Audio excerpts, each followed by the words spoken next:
Dice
Good morning, everyone.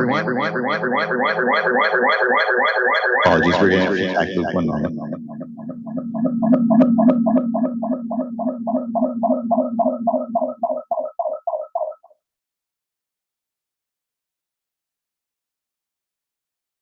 Okay.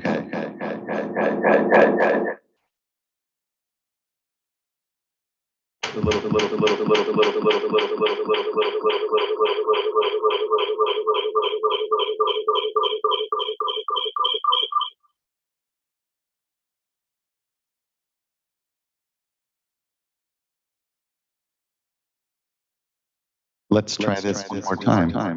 No, there's still some reverb. Yeah, there's a little bit of reverb. I apologize, folks. We want to take care of this audio issue before we start the board meeting.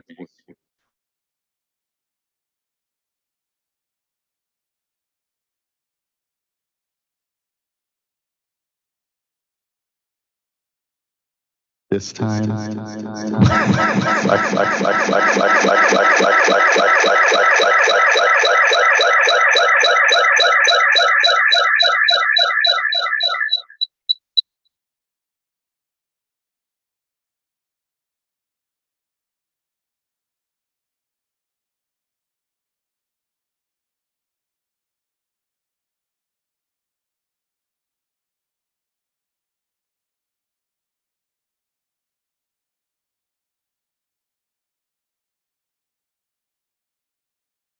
Morning, everyone.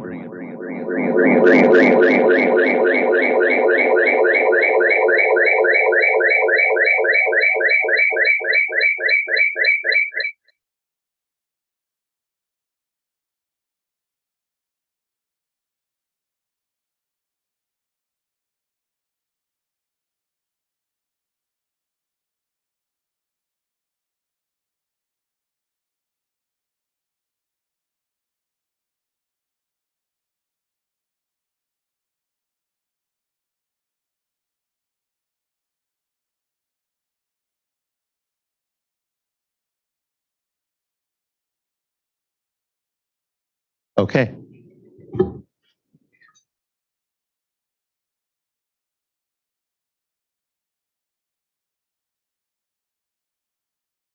Good morning, everyone. My name is Joaquin Escobar. Today is Wednesday, August 2nd.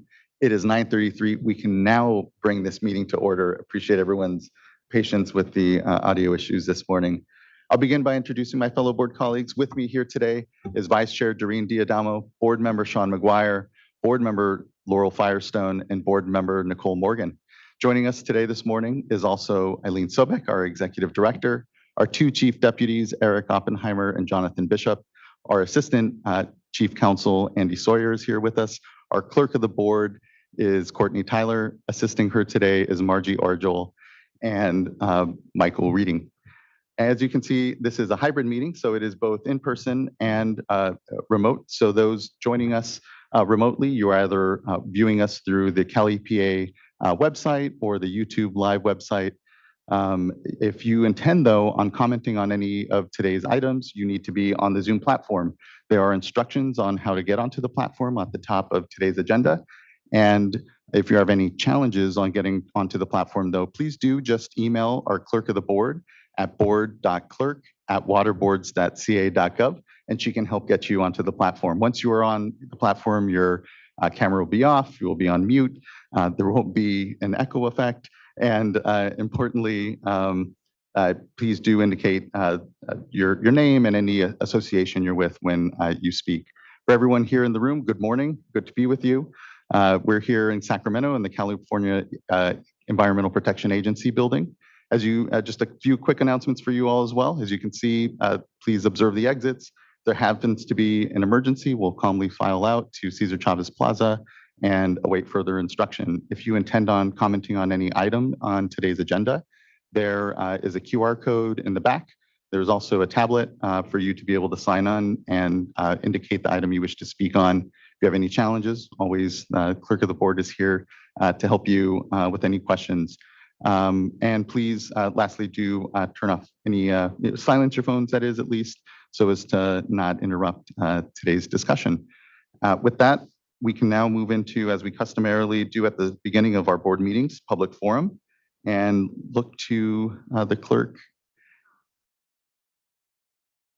Our first speaker will be Aubrey Fowler, and we'll soon have on the scroll some folks' names and begin calling up further folks. So Ms. Fowler. Okay. We'll go to the next commenter. And Ms. Fowler, we're not seeing you on the Zoom platform currently. If you're viewing us again through one of our other live streams, just email either the clerk of the board or get onto the Zoom platform and we can take your public forum comment then. And so our next public forum commenter will be William Weiss. Good morning, all. I just wanted to sign on at this point and let you all know that I'm in attendance on behalf of Lake County pear and wine grape growers and Lake County land stewards. Obviously waiting for the Clear Lake hitch item, but wanted to register attendance. And if anyone has any questions for me, I'll be on the Zoom the whole time. Great. Thank you, Mr. Weiss. It's really good to see you and looking forward to the discussion on Clear Lake hitch. Thank you.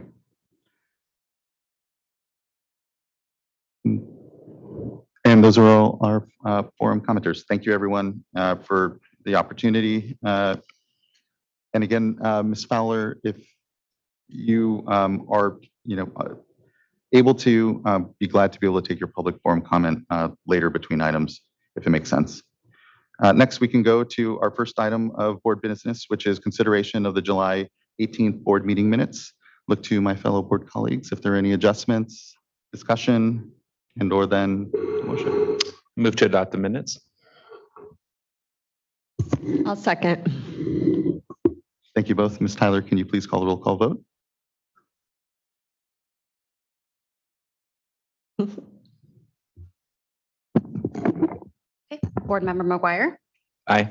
Board Member Firestone. Aye. Board Member Morgan. Aye. Vice Chair Diadamo. Aye. Chair Esquivel. Aye. Thank you. Thank you as well. Meeting minutes are adopted. Next, we'll move into a tranche of informational items. And just for scheduling purposes for folks, we will be having our hearing on the hexavalent chromium maximum contaminant limit. That will not begin until 1 o'clock though. So anyone here at the start of the meeting looking for that item, we will go through these informational items and then come back on item number 5 after 1 o'clock. So let's go on to item number 2, which is our drought update and current hydrologic conditions. Good to see you, Ms. Bean. We'll give a moment for folks to transition up.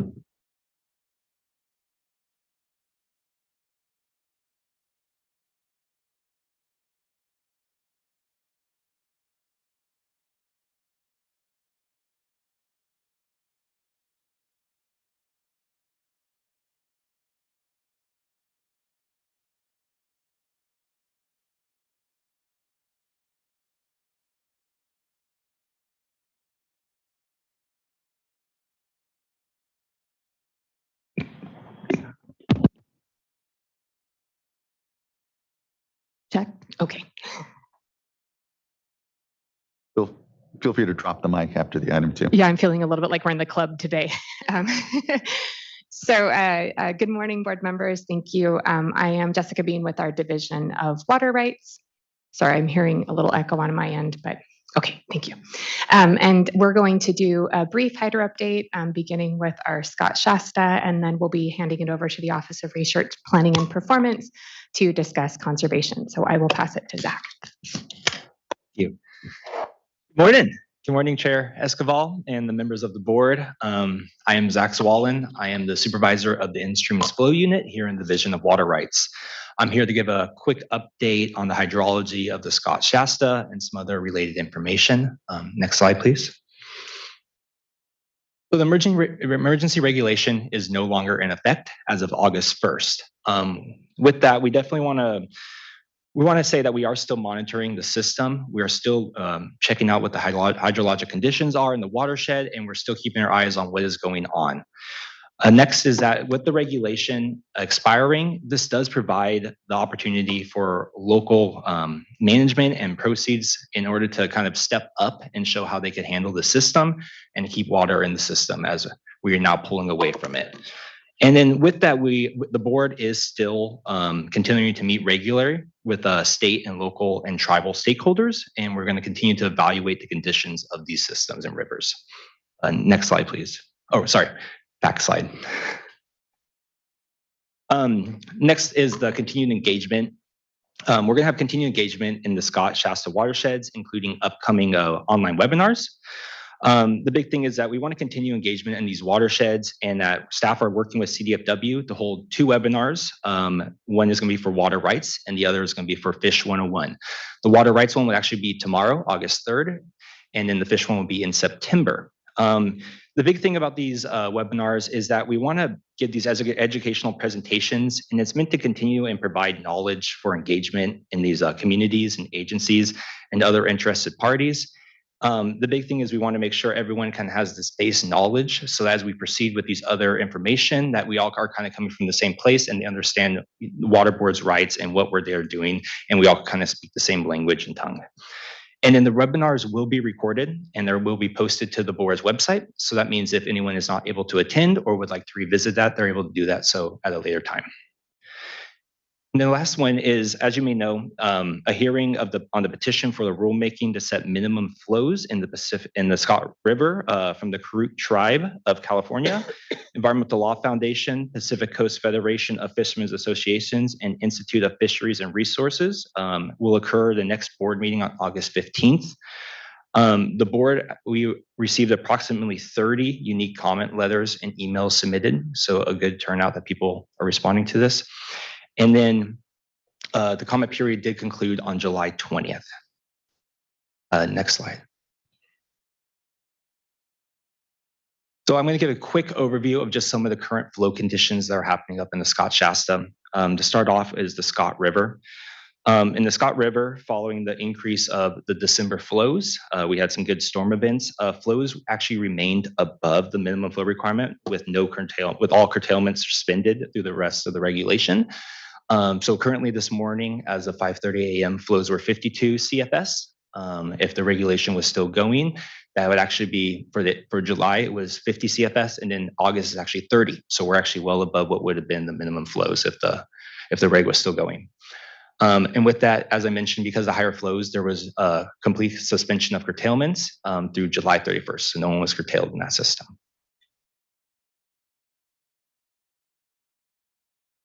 And then,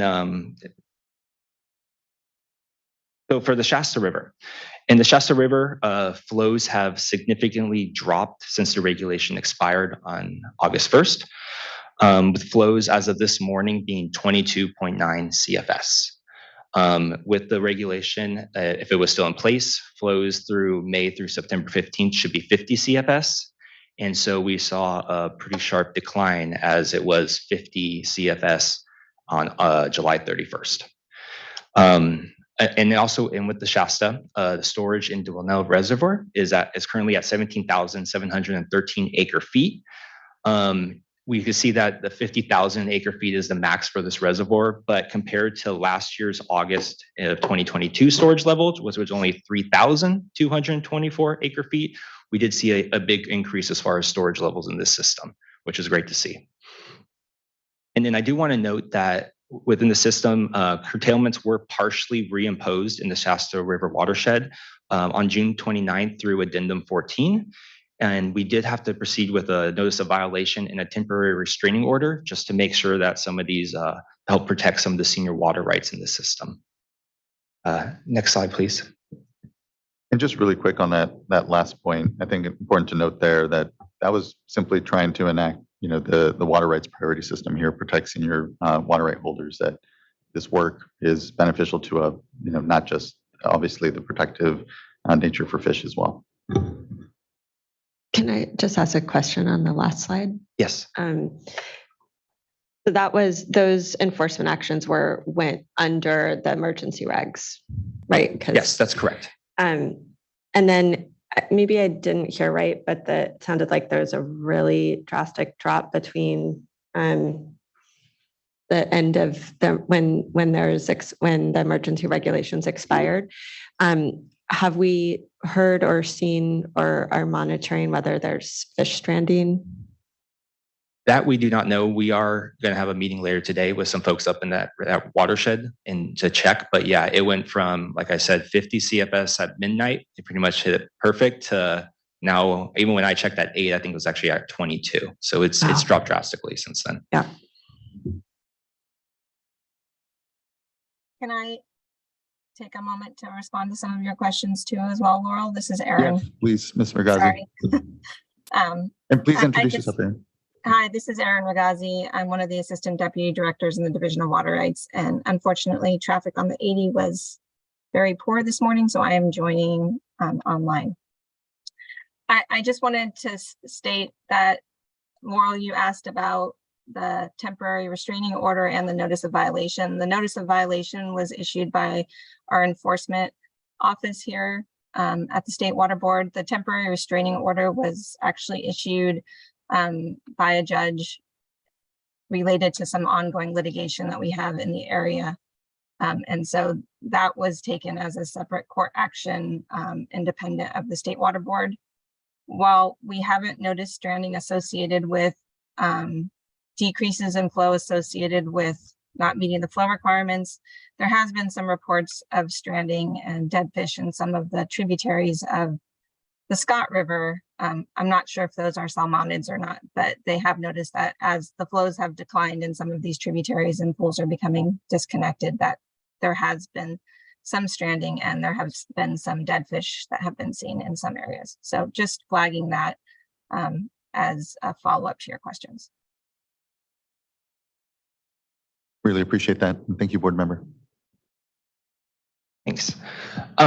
So with this slide right here, so this is a graph of Scott River, and it's between May 1st to today. As you can see that, flows did stay above the minimum requirement. That is that red line.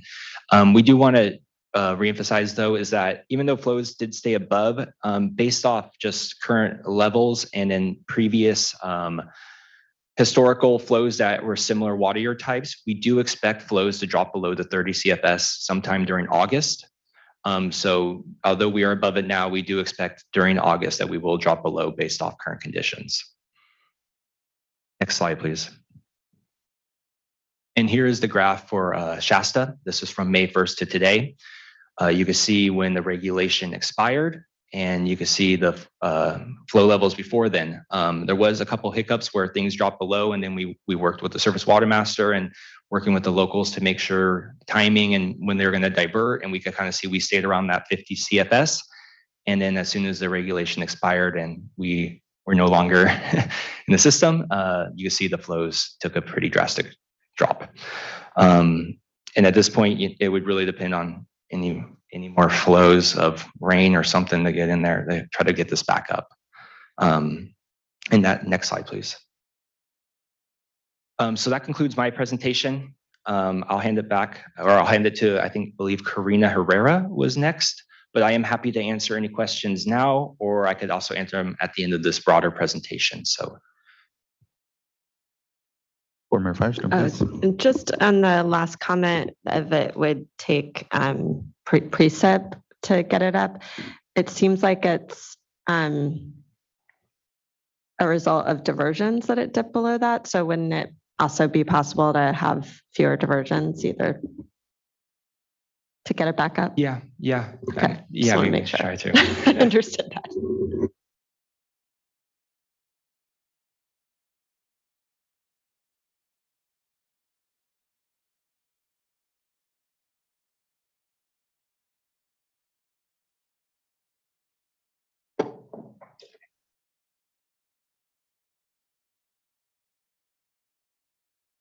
Okay, I will mention that in working with the Surface Water Master, they are going to try to implement and keep it at 35 CFS or a higher flow up to 35 CSS. So they are going to try at the higher gauge. That they are looking at working on the system too to keep flows up. So maybe I Vice could Chair, catch up. or Well, I'm just thinking, Miss Al, maybe if you could just step up and explain a little bit more about that and the higher gauge versus the USGS gauge. I'm also here to provide additional information on that if it's helpful. okay, yeah, either Ms. Regazzi or Ms. Howe. Yeah, so the Shasta Valley Water Master, it's actually the Scott Valley and Shasta Valley Water Master District. But the Water Master has gone to their board and gotten a commitment to provide flows at the Montague gauge, which is upstream of the Wairika gauge. And the purpose of this agreement from the district is really to provide flows of up to 35 CFS at the Montague gauge.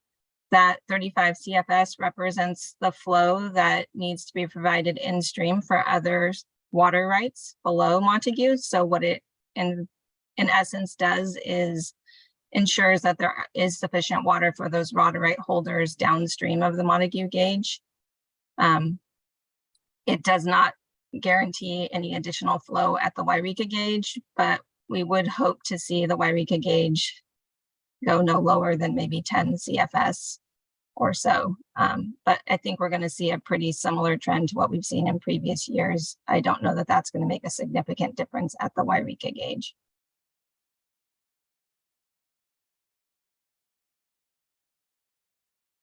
Anything It's a further little from? complicated, so let me know Yeah. if you need more clarity on that. No, I appreciate that, Ms. Regazzi. I was following and appreciate that. Other board members, though, questions further? No question, just more of a comment that obviously this is a significant change, a drastic one in just a matter of hours. To see the flows, I'm just looking at this chart, to see the flows drop to 20 CFS and to hear that in all likelihood they're going to drop even farther is really concerning to me. The last couple of years we've been going through a drought. We're experiencing very difficult conditions for the fishery here in both these rivers. So I just want to share my concerns about that and what I'm seeing here. I'm hopeful that we can hear more from the water users in this watershed about maybe actions they can take to help boost the flows, recognizing that we have had fishery agencies provide recommendations for 50 CFS as kind of an emergency minimum flow, and we're already seeing a strong divergence from that. So I think I'll leave my comments at that for now, and just wanted to share my concerns that I'm seeing today, and just knowing that we have a long way to go yet still in this water year. And so there's potential there for making some course corrections, but also potential to do a lot of harm. Yeah. Thank you, board members, and thank you, Board Member McGuire. I plus up that concern. This was, we didn't re-implement emergency curtailment here because we didn't see drought conditions in the watershed. So to fall below a floor that is created for drought conditions in a wetter year, it means, we're really looking forward to the discussion on the 15th.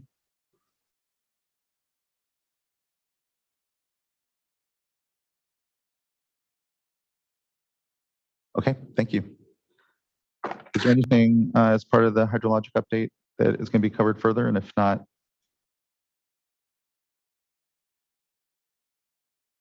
okay.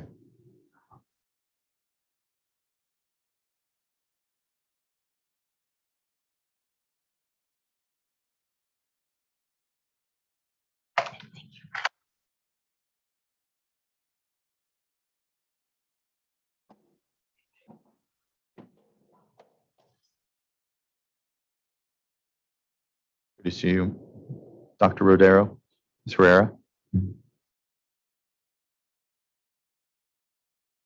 Hey, hello, good morning. I'm Karina Herrera, the new supervisor for the conservation team.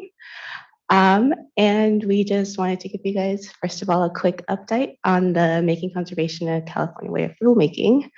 So staff is working on finalizing the rulemaking package to soon submit to the Office of Administrative Law. This initial set of documents will include the notice of proposed action which will also include dates for the beginning and the end of the first comment period, as well as the date for a scheduled public hearing, the initial statement of reasons, and a draft of the regulatory text. We are expecting to start the rulemaking this month and are planning on holding the first hearing in October. And again, the NOPA will have that finalized hearing date once it's released. All interested parties can attend the board meeting to present their comments either in person or virtually. And this will be one of many opportunities for the public to engage with board staff on this regulation. So now I'll pass it on to Dr. Rodero. Next slide, please. All right. Good morning, Chair Esquivel and members of the board. My name is Marielle Rodero, and I am the Research Data Specialist for the Climate and Conservation Group. First, an update on the Water Use Objective Tool Exploration Tool, which is a Tableau dashboard that was built in collaboration with researchers at UCLA. We built it to, as a sort of like something to help impacted agencies for the regulation. It allows the user to compare existing water use data against both a theoretical budget based on some adjustable water use standards and the existing SBX 7x7 targets. Note that the objectives on the dashboard are not intended to be an indication of the final standards, as we still need information for some of the pieces. However, users can adjust some of the standards, specifically those for indoor and outdoor residential water use, as well as apply an optional bonus incentive to the objective total. In the last couple of months, our staff reached out to agencies to verify electronic annual report data for 2020 and 2021, and that data was added to existing 2017 to 2019 data for a total of 5 years available worth of data for 396 urban water suppliers. Additionally, water loss standards were added in terms of gallons per capita daily, although the original gallons per connection daily can be seen in the data inputs table. So we are continuing to make adjustments to the tool based on feedback, and we do encourage users to reach out to us if any of the data needs to be corrected. Next slide, please. Just quickly on that, Dr. Rodero, just many thanks. I know we're not over-resourced on the data side oftentimes, but that tool is so critical as we move to have that discussion around the adoption of budgets to really keep us kind of rational around how much are we really looking at as we kind of look at different permutations of the ways we can set at least the outdoor standard for the budget. How does that work with an indoor standard? All of it is, very data intensive, but we're doing our best to make sure that as we have these discussions, they're informed and that tool is the best it can be. So if there are any water agencies out there, any partners, communities, others that have feedback on that tool, if there's wrong data, if there's things to make it a sharper tool, just let us know. We're really open to that and really appreciate the good work that you've done to create that. I'm on it a lot. I use it a lot for reference and really do appreciate it. All right, moving on to monthly reporting. So we will not be providing June data today. The drink portal, which was the platform that was previously used to collect the monthly reporting data, was shut down on Monday, July 31st. The shutdown is part of ongoing efforts to streamline data reporting, and the monthly reporting requirements can now be fulfilled by completing reports on the Safer Clearinghouse. Because of some of the differences in the way that the data is collected in the clearinghouse compared to the drink portal, we just need a little bit more time to figure out how to reconcile the two data sets. Once that effort is complete, we will continue to upload the data set to the conservation portal, same place as before. And all future data sets will feature the drink portal data from 2014 until the end of 2022, and then the clearinghouse data from January 2020. Slide, please. I believe that drink portal was created in emergency fashion back in 2014 in the last turn of the drought. So glad to see the evolution of the work and glad to see that served us so well for so long. So as of the end of July, we have seen the number of completed drink portal reports drop in advance of the transition. More users started using the clearinghouse alone. So the stacked bar chart here shows 3 quantities, with the blue section representing agencies that completed reports on both platforms. The orange sections representing agencies that only completed reports in the clearinghouse, and the gray section representing agencies that did not complete reports in either platform. We do expect that the gray portion will shrink as reporters become more familiar with reporting in the clearinghouse, but there will be a bit of a delay. Sorry to interrupt again, but I just appreciated the webinar that I know we had. It was well attended. Heard that folks were able to answer a lot of questions that agencies had, and that we were open again to making sure that we're improving that so that folks really see it as the benefit it needs to be, which is to make it easier to be reporting to us in all these many different ways. So thank you. It is very much an iterative process. Next slide, please. Board Member McGuire? Oh, Yeah, and just to clarify, just for the record, these are the urban water systems only that you're showing on this chart, not all the water Yes, systems, which yes, are now reporting to the safer clearinghouse. So we've got a bit of a transition and a complicated addition of water systems, but this was just urban systems only. Correct. The clearinghouse does also collect reports from non-urban water suppliers, but I'm focusing on the urban water suppliers here. All right. Next slide. Oh, yes, thank you. So after the data reconciliation, so after, well, I forgot to bring my notes in for this slide. This chart shows a comparison of production in the clearinghouse and the reported drink production. So just some context, the way that the total production was collected in the drink portal, it was just a single quantity, like a total production number, whereas in the clearinghouse, it is per source, which is then aggregated into a single number. So when comparing the data from January to May, about 62% of values, there's almost no difference between the clearinghouse and the drink portal, which is great. We want to see that. And then another 18% of reported values, there's like less than 10% difference. So in the first round of QA/QC, focusing on that data set from January to June, we will be reaching out to those that have more than a 20% difference in reported values between clearinghouse and drink. And we already know that there are some reasons for that. For example, in the clearinghouse, because data is collected per source, sometimes not all of the sources are filled out, thus leading to lower total. In the case of higher clearinghouse values, it just has to deal with where the data is collected. In the drink portal, it tended to be the number at the end of the line, whereas in the clearinghouse it tends to be at the ends. So it also has, there's some treatment plant losses to account for, as well as transfers to other water systems. Next slide, please. All right, so after the data reconciliation is complete, staff will need to devise a repeatable QA/QC procedure for the future, since we will no longer have clear drink data to compare it to. We are hoping to come up with some validation procedures that could be built directly into the clearinghouse, thus reducing staff workload and resulting in an overall better data set. We also need to develop consistent guidelines for suppliers whose operations do not follow a monthly timeline, and update the guidance materials on our website to reflect the new platform. So stay tuned. Please. So the plenty people on our team are out of office. So unfortunately, this tip is pretty straightforward this month. But our conservation tip for this month is safe water at work.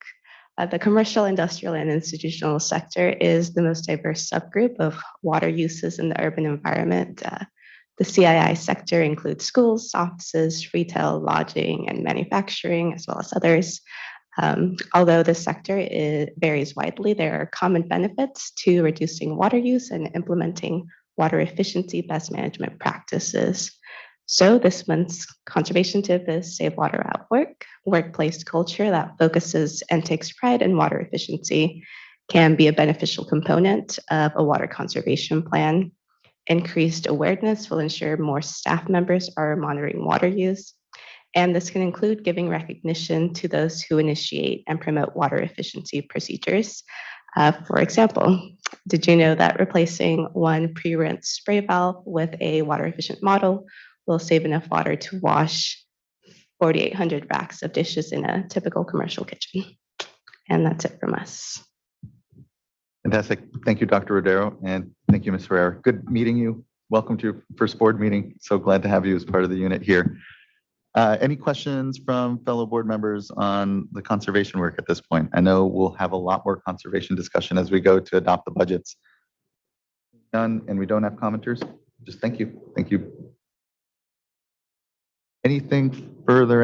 I think that was wraps up our drought item, but any further discussion generally on either the water rights side or otherwise? Okay, great. That wraps up item number 2, and now then brings us to item number 3, which is a Department of Transportation public awareness campaign regarding stormwater pollution to our waterways.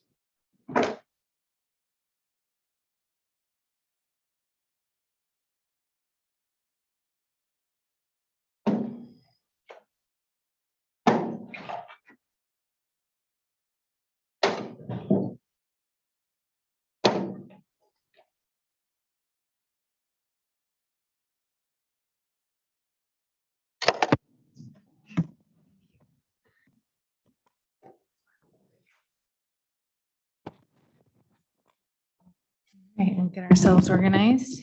I think we should bring the reverb personally, but Well, good morning, Chair Esquivel, members of the board. I'm Karen Mogus, Deputy Director, Division of Water Quality here at the State Water Board. And I'd like to take this opportunity to introduce our new MPDES permitting section manager, Jarma Bennett. Took over for Diana Messina about a month ago. Diana retired. And so really pleased to have Jarma on board. And she's getting up to speed quickly. I'm shooting all kinds of things over to her. So I just wanted to introduce her, and I'll introduce this item. So all of our municipal stormwater permits have a requirement for public education and outreach, including our statewide Caltrans MS4 permit that you all reissued about a year ago. And this is an opportunity for Caltrans to come, and I should have introduced Lauren.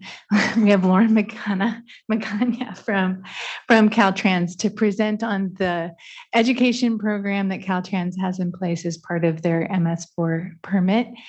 Kind of a fun information item today. Who can argue with public education and outreach, right? So with that, I'll hand it over to Lauren to make the presentation.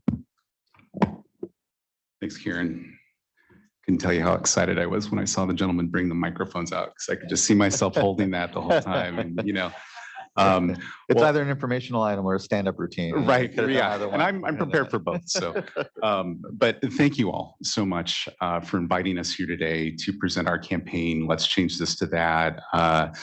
Board Chair Esquivel, we've seen over the last year or so, even your engagement with our campaign where you've retweeted or re-X'd, I'm not sure what the proper term is now, some of our campaign messaging. So I want to tell you, on behalf of all of us with our campaign, how much we appreciate that and the awareness. Today, I'd like to present to you a retrospective of our campaign, Caltrans Stormwater Public Education Campaign, entitled Let's Change This to That. Again, this is a retrospective over the last couple of years. My name is Lauren Magana. I'm the manager of the Stormwater Public Education Campaign. Next slide. This is an outline, of course, of what you will be seeing. Next slide.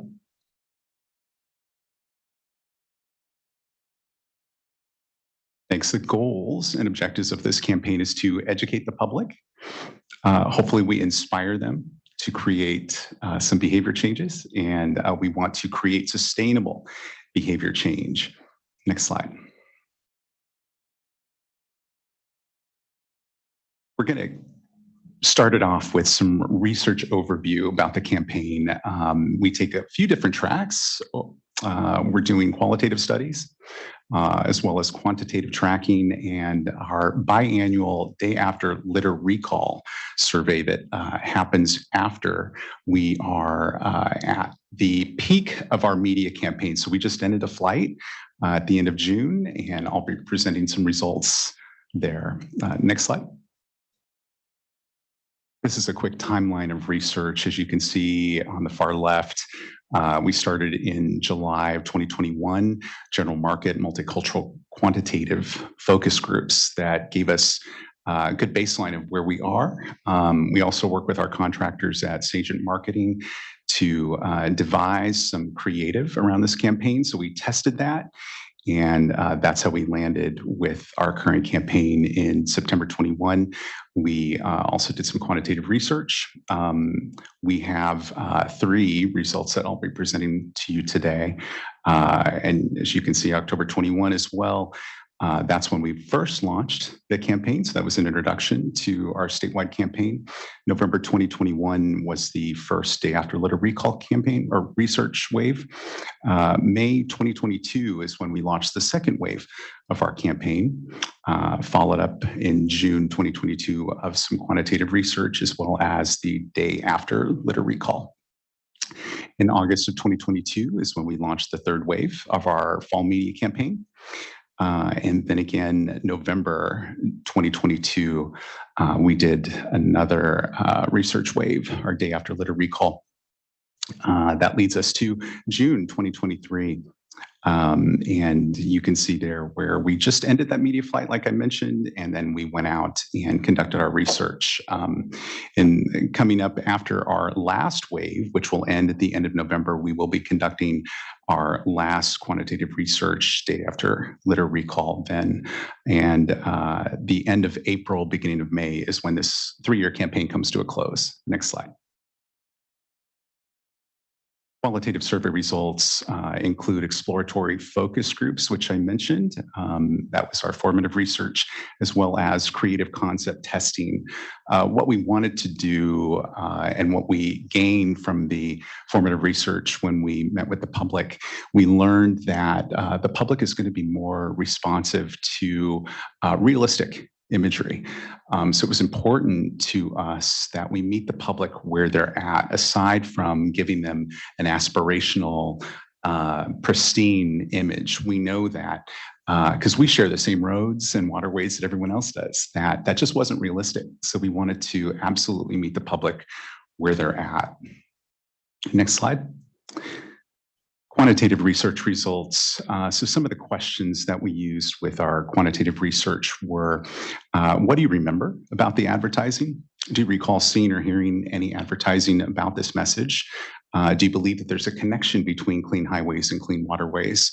And sample question specifically, have you ever left things like X on the side of the freeway? Next slide. Qualitative tracking results include message recall and playback of advertising and our impact of advertising. That includes 81% of Californians believe that there's a connection between highway pollution and the quality of water. 85% of those that recall the campaign ads say that they've influenced them to maintain their vehicle or good driving habits. Primary influences are to never litter on the highway accidentally or let trash fall out at all. Next slide. Here's a nice chart that details what I just mentioned. Unaided recall of messages about littering, keeping the highways or environment litter free has increased during the course of this campaign. And the percentage of Californians who are aware of the campaign say that it has encouraged them to never litter on the highway. So we're hopeful for continued momentum there. Our day after litter recall study, which I mentioned, that will happen. Sorry, next slide, please. Day after litter recall study, that will happen 5 times over the course of this campaign. Currently, we are going to be mentioning November 2021, which is when we started, through the balance of where we're at currently in June 2023. We survey 500 Californians, a good cross-section, 5 times during this 3-year campaign. Each research wave coincides with the peak of a campaign media flight as well.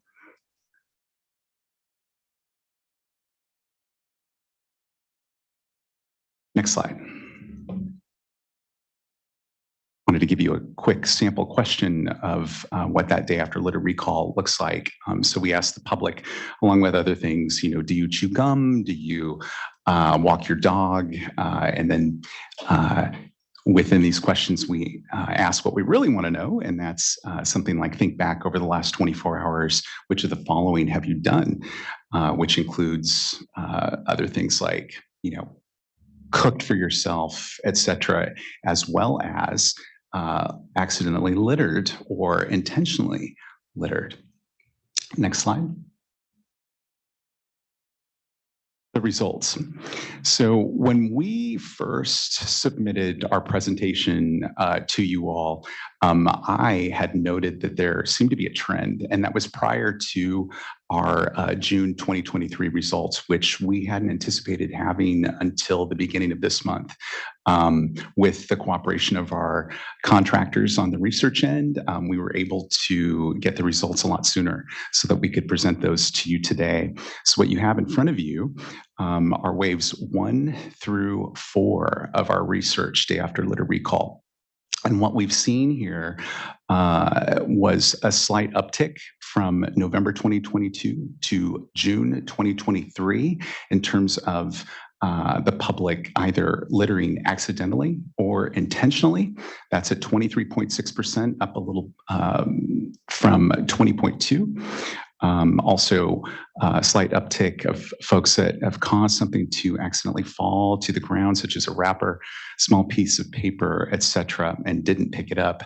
And then also littered by tossing something on the ground, no matter how small it may be.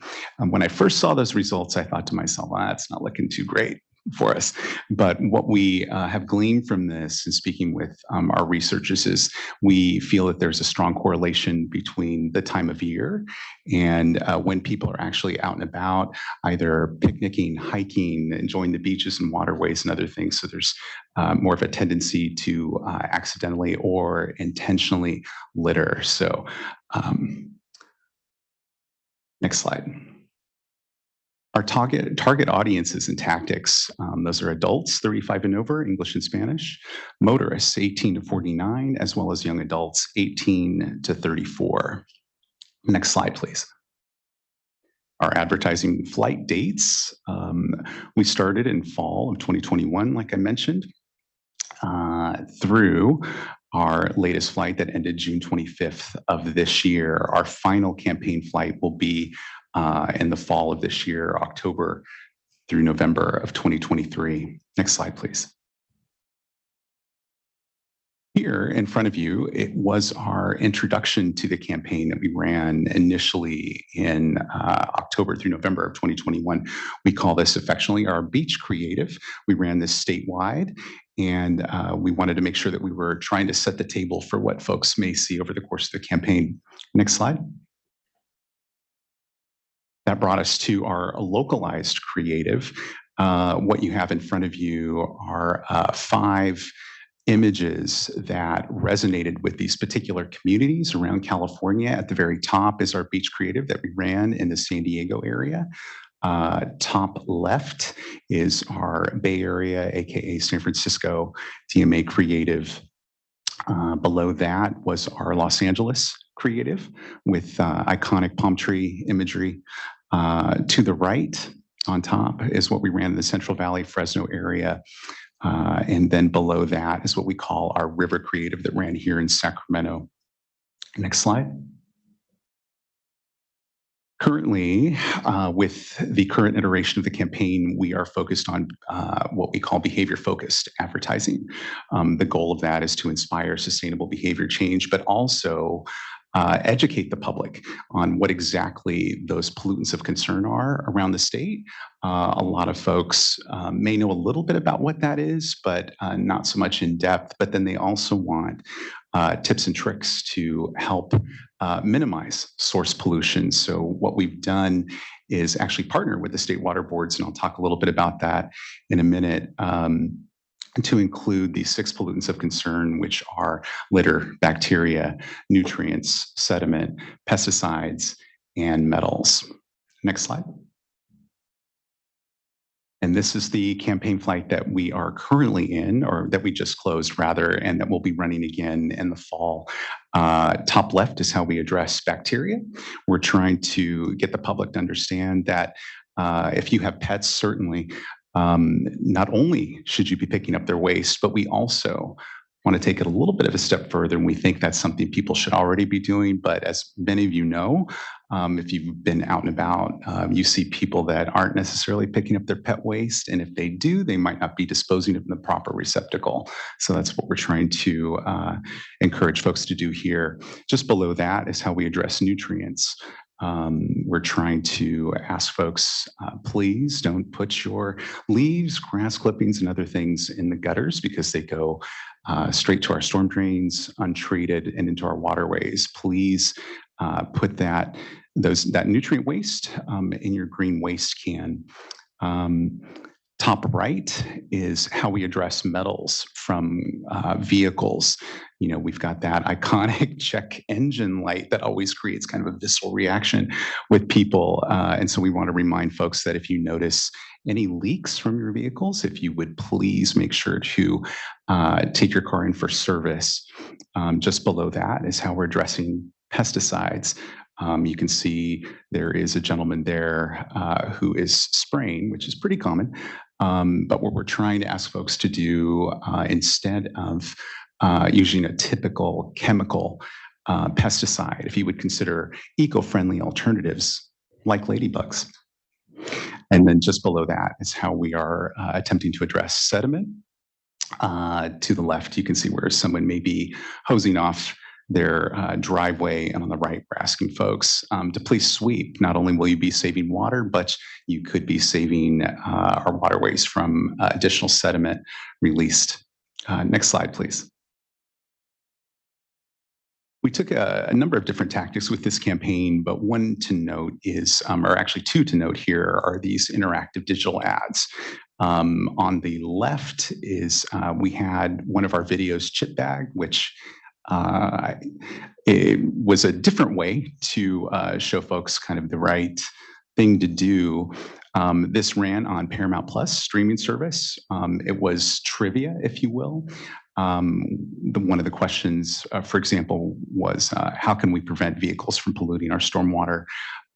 Both of those answers are correct, and then we'll lead those folks to our website for more information. And then on the right is a rich media ad where this ran digitally, and folks were able to hover over each of the quadrants that you see there and get more information about the pollutants of concern, as well as more information about how to address those. Next slide, please.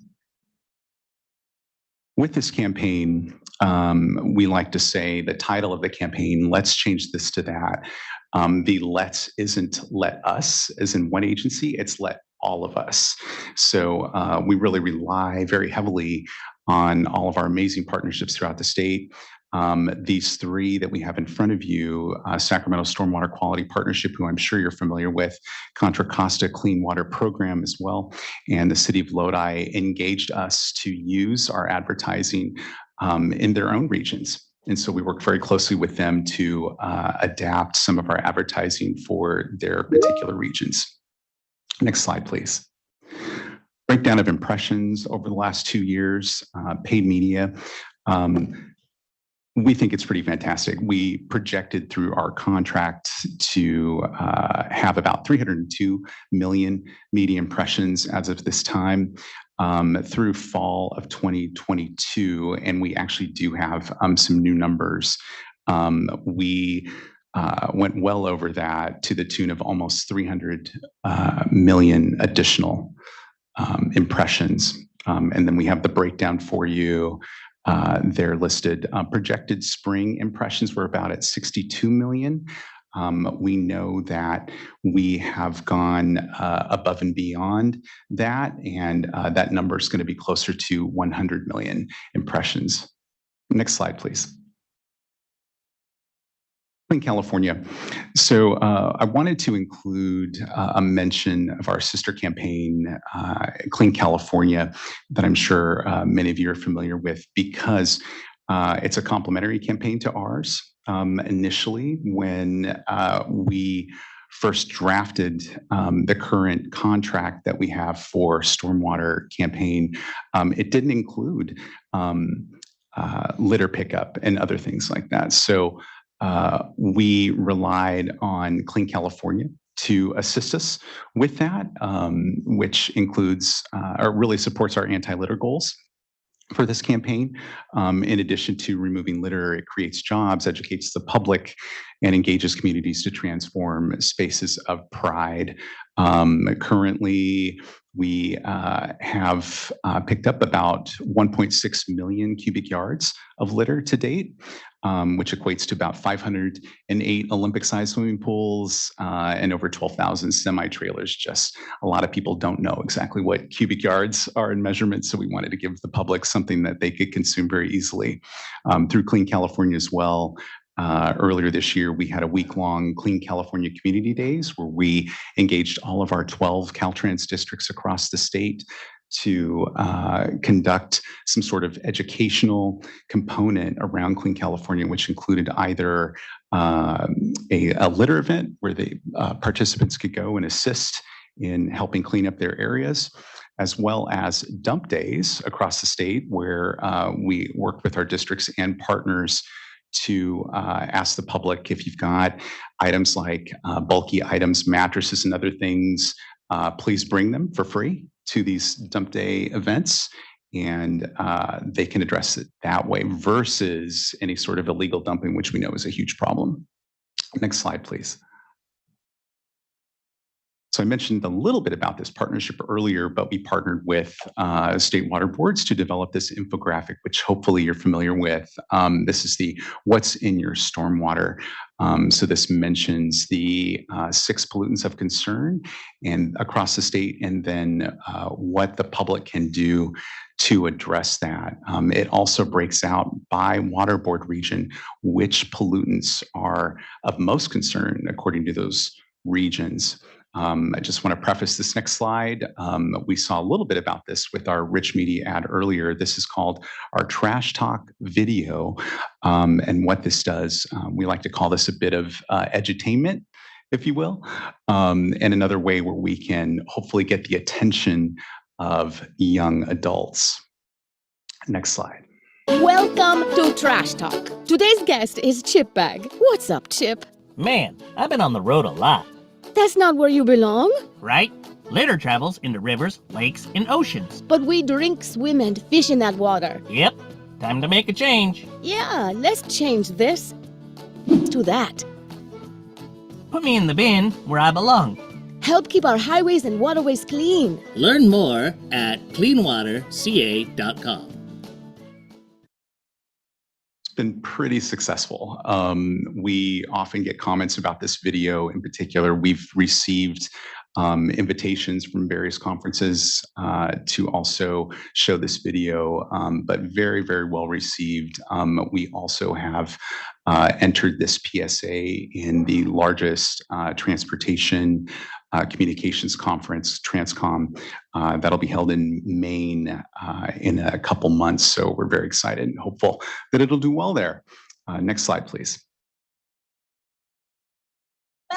Oops. We also, with this campaign, have engaged through our media partner, an influencer campaign. These videos were shown on social media and were very, very popular. I could run down the list of names. There are some of note. Eric Armstead, who is from the Sacramento area and also a San Francisco 49er.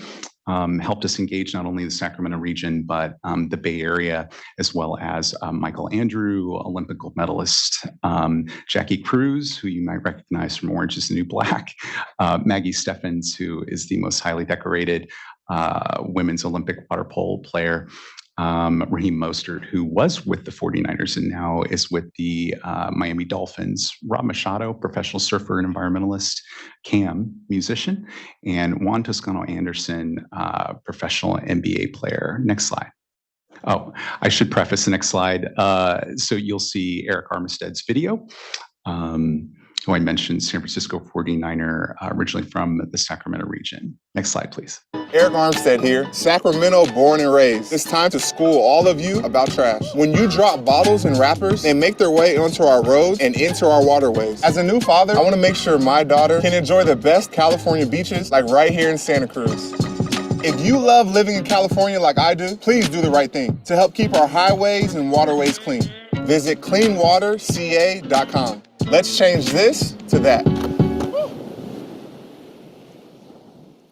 We will be engaging Mr. Armstead again for our fall campaign, and he actually reached out to us. He is typically one of the NFL players that gets a lot from his public awareness and other charitable events that he does. So looking forward to working with him again in the fall. Next slide, please. So in front of you is where we first unveiled our Pollutants of Concern infographic, as well as our spring campaign that we ran last year. This was a press event that we held in Berkeley at the Berkeley Marina there. And some speakers of note, our Chief Deputy Director, as well as Berkeley Mayor Jesse Arreguin, San Francisco Bay Area Regional Water Board, Jim McGrath, as well as some local and statewide partners. Very successful event we held there, 49 unique story placements, as well as 12 million impressions there. The next slide, you'll see some photos, which include Mr. McGrath, who showed up on his bike, which we found fantastic. He told us all, hey, this is me. I'm out here every day on my bike, or I'm in the waterway. So I really appreciate what you all are doing. But wanted to make sure that you saw a photo from that day. We also had a demonstration by one of our stormwater managers in the Bay Area, who provided a practical demonstration of stormwater pollutants and the effect that they can have on the waterways. And then we also had 2 big truckloads of trash that were collected over the course of 16 hours prior to the event, just in the area alone, just to give an idea of what the scale is of the litter that collects around that area. Next slide. So last year, to help us address Coastal Cleanup Day, we held a Trash Castle press event in Orange County on Huntington Beach. This was our most successful event over the last 2 years. We had close to 300 volunteers in attendance. Of that, 23,000 pounds of trash were collected on that day. We received 47 million media placements. And of course, it's Southern California media. So, they have a very large media presence down there. Key personnel in attendance for this event were Senator Dave Min, Orange County Coastkeeper is one of our very engaged partners, California Coastal Commission, and our Caltrans District 12 partner or region. Here's some imagery from that event. We have also entered Trash Castle in that same conference that I mentioned to you, so we're very hopeful about that. Part of the reason why we saw a big uptick with the number of our collective impressions is I also worked with the California Coastal Commission separately outside of the contract to engage all of our districts and challenge them to highlight an event that's going on in their district around Coastal Cleanup Day to help drive more attention to Coastal Cleanup Day and proved to be very successful. Next slide. Just a quick breakdown of coverage. We had 46 unique story placements from that day, and it equated to about 48 million total impressions. I should go back and tell you that Trash Castle, what that is, if you're not familiar, we commissioned 2 artists who collected smaller items of trash from around those Southern California waterways, also inland, that would have eventually flown out into the Pacific Ocean. And they created this Trash Castle display, which gave the public another look at what sorts of smaller items that are collected along those waterways. Next slide. We also had a partnership river cleanup earlier this year in March. We worked with the Sacramento Kings as well as our Clean California campaign that was done over here at Matsui Park. We had about 100 volunteers, collected about 500 pounds of trash. That included our Caltrans director, Tony Tavares, as well as Vice Mayor of City of Sacramento, Eric Guetta, and Sacramento Kings power forward, Chimezi Metu. That led to about 3.1 million media impressions. Next slide. Some imagery from that event. Bottom left, you can see some of the items that were collected. We found all kinds of good stuff, as you can imagine, in the river. Next slide. Earlier this year as well, actually the following day from that event that I just showed you, we had a Sacramento Kings theme night where Stormwater campaign was featured quite prominently around the stadium. It included outreach booths, digital signage. We had mascot participation, fan promotions, video interviews, and co-branded trash bins. So when folks are throwing their items away, they can see our branding there. They also saw often throughout the game some digital messaging that was running at the time of the game. We really lucked out, I'll say, with the Sacramento Kings season, as many of you know, and hopefully your fans. They had a tremendous season, which gave us a quite larger number of impressions than I think we typically would have in any of their previous 16 seasons. Next slide. We wanted to give you a quick glimpse into our partnerships across the state, as well as location of where they are across the state. You'll recognize, I'm sure, many of them here, including Heal the Bay, Sacramento Picks It Up, Waste Management, San Francisco Refuse, and others. Next slide. We also have a number of stormwater program cleanup events that we conduct throughout the year. These are just a few that we've had here in Sacramento. American River, 500 pounds of trash collected. Venice Beach in LA, 150 pounds. And Ocean Beach in San Diego, 2,100 pounds of trash collected. Next slide. Earlier this year, or rather late last year, we participated in the Dia de los Muertos Festival. Where we hosted an outreach booth. It was very, very well attended by over 100,000 people. So we were able to educate and then also provide some outreach items, which you will see in the next slide. Next slide, please. Some of the common promo items that we offer to the public when they visit us at any of our events. We've got a bumper sticker, which has our QR code on there. We also offer a wallet-sized infographic so folks can keep with them. We have some pet waste dispensers that are very, very popular. And then also a tire pressure gauge, which helps address the issue of making sure that folks keep their tires properly inflated so that if they're not, those rubbers, microplastics, and other chemicals don't flow out from our highways into our waterways. Next slide, please. We've also created 4 social media toolkits that our partners use quite often that will help address and educate the public on certain things like cigarette butts, which I'm sure you all know is the #1 littered item. But we've taken it a step further to not only highlight that cigarette butts are the #1 polluted item, but let them know that just one single cigarette butt can pollute up to 500 liters of water. Next slide. Yours truly at the Cappy Awards. We entered our campaign and it won the Award of Distinction for Excellence in Public Information and Communication. That was held in May. And so we're very happy about that. Next slide. What's next? So like I mentioned, the final flight will happen fall, winter of this year.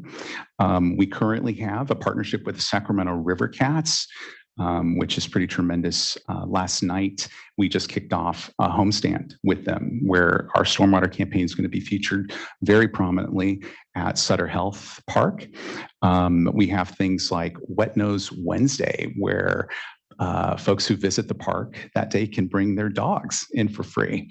So it was a perfect way to align ourselves with pet owners, provide them with some outreach items like our pet waste dispenser. Next slide, please. Pollutant video series. This is actually a video that we can place. So we will be creating 5 videos that address our pollutants of concern. And this is the first one.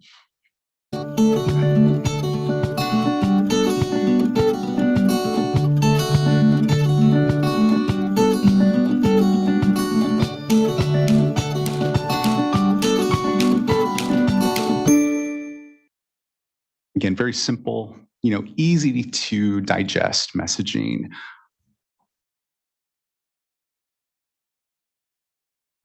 And that is my last slide. I do want to close, and of course I'll open to questions. I do want to mention that we know that this is just the tip of the iceberg. For public awareness and behavior change campaigns to be successful, you really have to plant the seeds for that. We don't come out of the womb with a good understanding of social norms. So this is really something that needs to be taught, and you need to start with a younger audience. We have seen with our data, as I'm sure you all know, that the older you get, the less likely you are to pollute. So we really want to educate a younger audience going forward. Thank you. Thank you, Mr. McCanya. Really appreciate this collaboration and the work around this. Last year now, it's been a year since we released our water supply strategy, and it was so critical for us to ensure that stormwater was really an important component of that. And so, what I'm reminded of is similar campaigns around conservation, around really, what are the ways in which we all can contribute to the outcomes that we're looking for. And I think that's what's so powerful about the campaign that you've really created, is allowing folks to understand that these individual actions amount to outcomes that we all want, and being able to connect, the activity to the outcome, and then our all common responsibility amongst it is great. And so, thank you. We're not over-resourced in our press shop as well. And so these opportunities to collaborate, to work across the state agencies, and these co-missions that we have are so powerful. So just thank you for that, and for the continued work around it. It's an exciting time to continue to elevate how important stormwater is as a resource, and the ways in which we can all ensure that we're not impacting the ability for that to be so, especially with drought and all these conditions we continue to see. It all folds in on itself insofar as how we're going to continue to build the communities that we want to see together. So thank you for that. I don't think I have any other questions other than, after this campaign concludes, what are the best ways to keep the momentum, keep similar work, and how was this funded? How best did we come about having some resource here for Caltrans to be able to do this? Wanting to know how do we look past the campaign, I guess, at this point. Yeah, so this is a 3-year campaign, and at the close of this campaign, at the beginning of, I guess it would be the tail end of the spring of next year, we're hoping for the execution of a new contract, building on the work that we've currently done. We are in discussions around that currently. Can't go into too much detail about that for obvious reasons, but we are hoping for much of the same. And then, of course, like you just mentioned, Chair Escobar, to build on the work that we've already done, hopefully seeing the fruits of those seeds that we have just started to plant. Fantastic. Thank you. Looking to my other board colleagues, if there's any question or comment, Vice Chair, please. Thank you. That was a great presentation. And I couldn't agree more. You need to start when they're young. And I remember whether it was the Keep America Beautiful campaign when I was young, or a commitment that I made with a bunch of seventh graders when we were in Yosemite, that we would never litter. And it would just, really impactful on me. So this really struck home. I have a couple of questions. First of all, looking at behavioral change, and through your work, did it come up in conversations with the team or in some of the events, the challenge that we all see with homelessness and the trash? And what I'm always concerned about is that we're sort of going in reverse with respect to public opinion, because they see that there's these, massive trash piles, and just concerned that individuals might start thinking, well, this is just one little piece of litter. It's not going to make much of a difference. And so wondering how you've analyzed that challenge with respect to the public campaign. Yeah, as you know, it's a very sensitive subject to discuss people who are experiencing homelessness across the state. It is a big challenge of our campaign. We at Caltrans rely very heavily on our public partnerships with counties and cities to help address that issue as well. But the visibility of the amount of trash, especially where it concerns Caltrans right away, has been a big concern of our campaign. And then how best to navigate that issue, which we're learning every day, that we really, like I mentioned, need to be able to rely on those municipalities across the state to assist us with that. Again, it harkens back to the title of the campaign. Let's change this to that. The let's isn't necessarily Caltrans, it's let's all of us. So we're hopeful for continual momentum to address that issue and hopefully see where it goes. But yeah, I appreciate that. Yeah, I know it's tough. Thank you. And then kind of related to that, but large amounts of trash, whatever the source, do you have or have you considered including reporting, like an 800 number or a website link? Yeah, that's actually something that we brought up just recently, that we'd like to include that potentially in the next contract. That wasn't something that was included currently, but we do feel like enforcement and getting the public to also be our eyes and ears by having something like a number is going to be very important going forward. Thank you. Thank you very much, Vice Chair. Looking to other board colleagues. Thank you so much. This has been really great to highlight, and count me in as a committed partner. So we're here to continue to contribute as much and as possible as we can, because this has real benefit, as we note. And it's, as you said, a continuum across all of our state agencies, down to the local level, even federal, to really increase these outcomes, being able to use stormwater, not polluting our waterways, and everyone doing their part. So just means an incredible lot. So thank you. Thank you for your time today. Let's thank you all. That concludes item number 3. Let's go ahead and take a quick break before we get to item number 4. Let's make it 12 minutes, 11 minutes, I guess, at this point, and we'll come back at 11 o'clock and continue on to item number 4. Thank you, everyone, for the good morning so far.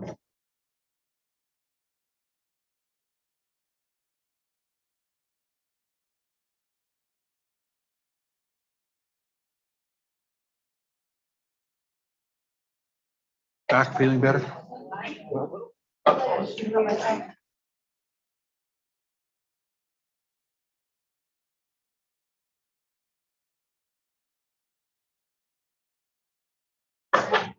Yeah.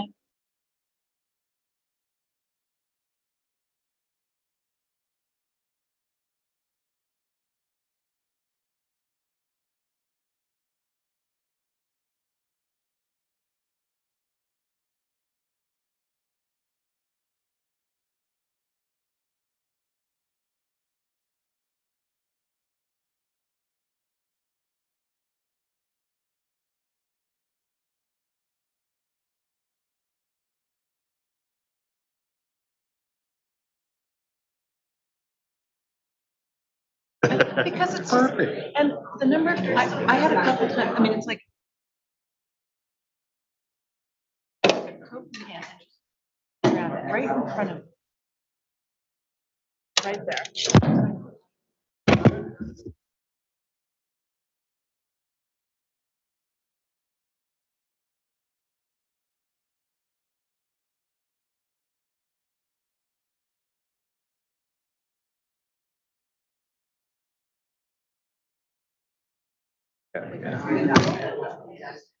Really legal questions.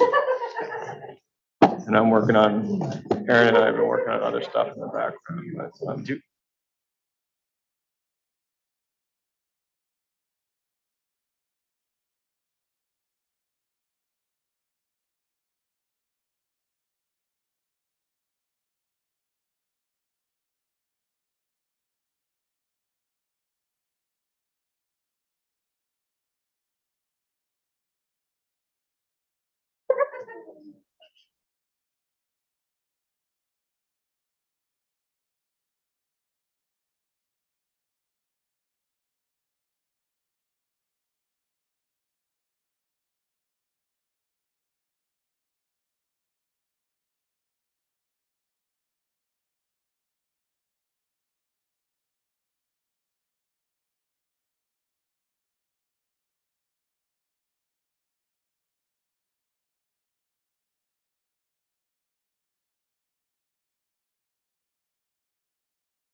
Hard to change that much.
And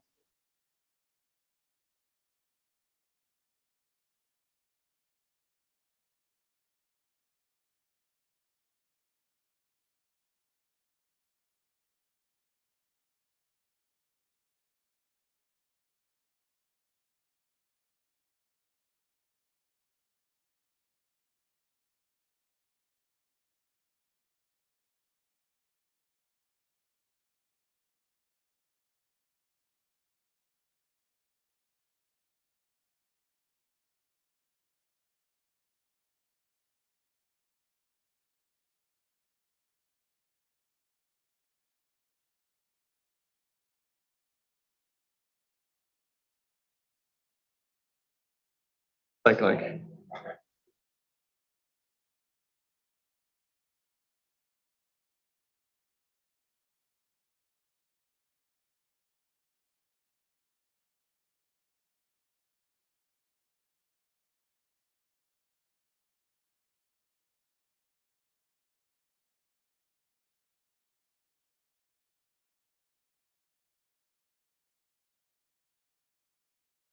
Doesn't matter. It doesn't.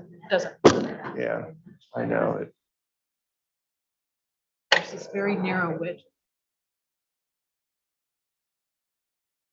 I mean, I feel like that way. And I think about taxes too. It's like us. State income tax, federal income tax, property tax on our house, and it's not cheap. A property tax, $500 or $600. And then the money that left over, everything you buy is tax expensive. I'm fine with taxes. Right.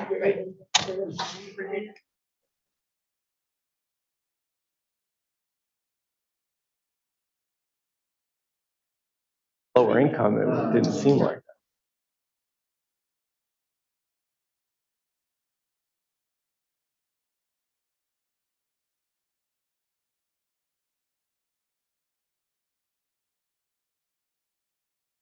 That's what I was just saying. That really kind of hurt.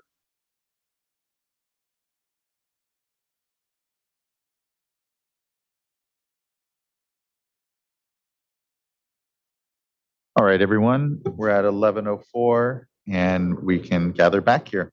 We'll start here and onto item number 4, which is an update on the Clear Lake hitch emergency.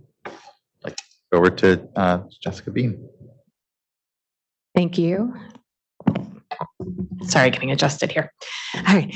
Thank you again, board members. I am Jessica Bean. I'm an assistant deputy with our Division of Water Rights, and I'm here today with my colleagues to give you an update on the Clear Lake hitch emergency. Next slide, please. So as you'll recall, in March, we came to you with an informational item on the Clear Lake hitch, and we brought with us a panel of speakers who shared some of the issues with the decline of the hitch. And to start off today's update, we wanted to do a little refresher. Next slide. So the Clear Lake hitch is also called the chai by the local Pomo tribes. It is a large minnow with a 6-year lifespan. It is found only in Clear Lake and its tributary creeks, and it is both culturally and ecologically important to the area. It spawns and rears in the spring, and what that means is that the adults migrate from the lake into the creeks. They lay their eggs and return to the lake, and then the eggs have a minimum of 2 to 3 weeks to hatch and migrate back to the lake. And it's important to note that that is a minimum of 2 to 3 weeks. It's far more likely that the juvenile fish will stay in the creeks for a much longer time, so long as there's water. It can be up to months. And it is also important that the hitch once likely numbered in the millions. And while we do not have specific data on that, if we can go to the next slide, please. We do know that about 150 years ago, there were far more hitch in the area. This image shows you hitch spawning in one of the creeks, and you can see it is bank to bank full of fish. And so a lot has changed since this photo was taken. Next slide, please. There has been a large population decline, and there's a lot going on this slide, so I'll take a minute here to go through a few things. Both tribal elders and other long-term residents in the area have been observing the decline of the hitch for decades. It's also important that tribes have been monitoring the problem for generations, so we have a lot of tribal cultural knowledge on this. In the early 2000s, a group of concerned citizens started doing observations and collecting data in the area, noting the decline. And then in 2012, there was a request for a federal listing, and we're expecting an answer on that request in 2025 from the U.S. Fish and Wildlife Services. In 2014, CDFW and the tribes began doing hitch rescues, and then shortly thereafter, the California Fish and Game Commission designated the hitch as threatened. So if we can move over to the graph here, this is data on the USGS gillnet surveys. And essentially what the USGS does is they get in a boat and they make transects back and forth across the lake, and they catch fish along the way, and they count them. They measure the hitch, which you'll see on the bottom axis. There is the length, and basically smaller fish indicate younger fish. And so you can see the dotted line there is differentiating the juveniles from the adults. So starting at the top, you have the first surveys in 2017. They go down to 2022. And on the left, you have the fish count. So basically, bigger bars means more hitch. So in 2017, there's a lot of juveniles that were captured, and a few and some adults. The next year, you can see those juveniles have gotten bigger. They've moved over now. In 2018, they captured more adults, but very few juveniles. And then as you continue down year after year, you're seeing fewer and fewer adult hitch, and basically no juveniles being caught. And this is where we were at the beginning of the year. So huge juvenile plummet after 2017. In 2022, they caught 6 hitch. And a few things, we spoke with USGS to get a little bit more details on this. And what they were saying is that on average in 2017, they were catching 2 hitch per transect that they made. In 2022, they were catching 1 hitch per 30 transects. So that gives you an idea of what the drop we were seeing over the time as those years were getting drier. So they did just complete the survey for 2023. We do not have the data yet, but what we're hearing is they were catching about an average of 1 hitch per run, which is fantastic if you compare that to the previous year. However, if you compare that to 2017, that's still half of what we were seeing in 2017. And then if you think about the image that we showed previously, while 2017 was a relatively large year, it's still not necessarily as big if you start comparing it to decades ago. Next slide, please. Okay, so possible factors impacting hitch spawning. There are a lot of factors, and basically you have insufficient flow volumes in those creeks. It had been very dry in many of those years, so there were drought impacts. There's also some service diversions, which we'll speak to a little bit later. And these creeks are oftentimes losing, and that means that there are groundwater surface water interactions, and we're still trying to determine what those are. There's habitat degradation and reduction, a lot of mining and land use changes in the area, levee development for flood control, reduction in wetlands, a lot of changes there that can impact the hitch. Passage barriers, also another problem. Board members were able to tour the area and may and saw some of these, but there's a lot of overgrown vegetation. There are dams, many streambed alterations, and just culverts that prevent the hitch from passing into some of the habitat areas. There's also concerns with predation and competition with invasive species like bass and carp. And then there are pollution issues, legacy mercury, as well as harmful algal blooms in the area. So again, this is where we were when we came to you previously and earlier this year. And so the division was really focused on short-term actions of really starting to understand the immediate problem and keeping water in the creeks for the 2023 spawning season. Next slide, please. So we were very fortunate that we had a wet winter. And what we found is that when there's a lot of water in the creeks, it provides a lot of habitat for the hitch, and they will use it. So I'm going to go through a series of images here to show you what we were seeing. This is Adobe Creek, where you can see the adult hitch. Next slide, please. Here you have Manning and Clover Creeks. There are also adults in here, and there were creeks that had not seen water in years that were full during the spring, which was fantastic. And then many of our creeks that would go dry in, say, March or April, we're seeing flows much further into the year. Next slide, please.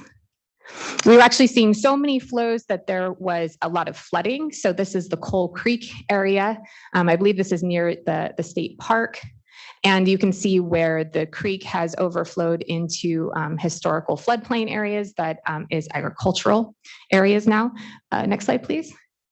And if we zoom in on this, and you can see the water flowing through the ag land This is oftentimes more natural than the channels that the creeks run in now, and the hitch really like this area. So they decided to migrate out of the channel and into the floodplain area, and that meant that the tribes had to start doing hitch rescues because they wanted to make sure that the hitch did not spawn there, and then they would get disconnected from the creeks when the floods receded. Next slide, please. Okay, again, this is an image of Kelsey Creek, and you can see that there are some adult hitch in there. Right now, we still don't have the actual survey numbers from CDFW, but it's looking like the returns for adult hitch numbered in the tens of thousands, which is fantastic because we were extremely worried about what was going to happen if this was another dry year. We just weren't sure if the population could handle it. Next slide, please. However, even with all of this water, these are flashy systems, and so that means they're highly impacted by storms. There is little to no snowpack input, and there are no large reservoirs where we're able to regulate creek flows. We also know that the streams can be impacted by where the groundwater levels are. And so portions of the creeks began to disconnect in May.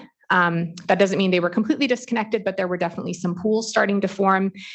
Just to note that this often was happening much earlier in the dry and even some of our average years.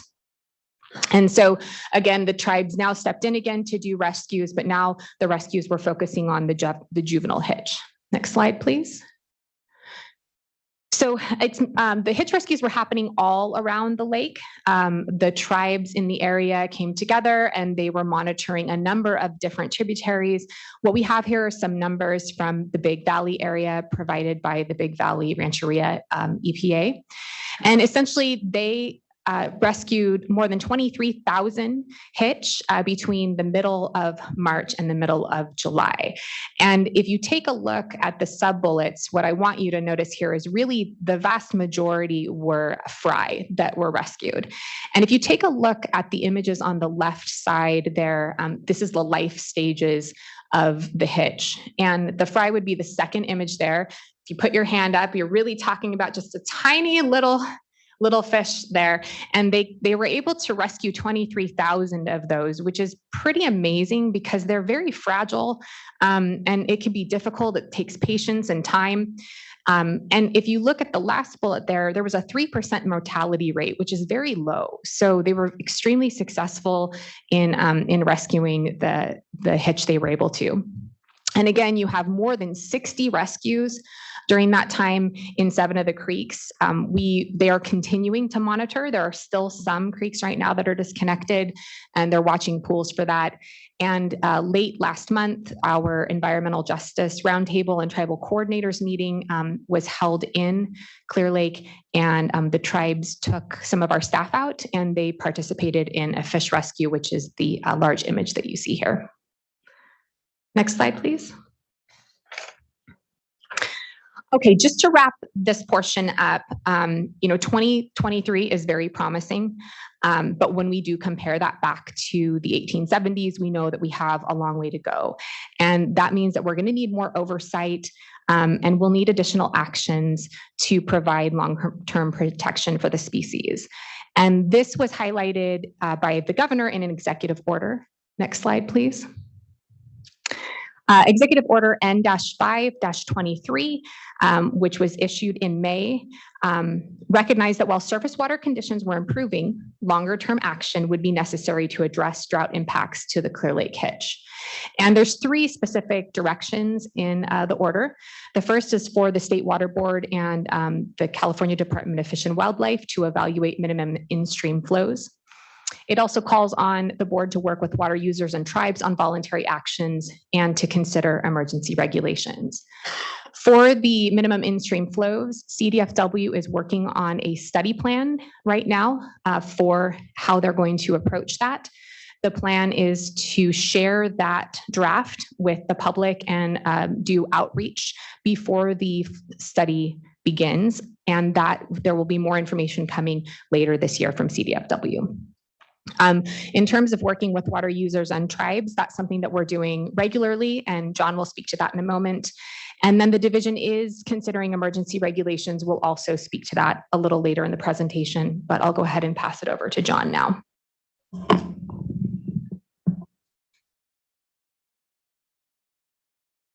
All right, good morning. I'm John Murphy. I'm a senior engineering geologist with the Division of Water Rights Enforcement Section.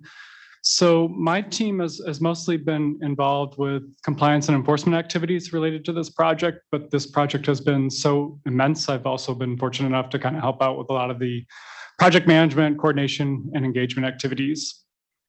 So we became involved with the project back in December, shortly after the Big Valley hosted emergency summit on the Clear Lake Hitch issue.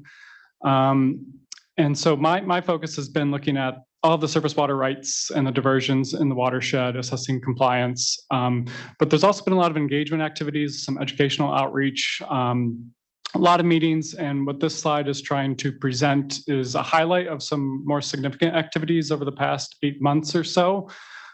This slide does not show everything that has been going on. There's been a lot of meetings, a lot of field work, other coordination with multiple state agencies, local agencies, members of the public, additional stakeholders and tribal nations. So in January is when we really started to move this project forward, at least from the water board side. So we started hosting some listening sessions to educate the public on the Clear Lake Hitch emergency. We issued a voluntaries actions letter to a few thousand recipients in the watershed to help out with the educational outreach. And we also commenced some fieldwork activities, starting to take a look at the hydrology of the watershed and installed a telemeter gauge and started some weekly flow measurements. In March, we held our first enforcement item, or we started issuing our first enforcement actions, and we also held our first information item with the board.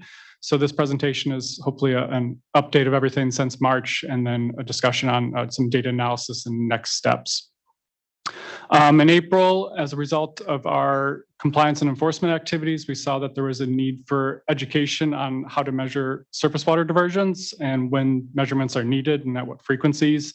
So we hosted a workshop in the watershed to try and educate the various regulations, because they can be confusing. And part of that educational outreach was also an item at the workshop on water right permitting process, specifically for reservoirs or storage structures. In May, I think all the board members went out for a visit to various things that we're looking at in the watershed, especially the barrier removals, or barrier removal needed sites, and then some additional stakeholder engagement the past few months. So in June, we participated with the Robinson Rancheria's Shigome Nature Day, and we also attended or collaborated with USGS and went out on the boat for their GillNet survey for 2023. Last month in July, as Jessica mentioned, we held the Environmental Justice Roundtable in the Clear Lake watershed. The day after that roundtable, we also hosted a booth at the Big Valley Rancheria's Tule Boat Festival. And actually, just yesterday, I was in Clear Lake. We collaborated with the Department of Fish and Wildlife on the initial reconnaissance efforts for the flow study and habitat survey. So this is just a highlight of everything we've been working on. There's a lot of ongoing meetings and coordination and activities. We'll start up with some more field work in the next water year. And this is an ongoing project with a lot of resources being dedicated, and we're going to continue moving forward and conducting outreach and enforcement and compliance actions. So speaking of compliance and enforcement, next slide, please. So I keep measuring water measurement regulations. So 7 years ago or so, there was a Senate Bill 88, so commonly referred to as SB 88. Requires water measurement regulations for anyone who diverts surface water. And this is turning out to be a great tool for us to really dive into a watershed and assess what's going on, what are the beneficial uses, how is water being diverted. And this is also a new approach for us. So prior to this, we've really only used these measurement regulations to assess, is there a device registered and is data being submitted with that device. So through this project, we've been able to actually look at the devices that are registered to see if they're compliant. And we're also looking at the data files to see if the data makes sense. So largely through that effort, We started looking at the Clear Lake watershed. This map here is showing all of the surface water rights. There's about 225 or so. And we've actually expanded a little bit beyond the borders here. However, of that 225 number, only about half of them are active. So there's a lot of inactive, primarily riparian rights. And when we looked into previous reporting from these inactive rights, diversions were not large. They were certainly below the 10 acre foot threshold that requires or kicks in some water measurement regulations. An additional reconnaissance of those inactive rights shows that there probably isn't significant water demand on those properties. For example, we're not seeing irrigated lands at a lot of these locations. But when we try and pull some metrics and diversion information from the watershed, it becomes pretty complicated pretty quickly. And that's largely due to a pre-1914 400,000 acre foot right. And this is administered by the Yolo County Flood Control Water Conservation District. It's subject to a few decrees from the 1900s, primarily the 1920 Gopsific decree, and there was also one, I believe, in 1978. And as a result of these decrees, Yolo County is allowed to take up to 7.5 feet, so the top 7.5 feet of the lake itself, and they have senior rights to that water. And they regulate that on the southeast of the lake through the Cache Creek Dam. So that makes things very complicated. They also have, through this right, they have senior rights to tributary water coming in, especially with storage rights. So it makes it difficult to obtain water right permits because of that. And Yolo County has a lot of contracts and agreements with diverters in the watershed, basically selling them water from this right. So it gets pretty complicated. So to try and better understand what's happening, especially in the tributaries where the hitch are spawning, when we remove the non-YOLO right, we see there's about 12,000 acre feet of surface water that can be diverted. However, when we zoom into what's actually being reported, far less is actually being diverted. So when we go to 2019, which was kind of the last better water year, we chose 2019 because we were hoping it would give us a better assessment of max diversions that are occurring in the watershed. So in 2019, reported use was about 4,300 acre feet of water. There should be a little asterisk on this though, because 1,000 acre feet of that is actually non-consumptive associated with the Highland Springs Reservoir on Adobe Creek. And since this time, there's also been the development of a conservation easement near Upper Lake. So we're actually going to have 1,200 acre feet less moving forward. So actual diversions are not large, and this is largely due, so Yolo County right, of course, has implications there because it's difficult to obtain rights to the water. But also waters, specifically the tributary waters, are not a stable source of water all year long. They're ephemeral. They tend to go dry. In drought years, they go dry, and in spring, wetter years like this year, maybe June or July or so, they'll start going dry. And they start going dry when there's peak irrigation demand for water. And primary beneficial uses of the water in the watershed is irrigation is by far and large largest user. Subset of that is frost protection, but there's also some recreation, domestic, and municipal use as well. And so as a result of an inconsistent water source, but with a lot of agriculture, we are seeing a large dependence on groundwater in the basin, especially in the Big Valley Basin, which is the kind of western, southwestern area of Clear Lake. And the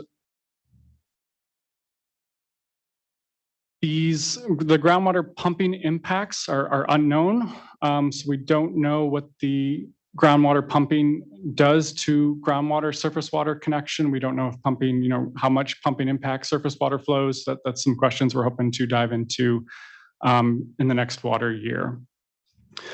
Next slide, please. So diversions are not large, but as seen in the previous slide, there is the potential for significant diversions to happen, especially in key tributaries during the hitch spawning season. And so we still took a deep dive into those diversions that are happening. And on this figure here, you can see kind of two efforts that we have undertaken, and that's largely the surface diversion measurement regulations. So all of the red balloons on the figure here are water rights that received a notice of violation for not complying with measurement regulations. And then our other large effort has been looking at reservoirs that do not have a water right permit. So those are the blue flags on the figure there. But first, we look at the notices of violation for the diversion measurement regulations. We issued 46 notices of violation, or 46 water rights. By volume, this is well over 90% of all diversions by volume. So what that means is that almost all surface water diversions were not in compliance with diversion measurement regulations. And this is a trend we're seeing across the state. So after the issuance of these NOVs, we've had 2 rounds. We've had, I think, 100% response rate in the first round. And the second round, we haven't hit the 30-day mark yet. So we're still, responses are still coming in for that. But we have very high response rates with people providing additional information. Most common methods of coming into compliance include a lot of installation of measurement devices. They didn't have a device before, or the device that they had wasn't adequate. So we've had diverters install appropriate devices, and we'll start submitting data next water year. We had some diverters who had a measurement device, but the data file they submitted had some discrepancies in it, or it was hard to look at the data and see if it matched with what's reported on the monthly diversion volumes. So those diverters were able to submit revised reports and come into compliance that way for previous water years.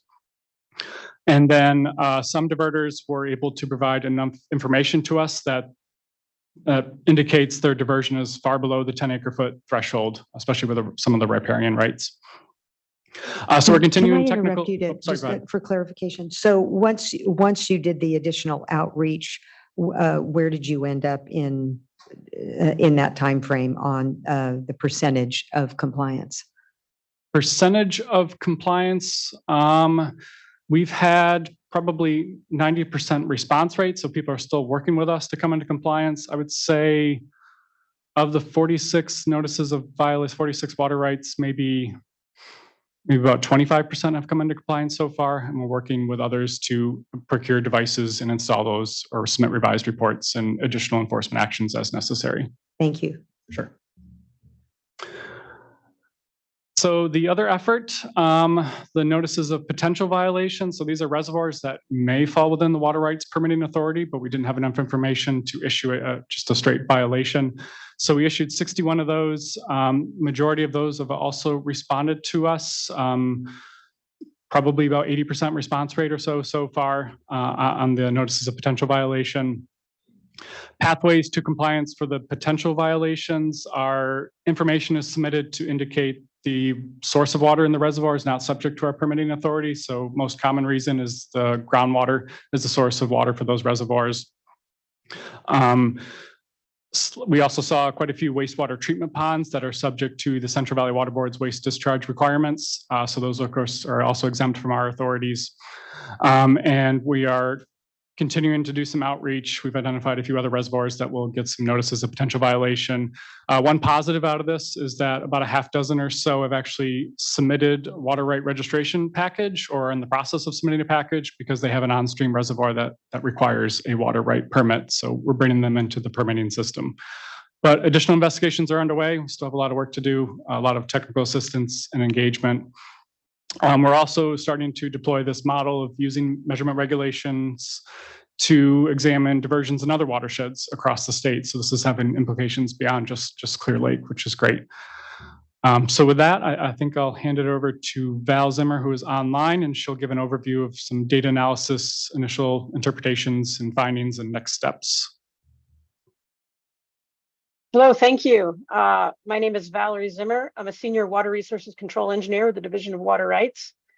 And I'm going to discuss a little bit of our data analysis and data challenges. I'm not going to get into too many details, but I do want to sort of walk you through what we've been thinking. And I think thus far in this presentation, what we've hopefully shown you is that, you know, there is a decline in hitch numbers that goes back decades.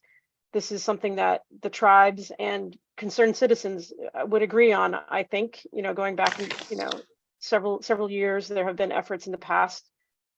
We also have seen this year that when there is water in those streams, fish runs are successful. So we really would like to focus on how do we keep water in those streams while the hitch are spawning and running.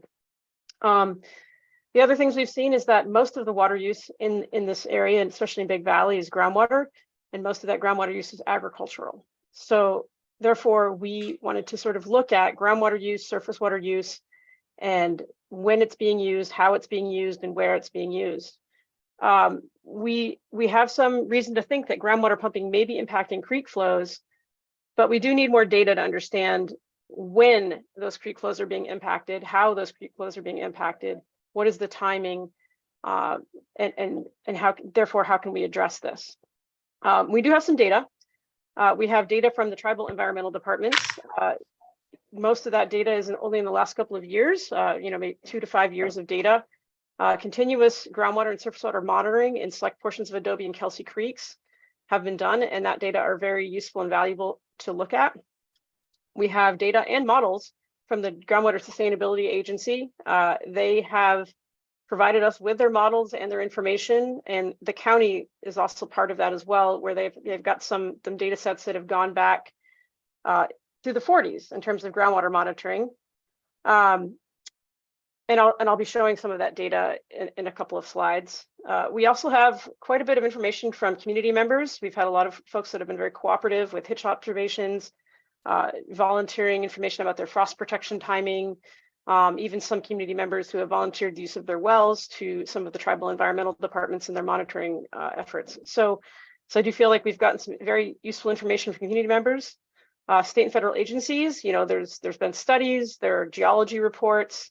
There are 2 stream gauges on Kelsey Creek, and 2 stream gauges is quite critical to understand how stream flows are changing as you go downstream.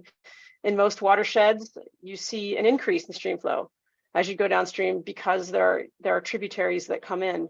However, in small systems, sometimes you don't see that. Sometimes when you have groundwater basins, you see losses as you go downstream, and that is something that we are seeing. And then, of course, the Division of Water Rights, we are starting a stream gauging program in Adobe Creek. We're going to be collaborating with the tribes and hopefully some community members or agricultural groups to continue stream gauging and monitoring in wells, starting in 2023, but going forward into 2024. So therefore, there will be more data coming in the future, but we have some data challenges. So next slide, please. So some of the data challenges for us are, we don't know where the wells are. We know there are wells. We know that wells are being used for most of the groundwater use, but we don't know how many there are. We don't know where they are. We don't know how deep they are.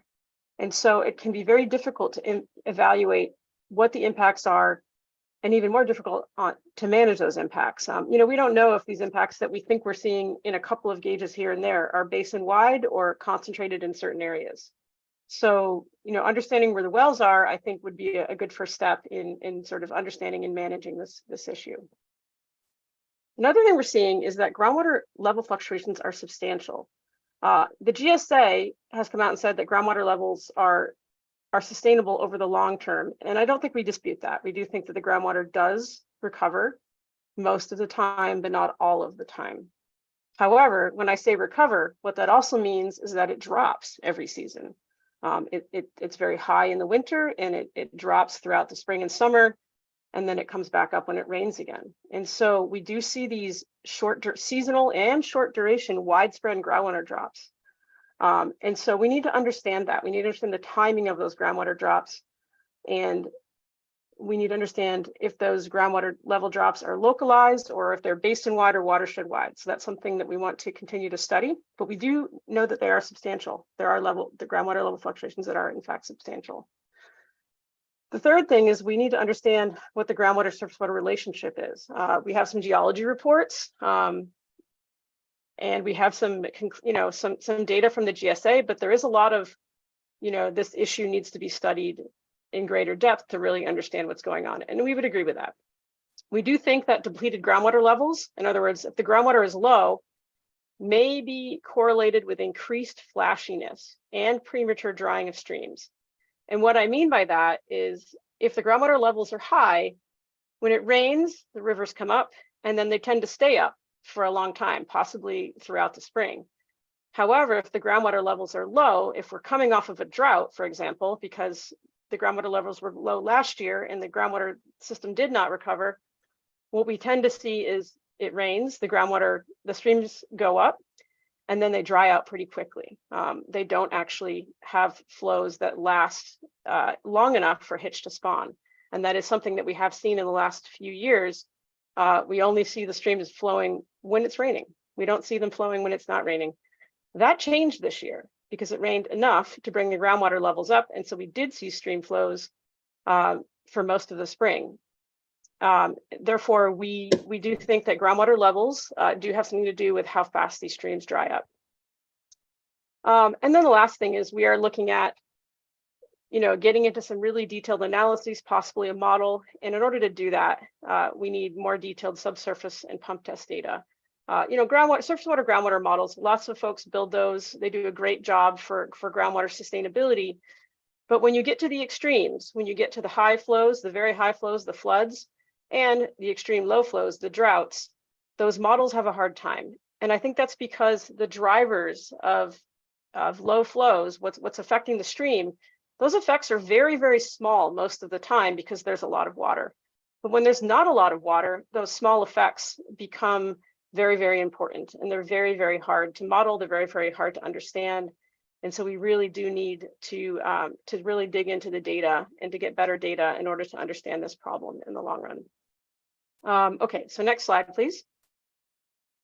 So I'm going to show you just a little bit of data. I've done a lot of talking, and I'm not going to show you all of this data, but I do want to sort of just highlight what I mean by substantial groundwater drops that we're not seeing in the long-term data. And I'm just showing you two wells. They're very close to Adobe Creek, which is the longest creek, sort of the second from the left side.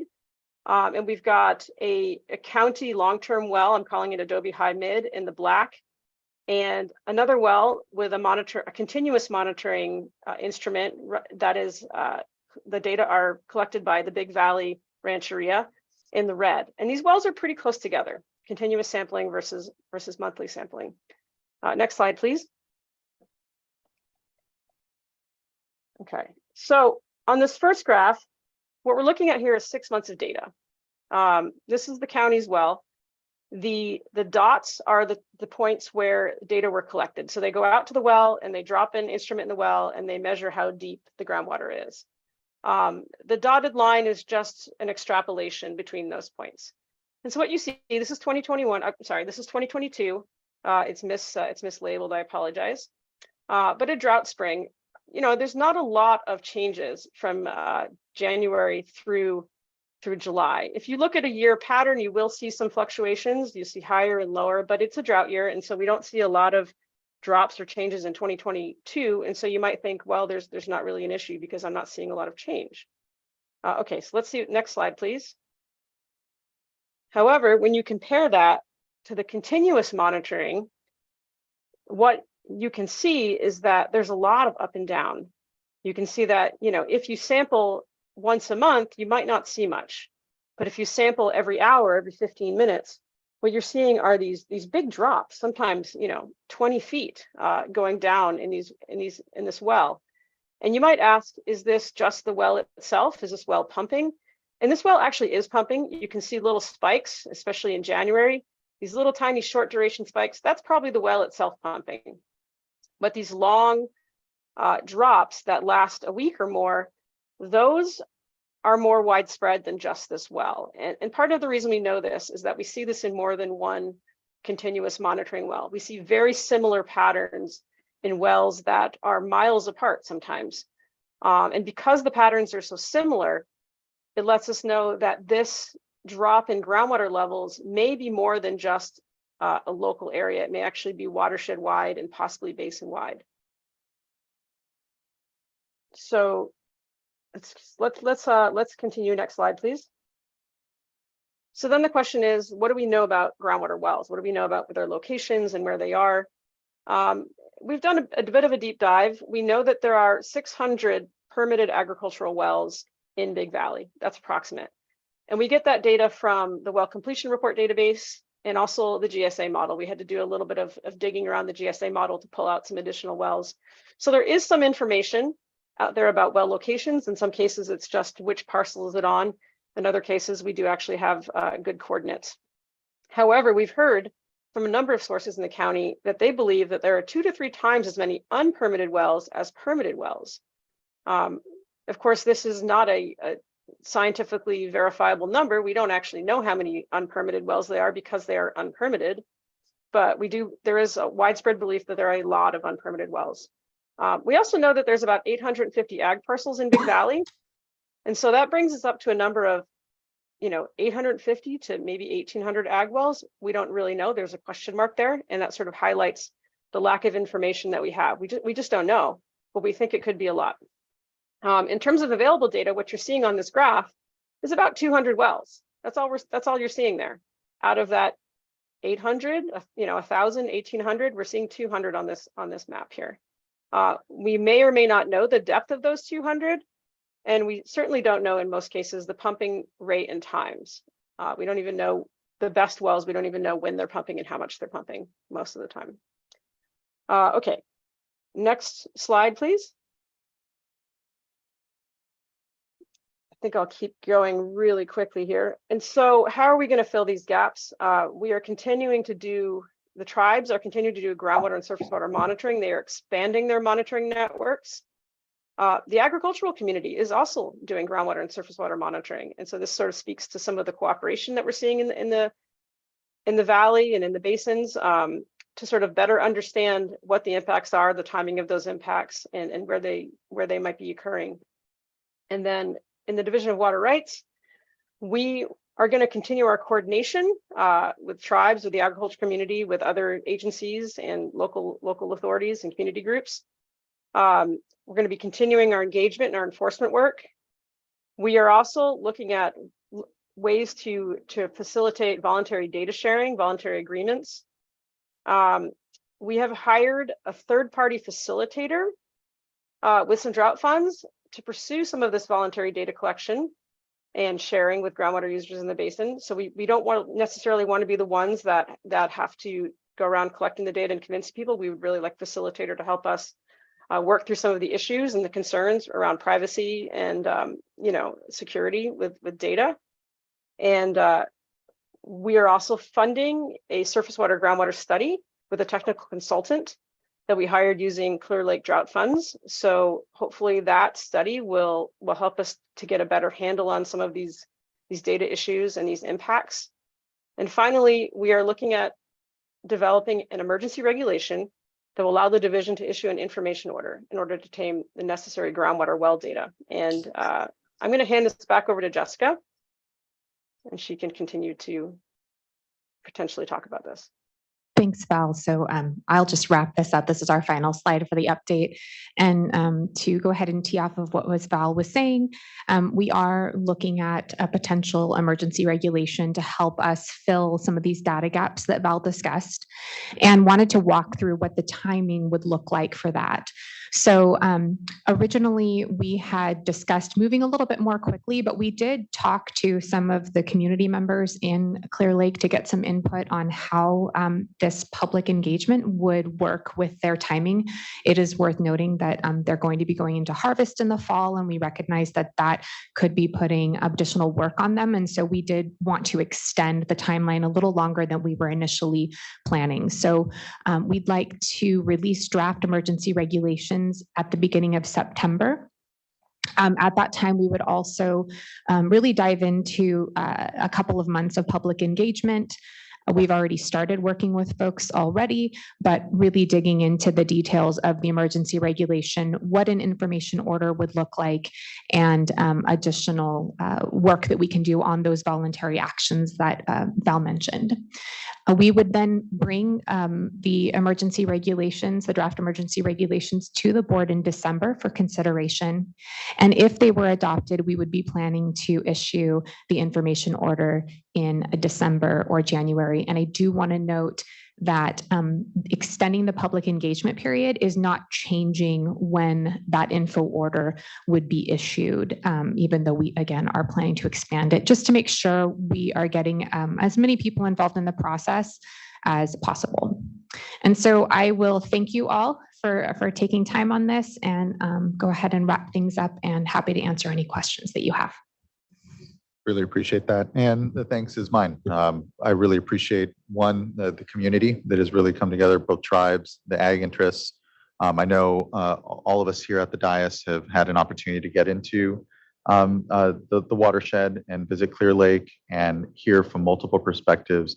And I know that there is a lot of cooperative work that is going along, and I want folks to know that as we see here the need for this better information, more complete information so that we can have continued good progress in the discussions we've had, it's not meant to diminish I know the good work that is going on cooperatively here, but given the data gaps, given what we've been challenged with just understanding some of the dynamics of the interconnectivity and how best to start to address and keep flows in stream here for the benefit of the entire watershed, but certainly as we're here concerned about pitch is really important. So just thank you. I've really appreciated the approach, the discussion, and the leadership that I've seen from a number of the ag interests to really get to the information that we need so that that can be the basis of our discussion and we can really start to make and ensure that we are taking actions that have the best benefit and balance what is a need to continue to ensure our communities are thriving. Looking to fellow board colleagues if there's any questions or comment off the bat, and we have about 10 commenters and we'll take them in order of receipt. But Vice Chair. Well, I just want to echo your thanks, and for everyone that's watching, hello. It's been great to get to know you all better, and thanks for hosting us, each of us, and in my case, a couple of times. So it's been really helpful, and this is tough stuff. It's very complicated, and we can't do it without your involvement. I have a couple of questions, wanting to better understand, if we could go over to slide 25, wanting to better understand on the facilitation for the voluntary data sharing, a little bit more about that contract and what you're thinking in terms of time frame and where that might fit in, with the public engagement. And then also on the groundwater surface water interaction study, what's the time frame on that? Yeah, good questions. So both of those contracts are being finalized right now, and they will be for 3 years. So they're not going to wrap up quickly this year. We have, we're really working on, for the facilitation, we've already brought the facilitator in, specifically into meeting some of our agricultural stakeholders that we've already been working with. And really, we're looking to that group to help guide the effort. We envision that the facilitator can start working with a number of the stakeholders to find out what would be most helpful for them, what would be necessary for a voluntary data sharing program. We've talked about things like data privacy, those different levels, what information we need, and also what information people have. And a lot of this is helping us to also understand how we can develop a useful information order too. So it's doing a couple of different things. It's allowing folks that are interested in helping us with that. We did think it was important to get a third party in so that folks felt like they could be comfortable with another person that maybe they weren't necessarily as comfortable working with us directly. Also helping to bridge that gap. I do want to point out though, however, our agricultural stakeholders have been very good with working with us, but there's a much larger group out there, and we want to make sure we're targeting all of them. It actually pairs with our groundwater surface water interaction study because the consultant that we are looking to hire for that study does have experience working on the Russian River frost protection coalitions. And so we do see there being some similar potential data sharing that could work between who collects the data, how it's assessed. These are all things that we're considering that we don't know for sure right now, but that's what the facilitator is going to help connect us with. So really the facilitator is actually going to be working with the stakeholders, with the board, and with our contractor to help us work out what a good platform and program could look like for right now, but also to build on into the future. So we have them in a 3-year contract with the hope that this can build up something that we can use more long-term, recognizing this is not going to be a one-year effort. For the groundwater surface water interaction study, we don't currently have a study plan for that because we haven't finalized our contract. So that is something that is being considered and developed. We are working with them right now. We envision having some information within a year, but it's unclear right now, again, with some of these data gaps. But we're also hoping to work with that contractor to help guide us in some of the information order work as well. Great. And then the other question that I have, and I just really appreciate all the different efforts that are underway. The county's undertaking a certain role. The tribes are, you talked a lot about the fish rescues and the monitoring. Ag, we've been out to a couple of sites, Jackson Family, where they're actually going into, some effort to remove barriers. And so what could be done? It feels a little ad hoc. And so, and it's hard to sense, priority, and maybe it's too early to tell, removal of one barrier versus another, or just any action that could be taken. So as you move forward, right now the focus is going to be obviously on, because there's this timeline here for the information order, but I would welcome your thoughts on how we could, as part of these updates, receive information that's a little more specific, not on any one project, but what's the game plan?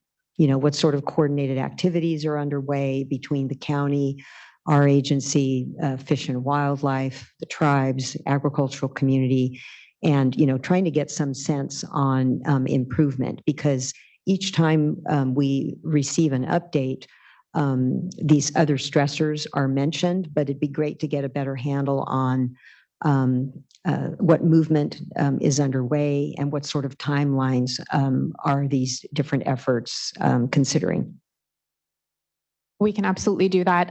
Some of them, for example, the flow study that we talked about, we don't quite have the information. I think there'll be a lot of information at the end of this year once we get through the summer. But I can say one thing that will probably be of interest is that CDFW is finalizing their contract with the California Conservation Corps to go in and do the vegetation removal on several of the creeks. I think that's starting later September. Yeah, they were waiting for some of the areas that need to be dry, but we anticipate seeing an improvement there immediately, which is great. You do have some very good questions about the barrier removal, the longer term ones, but we can definitely provide future updates and maybe make it a little bit more coordinated to understand what the different efforts are from the agencies. I would say it would probably be helpful to have some of their representatives come in because they really know the details more than we do. Absolutely. Yeah. Thank you.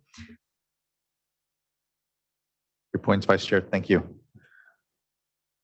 Board Member Firestone. Great, thank you, and echo all the thanks. And I think both by the leadership here at the board and by board members and chair and vice chair and staff, and then the stakeholders, I think tribal leaders, agricultural community, everyone's really poured everything into this, and it shows. It's just such a relief to see the numbers this year as compared to past years, and I think that's a real reflection of this. How much time and priority that this has already been, and I really appreciate the continued work to try to make sure we're not back in the emergency sort of really dire straits, hopefully in future water years, and get the data that we need. So a couple questions, these are just questions I'm trying to understand. So one is on the stream gauge and kind of fluctuation data challenges. I know we had some resources to do telemetry projects, and we're doing OpenET things in other watersheds. Are there pilots or tools that we're using or able to use in this watershed that could help us get more data without having, in a more continuous and digital or frequent way rather than relying on installing things and reporting. And it does seem like we've had a huge improvement in reporting, but obviously we're still really far from where we need to be. So can you comment on that? The only thing I can really say is that when we brought on the consultant for the groundwater surface water interaction study, these are a lot of the topics that we're going over with that person. We have thought about that, these different elements, particularly with when we're asking people for information, if there's ways to get it without reporting, even if it's estimating. So they're all under consideration. It's all on the table. I can't speak to specifically what it is because we just haven't really hammered it out, but I can assure you that we're going to make sure we're looking at all of those different avenues, and that when we do have a plan in place, then we can share, a little bit more about those thoughts. Yeah, that would be great. And just, I think certainly this area we've talked about, Scott, and then now just Sigma and Bay Delta, right? There's so many questions about groundwater surface water interactions and reporting and the frequency of reporting. And I just would love to understand more about the, these, whether it's telemetry, OpenET, and some of the tools that we have. So maybe just for consideration for future information items, also just publicly on kind of what we're learning on that, because I think it's relevant to so many of these watersheds and just how things are changing as we're looking at our regulations on getting information. So, and I just have a lot to learn. I would imagine many other people do too. Other question is on, let's see, slide 23 that helped highlight some of just within a month and between months, we're seeing really major changes, even though the overall monthly level as measured monthly isn't showing that as much. And this may be just what we're still trying to understand, but so this is for a particular continuously monitored well. Are we concerned that within those, I don't know what it is, 20 days or something where it's dropping really low, that we're seeing pretty significant drops in surface water as well? Or is it that there's very localized, groundwater levels, but the overall groundwater, by the time it's really connecting with surface water, we're not seeing those drastic changes within surface water during that month? And do we know that yet? And we don't know that. Yeah. Okay. So that's one of the questions we're trying to. Okay. And then lastly, just, and I'm sure I know this will be a continued conversation, and I think maybe to the vice chair's question or suggestion on, being able to get updates from sister agencies in the kind of larger plan and prioritization. I am really interested in understanding the GSA and DWR's work in looking at groundwater dependent ecosystems and the studies and expectations and roles of the GSA, GSPs in addressing that, because it seems like that's where again, some of this long-term planning and management, and especially kind of the framework and structure for managing groundwater through a GSA, GSP. If locals, are able to do that to address groundwater dependent ecosystems, it would be great to understand, is that what is expected in terms of the guidance that DWR is going to provide? I know it's in a little different time frame than the other undesirable results, and folks are, again, I think still doing that monitor or the modeling efforts to understand it, but would love to just understand how that's fitting in, and kind of the timing and integration with this more kind of immediate work and models. And I guess that's sort of relatedly, just it sounds like we have been able to get modeling data and access. Can you just speak to, I know there's some challenges in getting in different models, and can you clarify what is out there in terms of models already and what we have access to and what we don't at this point? It seems like we've made progress on that, but I'm just not following yet. Sure, I can attempt to take that. First, I guess I'll return to your groundwater dependent ecosystem comment that is called out in the groundwater sustainability plan. And I think one of the undesirable results is if stream flow levels are below a certain threshold for 2 consecutive years, like 2 out of 6 locations, additional actions are needed. I can't remember the exact wording on that, but it is called out in the GSP and a potential action item there. The GSP, to better study the groundwater surface water interaction and additional modeling efforts, it recommended maybe 6 or so additional monitoring wells along key tributaries to better understand monitoring wells closer to the streams than what was available for the GSP development. So Department of Water Resources agreed, and they're planning to install 2 multi-nested groundwater wells north of Highway 29, one on Adobe Creek, one on Kelsey Creek, sometime later this fall. And so models that are available, so we do have access to the integrated hydrologic model from the groundwater sustainability plan, and we have provided that, I think, to our consultant, or our consultant will take a look at that, as is, I think Flow West is also looking at that, Big Valley's consultant as well. So we have that model. There's not a whole lot of research in the area. We do have multiple Department of Water Resources gauges. There's some USGS gauges. There's Big Valley's transducers on Adobe Creek. We're planning to install some more telemetered gauges this fall, assuming equipment procurement comes through. Outside of the GSP model, that's probably the most comprehensive recent one, but there is a 2003 groundwater recharge investigation update that has some modeling efforts that Lake County funded in the early 2000s, which was an update to a 1967 report.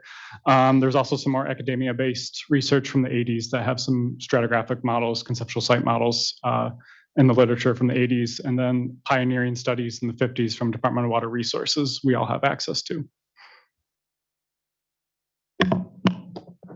And just one thing to follow up on too is there can be a lot of models, but what the GSP does specifically call on is the data gap as well. So multiple times the GSP talks about the groundwater surface water issue as being, a big unknown and the need for more data. So, what you're putting in is important.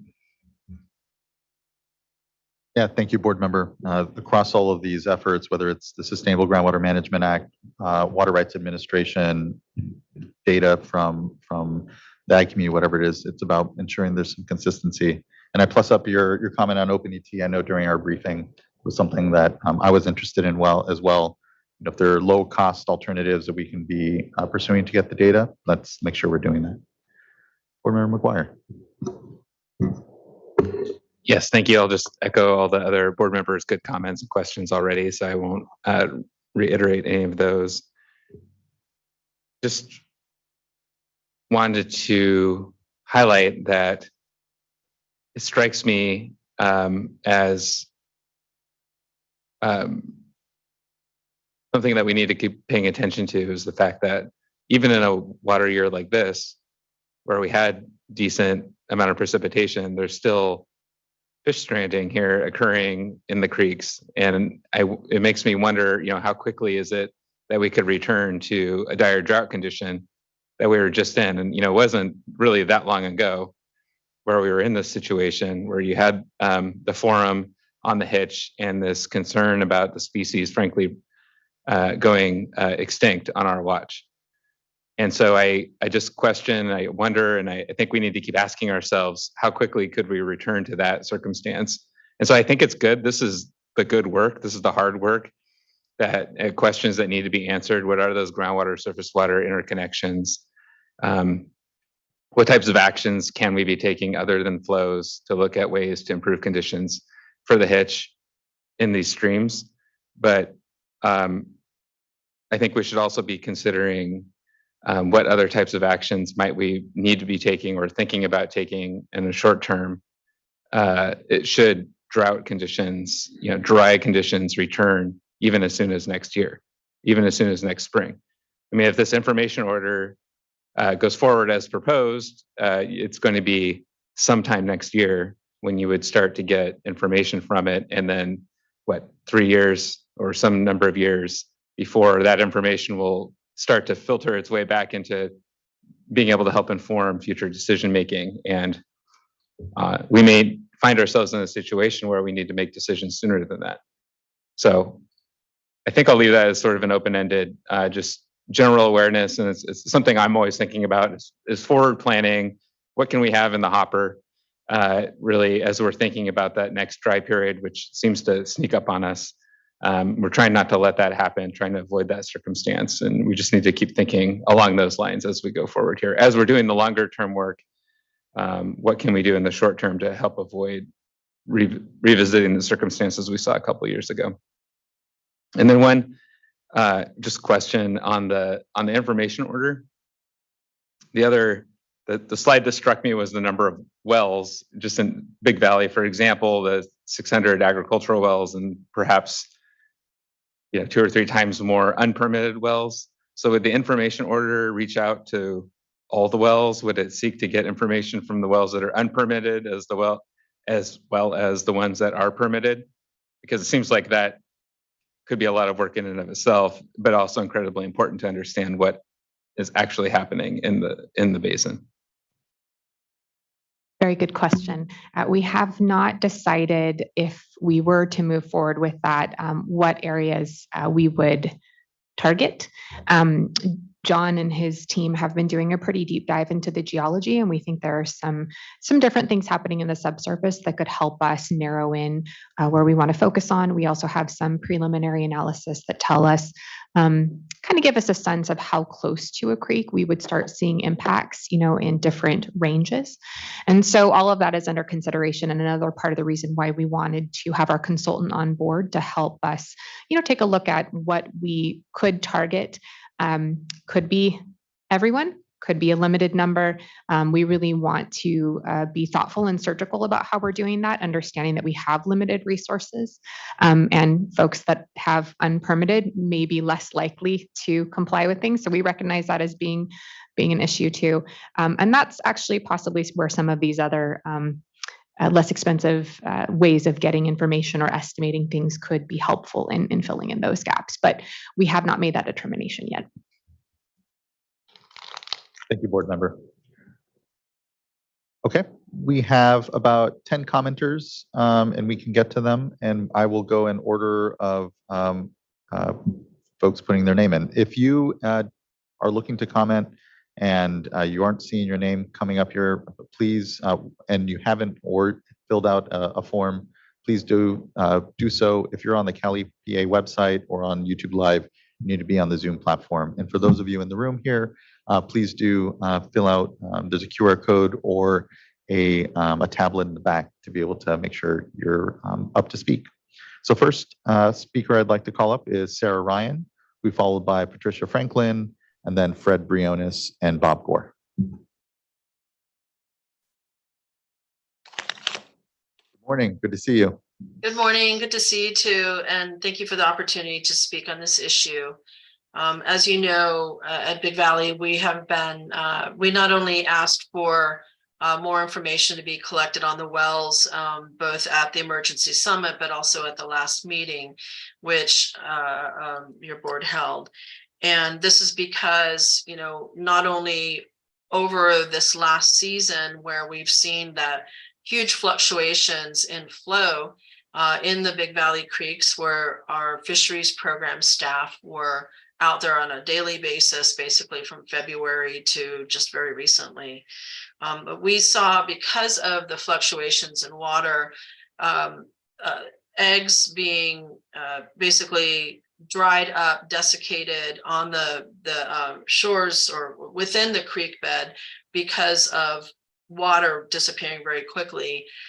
We've also, as was noted in the staff report, have had to rescue tens of thousands of the larvae and fry because of ponding and pooling that's going on in the in many of the creeks where we were doing our monitoring. And this has also happened in other parts of the county as well, with the fish rescues that the other tribes were doing.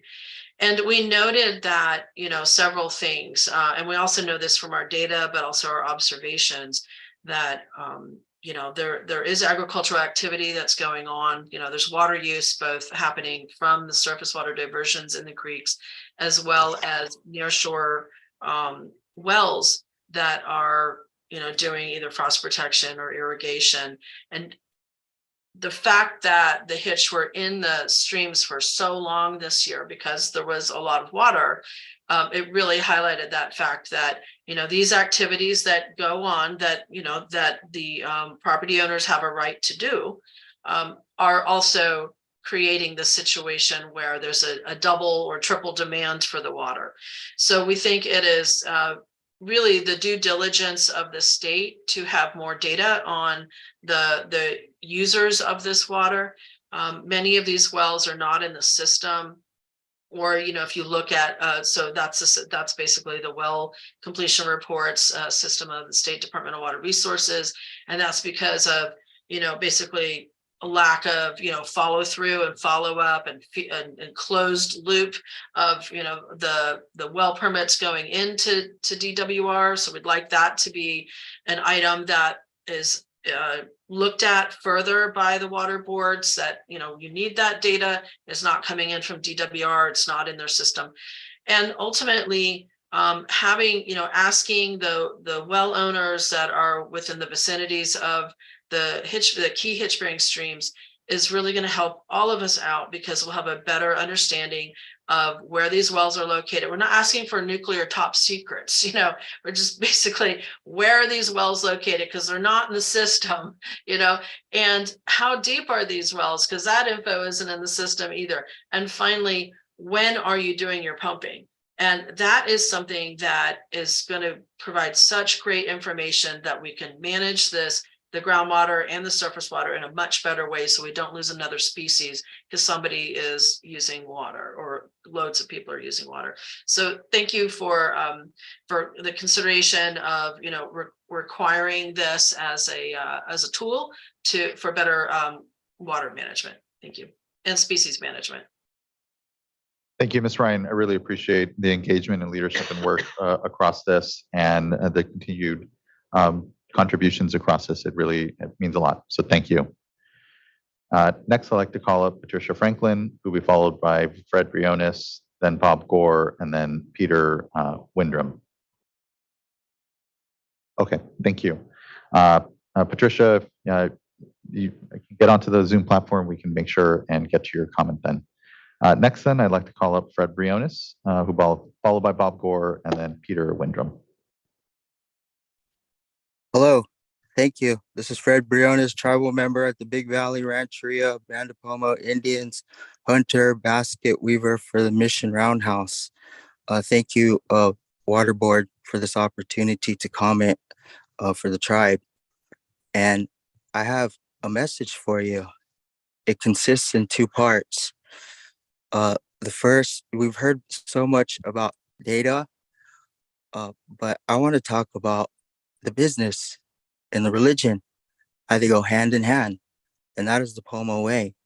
See, our religion, our spirits, they come from the water, regardless, up in the air, in the lake, the stream, and underground, and how we see the water being used since first colonialization. It was agriculture, which is heavily supported today. And the agriculture, what the Spaniards brought was the wine. It was the wine, and that is their business, and that is the religion of Catholicism. But see, the symbol now is that they stopped serving wine in Catholic Church. That is the symbol, and that's why the spirits, they want me to talk to you today. Now, see, they use that wine there. It causes so much death. Humans, animals, the salmon, the hitch, the bear, everything, the spirits. And now we have a dancer from the water which is called a shake head. So when we see the graph of the pumping levels going down, we know that the water is going down and there is a cavity underneath from that groundwater being pumped. And now the shake head being an understanding, everything in California, the earthquake, it predicts the earthquake.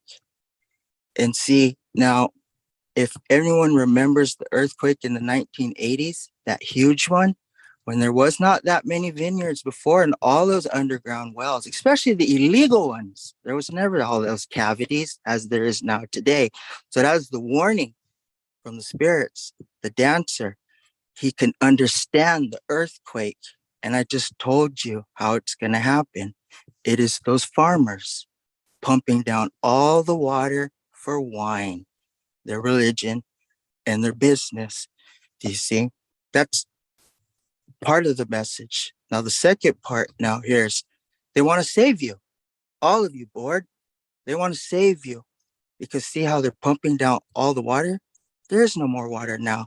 There's no more animals, and soon you will have no more job. So they want to save you. So how they go about it? They tell the tribes do it just in their ways. How they did it to you by the law way. So what the spirits did is they brought angel attorneys to the tribes to go after the water rights. They feel, they strongly know that they will win this case for the tribe's water rights. It's just a matter of how much will the tribe win. And they question you now, board. They test you. They see how the water is being used into wine to support those farmers that are predominantly all white.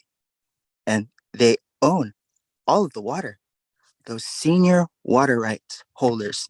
So they call themselves higher above even you, board. During a drought, you have no control over them. They could just continue to pump as much water as they want or complain and say, pay me $1.4 billion to not use the water in YOLO, or even just like that Boswell person in Tulare Lake, the epitome of white privilege. The system was all set up for him. That's what he says on the TV. It's not his fault. But do you see the systems there that need to be broken? The systems of white supremacy. Now, those are the messages. Now, this case now, water rights case, it's going to go. It is going to go all the way up to the Supreme Court, probably. It will take years and years and years. So it is good. We'll be doing some good work with each other, board. And it is not you, board. It is them, those senior water rights holders. So that is my comment to you. So be ready. They want to see how you're going to set up now. I told you what we're going to do. We're going to open that case. Thank you, We got Mr. the attorneys. Thank you, Mr. Be ready. Briones. Thank you, Mr. Briones. I appreciate your comments. Next, I'd like to go to Bob Gore. And then be followed by Peter Windrum and Michael Miller. Yeah, you may need to turn on the mic there on the top. How's that? We can hear you now. Thank you, Mr. Gore. And good afternoon. I'll be mercifully brief. I'm Robert Gore from the Gualco Group on behalf of the California Association of Wine Grape Growers, who've been lifting up the commonweal and our culture since the 19th century. And they are, because I've seen it, I was there when it happened, they are stewards of record for sustainable natural lands. When Karen Ross was the executive director in 2006, they began a certified sustainability program, which has come into direct use in helping to direct the Russian River, Mendocino County emergency response.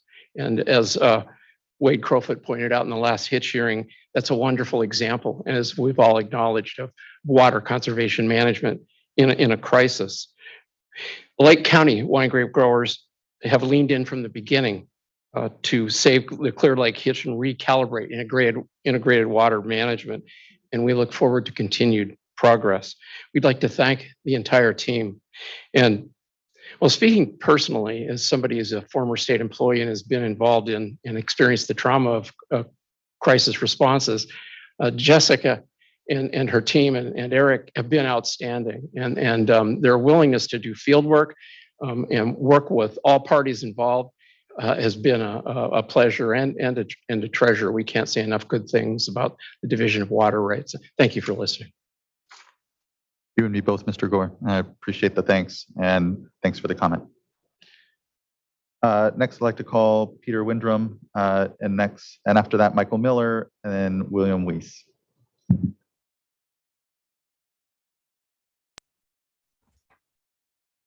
Thank you, Mr. Chairman.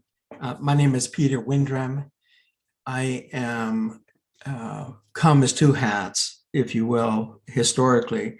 One is that I've lived my lifetime on the banks of Kelsey Creek and have observed hitch runs since I was a small child.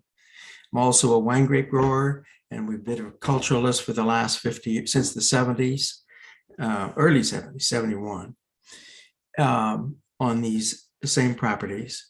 Furthermore, I was a principal person who started, was one of the co-founders of the Chi Council for the Clear Lake Hitch that was formed in 2004 and started the monitoring program for Clear Lake Hitch throughout every tributary around Clear Lake because of a personal concern that I had about declining population of the hitch. That data, we gathered data with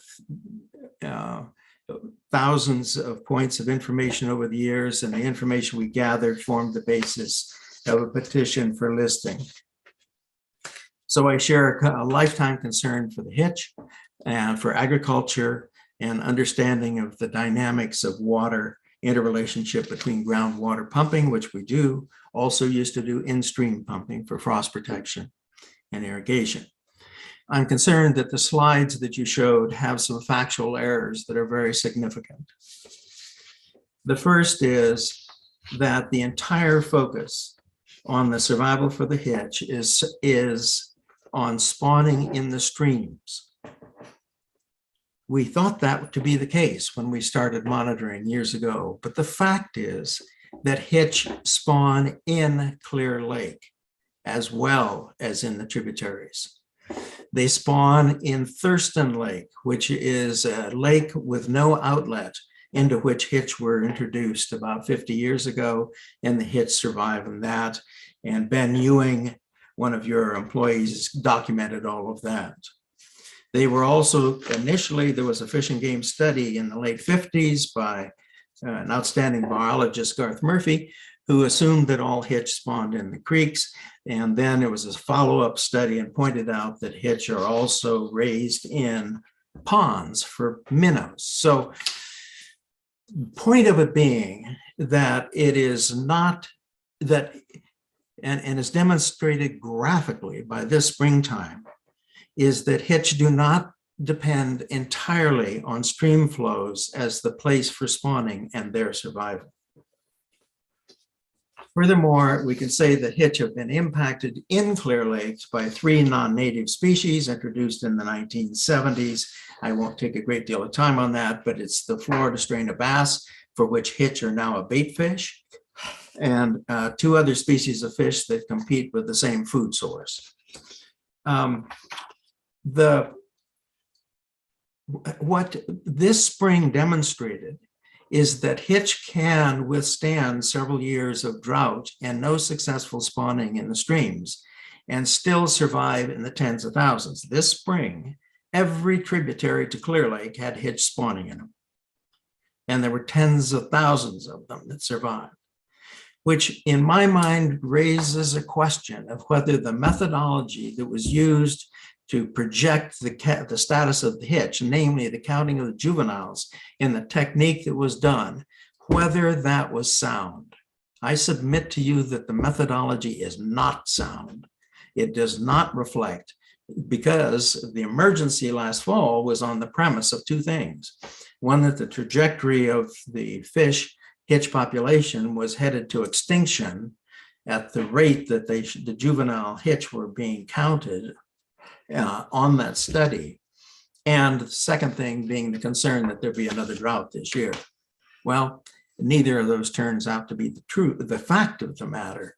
So I think you need to go back and double check that methodology and recognize that there is no emergency. There is concern, there's legitimate concern, but the hitch are not on the verge of extinction.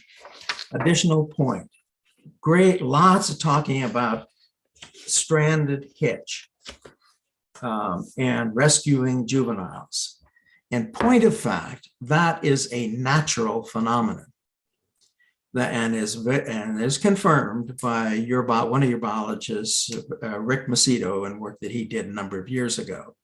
Namely, hitch will continue to spawn as long as they can get water up to be spawning, but it is the nature of these streams that the flows will drop dramatically, and hitch will be spawned, having nothing to do. It can later in the season have something to do with pumping, but not during particularly the time of the frost protection, which is of the time that's of concern. And as I point out, by the way, there was no frost protection this spring at all, none, no pumping.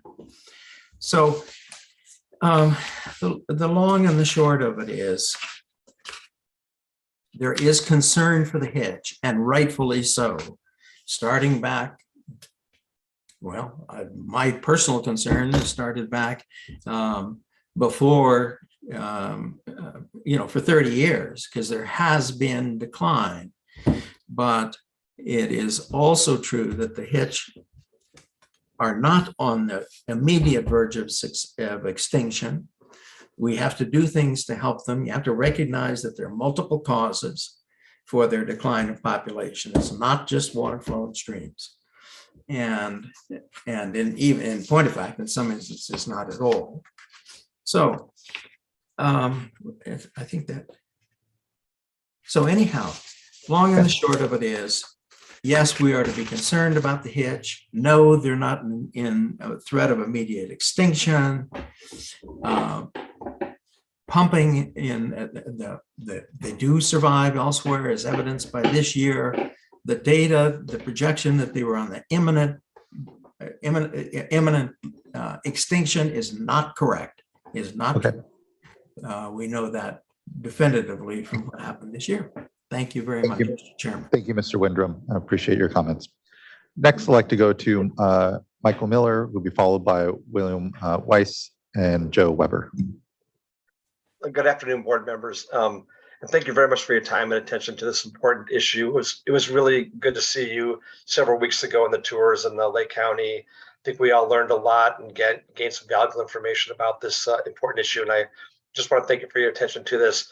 Also, Noelle Kremers from Wine Institute couldn't be here today, but she did ask me, and I share in this, expressing this thought that we really want to, acknowledge and appreciate the efforts of Jessica, Valerie, Eric, Abby, John, and the whole team at the Water Board and other agencies who've been working hard on this issue. It's a lot of work, and they've been working collaboratively with everybody. And Wine Institute and I, Wine Group Brewers, we cannot thank them enough for their continued engagement and working with us. They've done great due diligence, and it's greatly appreciated. In the big picture, we are continuing to support data collection, removing barriers. We need more stream gauges. Groundwater recharge needs to be increased, and sustainability programs need to be enhanced and expanded. And we support all of that, and we will continue to support all of that. Also, it's important to look at when you look at gathering information, emergency regulations, those kinds of things going forward. That really what we're looking at here with this fish, with the hitch, is kind of three issues combining here. You're looking at 1, the hitch, 2, the drought, and 3, water resources management in general, right? To the extent that we're focused on the hitch, it's real important that we, keep that to be our focus for this purposes, right? Slide 23 is a good example of that. Somebody brought that up earlier. When you look at that slide, you'll see information that's valuable to all 3 purposes. But also when you look at it, you're going to see that the spikes that were highlighted were at the end of the spawning period or after the spawning period. They weren't in the spring spawning period. And to the extent that we're looking at gathering data, it really needs to continue to be focused on the hitch, and that collaborative effort will continue to be successful to the extent that we're really keeping our eye on the goal here, and that is how do we keep this fish from becoming extinct, and what do we need to do to make sure that we protect this the species. And again, I want to thank all the board members for your attention to this, the board staff for all their work, and we continue to look forward to a collaborative effort in addressing this problem both in the short term as well as looking for long-term solutions as well. Thank you for your time and have a great day. Thank you as well, Mr. Miller.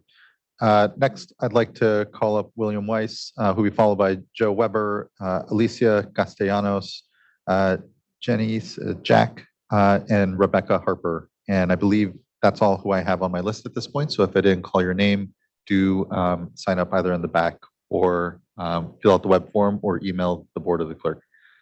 Mr. Weiss, good to see you. Hello, everyone. Once more, my name is Will Weiss. I am a pear and wine grape grower in Lake County, and I am joining you today as president of Lake County Land Stewards.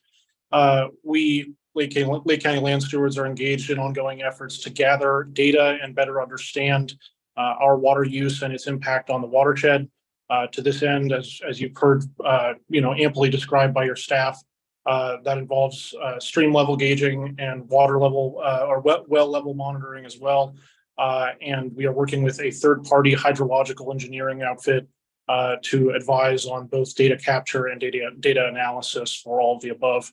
The coalition that I'm working with is expanding slowly, but nevertheless, good meetings of this type generally are helpful in that effort. But nevertheless, we are working and talking with a growing number of partners, from cannabis operators to, and these being both inside and outside mainstream agriculture, but the ones outside would include cannabis operators, county and some tribal partners, and so on and so forth. So thank you again for an opportunity to sort of give validation to what your staff has been relaying about the stuff going on the ground in Lake County, and please let me know if there are any questions I can answer. Thank you, Mr. Weiss. I really appreciate the partnership and the leadership and bringing folks together and bridging across all the activities that we know we can be doing together, and acknowledging I know the good work our folks are doing to be clear, communicative, and hear the board's desire to continue to, again, be clear and communicative around the outcomes we're looking for, which, when I talk to our tribes, when I talk and I hear from folks in the watershed, growers and otherwise, I think we all have those same outcomes. And so look forward to the continued work. So thank you. Next, I'd like to call up Joe Weber.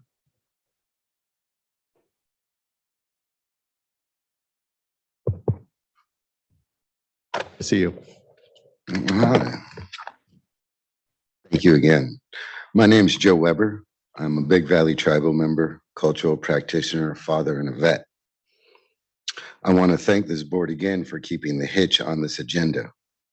I've spoken in front of you many times and spoken my truth about the hitch. I just want to offer a prayer today and let you guys know I appreciate it again.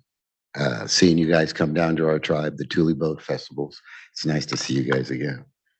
So once again, I've spoken my truth numerous times. So today I just want to offer a prayer for the board.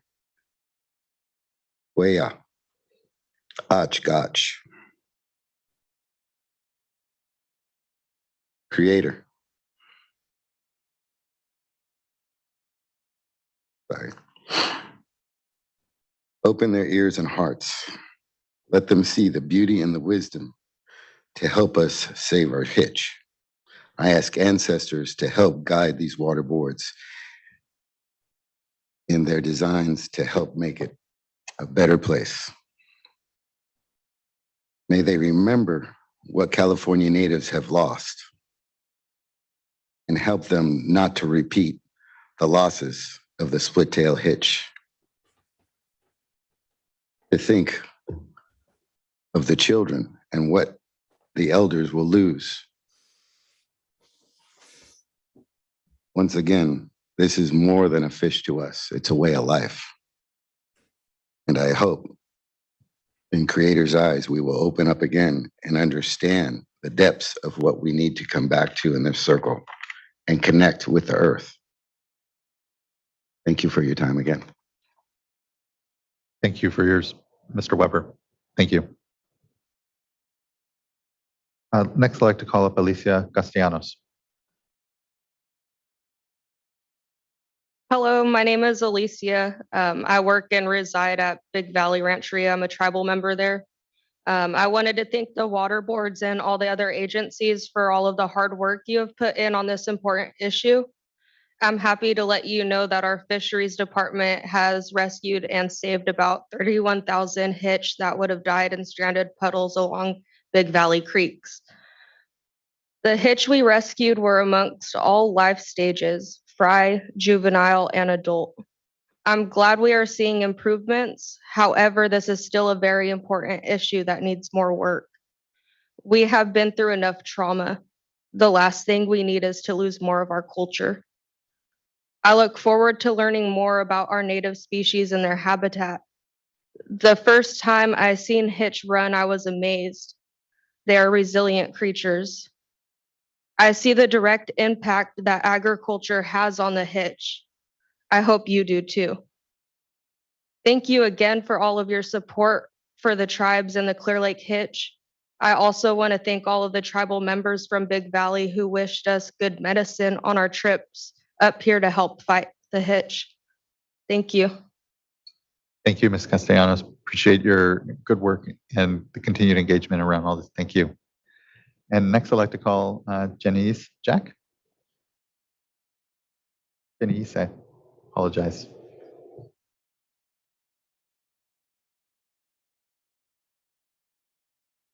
Hello, Hello. boards, and it's good to see you guys again.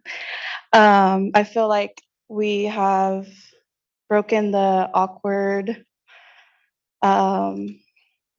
vibes that we've had, and we've gotten to being able to do rescues with the water boards was a blessing, and felt like we were just a big family. So it's good to see you guys again. Hello, for those who don't know me, my name is Janice Jack. I am an enrolled member from Big Valley Rancheria, and I am also a fisheries technician for my tribe. It is a blessing to be here today, and thank you, board, for allowing me to speak to you guys again. I am the boots on the ground, most people would say. I have observed the vineyards since February during frost protections and when the creeks were high with waters. Let's see. And it is a blessing that we have gotten so much water this past winter and seeing the chai again. And being able to show my two children, Hanalei and Keahi, my son who's not here right now, the chai. I was raised around the creeks and seeing chai as I grew up and hearing stories from my past elders about the chai and how it brings families together and it is the roots of the Native people. It was also our people's first foods. Peter Wind, we have been keeping track of all fish, not just juvenile. And I have been working on a big binder from February of frost protection. And so yeah, just so he knows. Also, when we were doing the surveys and seeing the hitch spawned and go back, they do wait in the creeks for a while. And then sometimes they spawn again with new hitch that come up or chai that come up. And being able to be the boots on the ground to collect all this data has been a great experience. And she went out a few rescues and I took her out as I was able to show her, you know, and tell her about the chai. Hold on, please.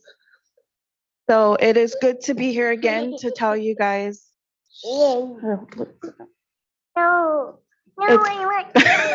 Sorry. It's okay. It doesn't count against your time at all. So, yeah. So being able to collect all the data we have throughout this season. Hey, dudes. And my niece is here too. Don't climb on that thing. So thank you guys again for allowing us to come up here and speak to you guys. And I feel like you guys have the power to save them. You guys, what we give you guys, the data, our stories, our culture, to save them. So I pray that you guys could save them, and we'll do what we can to save them. And so thank you again. Thank you. I really appreciate your words, your work, your actions. Thank you.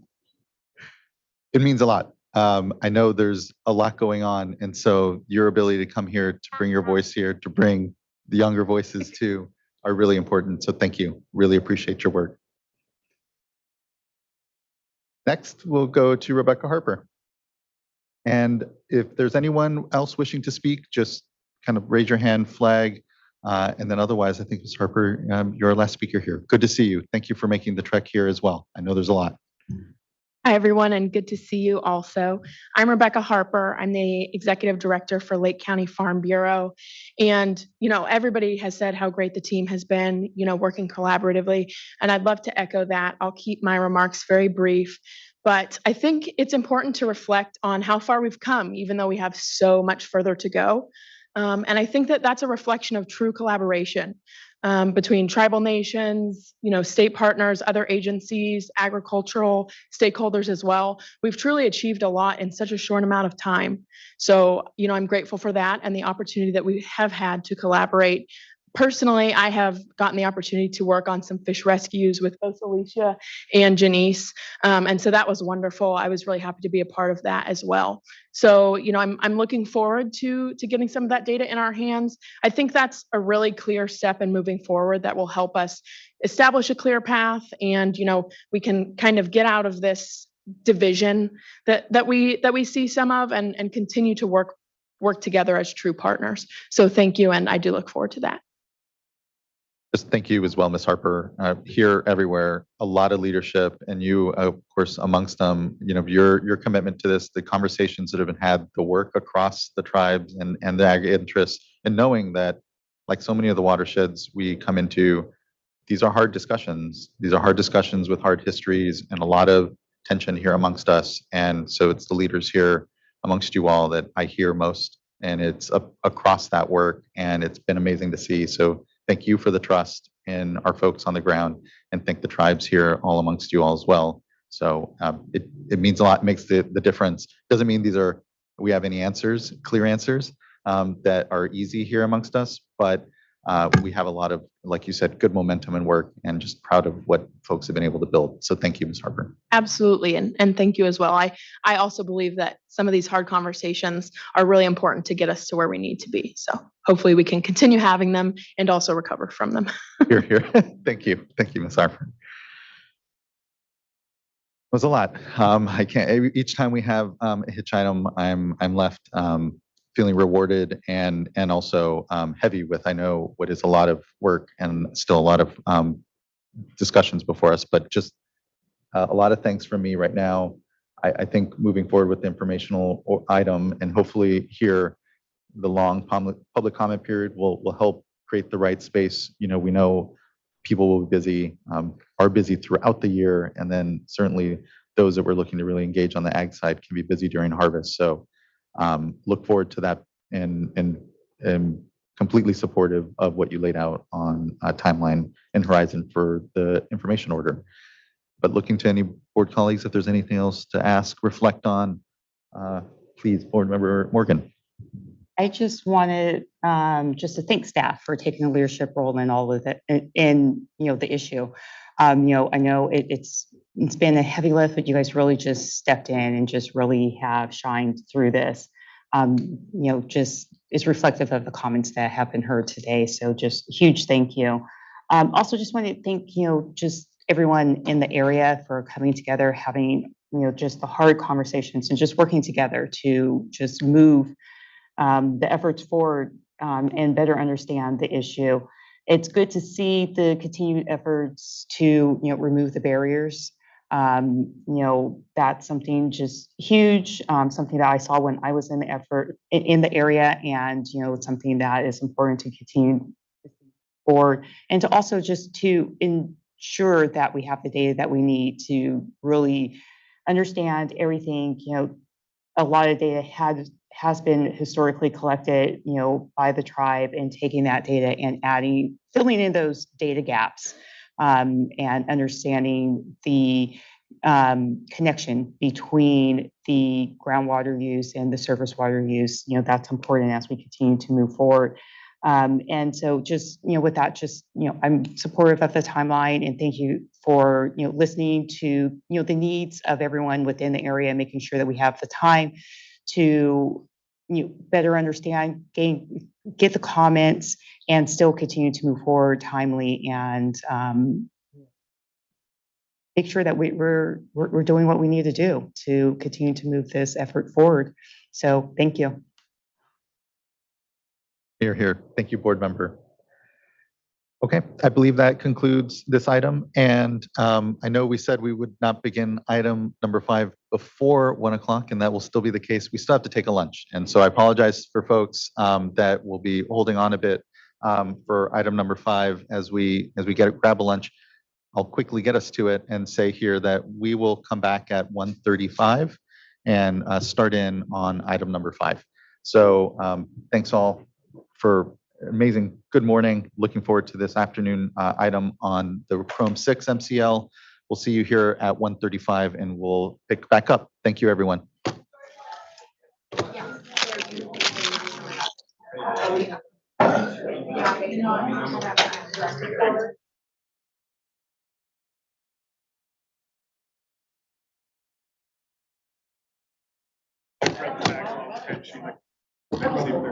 Okay, yeah. So they said they have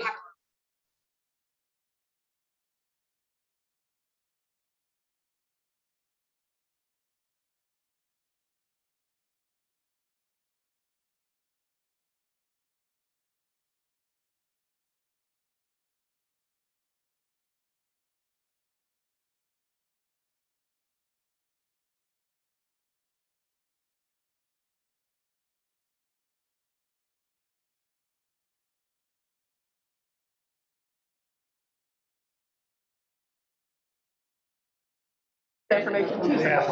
Yeah. Got it. Oh, no, yeah.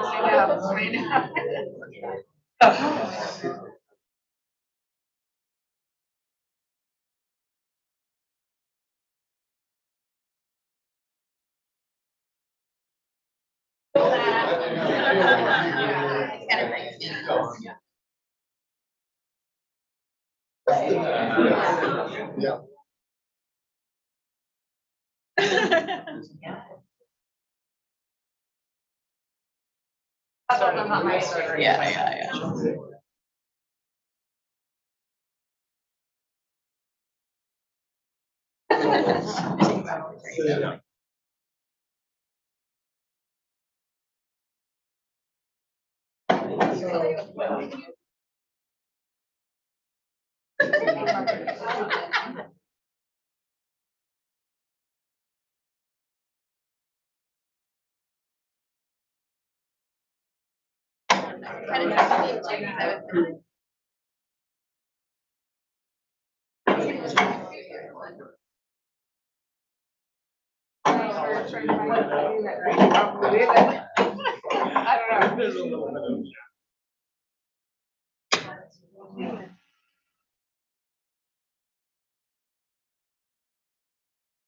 Probably not more than 2 or 3. Yeah, at the most. Yeah. All right. Well, thanks right now.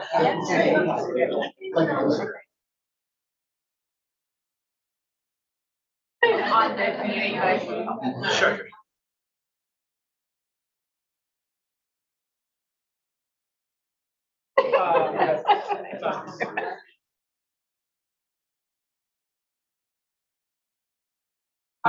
Yeah, sure.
Thank you, ma'am.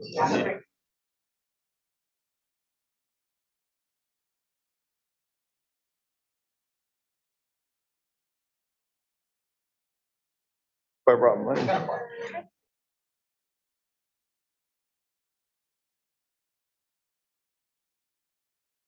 I always leave mine. I just shut it so that no one can read it.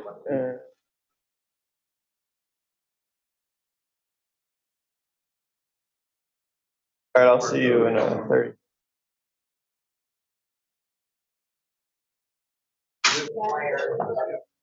Sunglasses. Hey, Eric, will you, just clarify, you said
I was looking underneath. I didn't.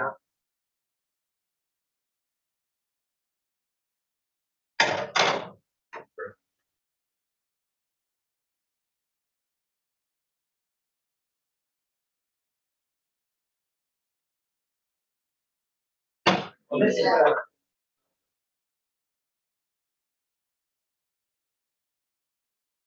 take down or yeah, we got some AV guys might. Yeah, there we go.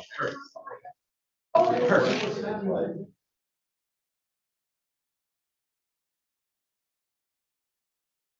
Perfect.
If you know where it's at, if you want to grab that.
Check 1, 2.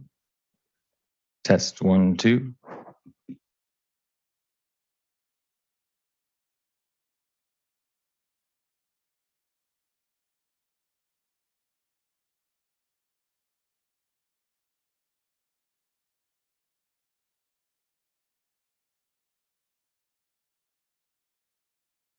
Check 1, 2. Room audio. Check 1, 2, 3, 4, 5, 6, 7, 8, 9, 10. Let me.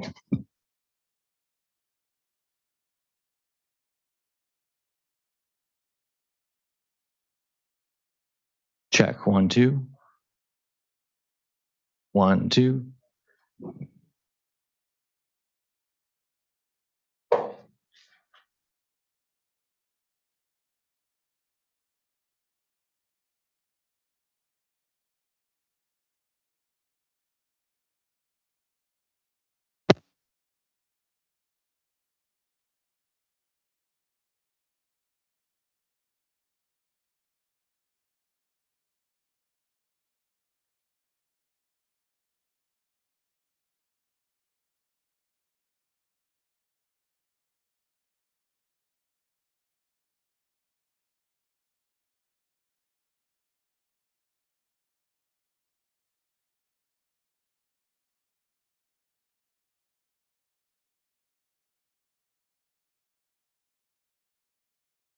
Check 1, 2. 1, 2, 3, 4, 5. Check, check. Check. 1, 2, 3, 4.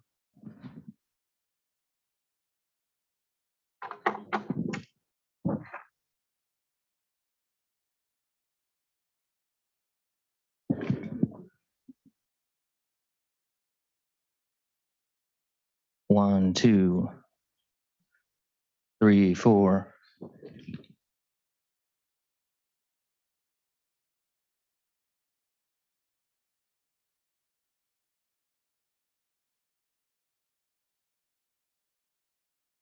Check 1, 2.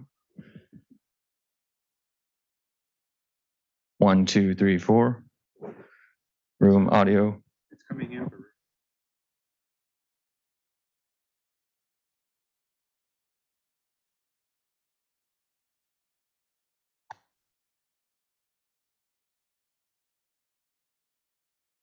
Check 1, 2.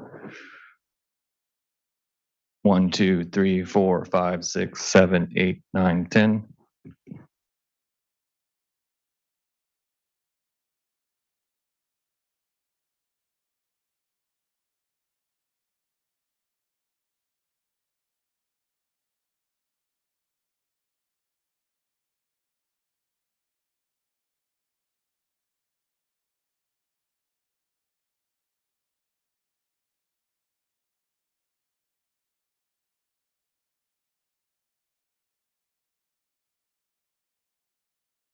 Check 1, 2, 3, 4.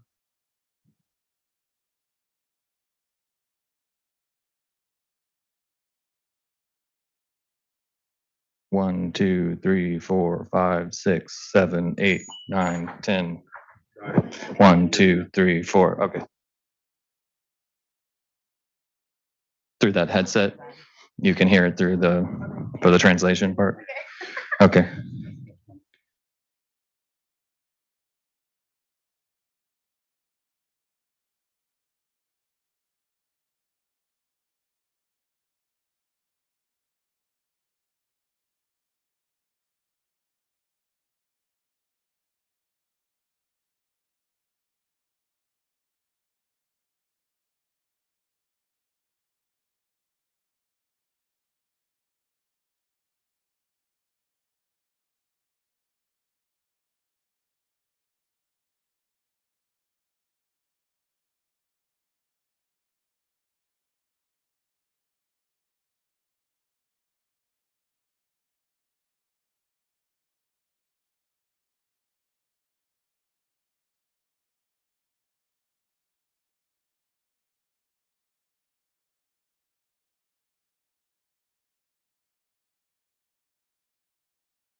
Mic check. 1, 2, 3, 4, 5, 6. All right.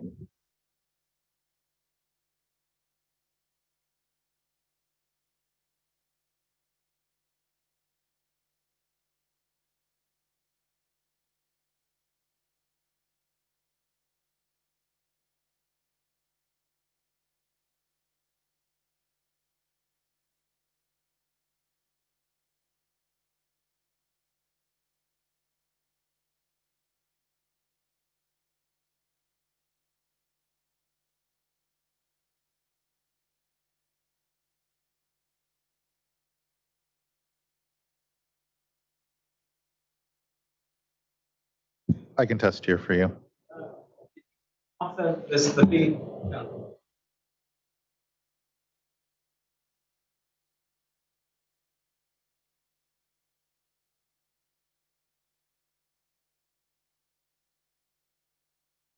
Test 1, 2, 3, 4, 5, 6, 7, 8, 9, 10. Fine, that's good. That's real good. Test.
I think I don't know. Sure.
Let's do it. Thank you.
No,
I found it like Mark.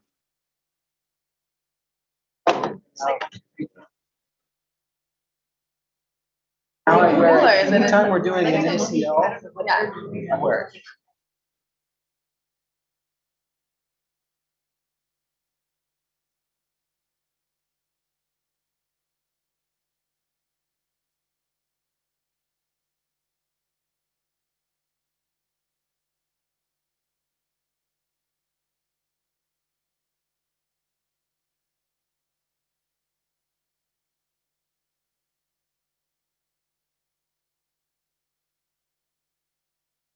At 32, and that.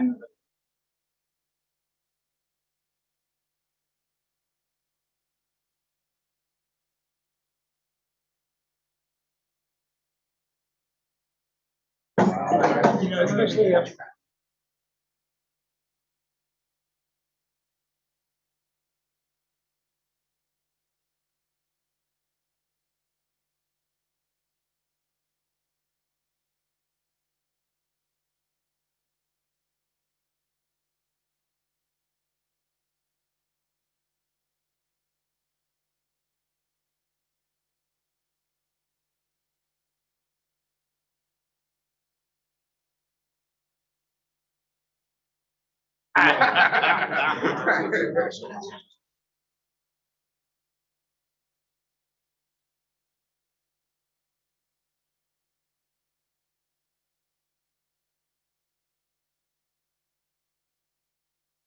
Never passed.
I know, but I'm just saying.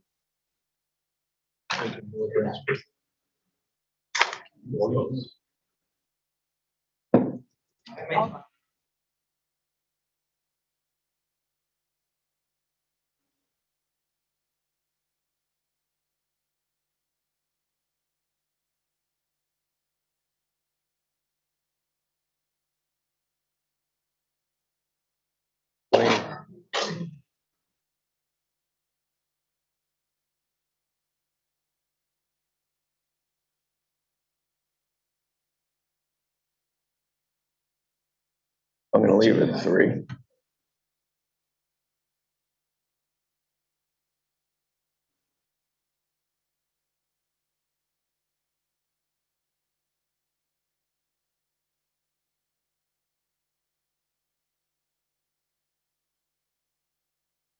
Yeah.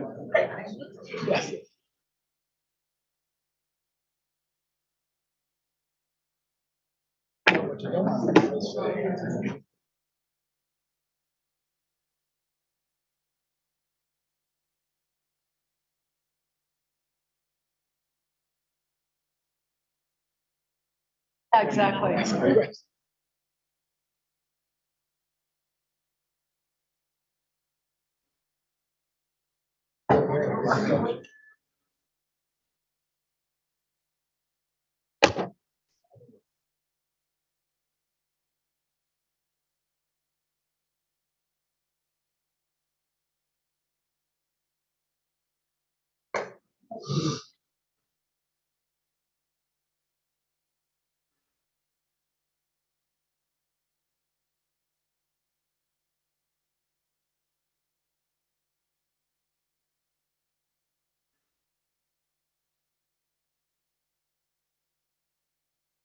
So much.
Okay, everyone.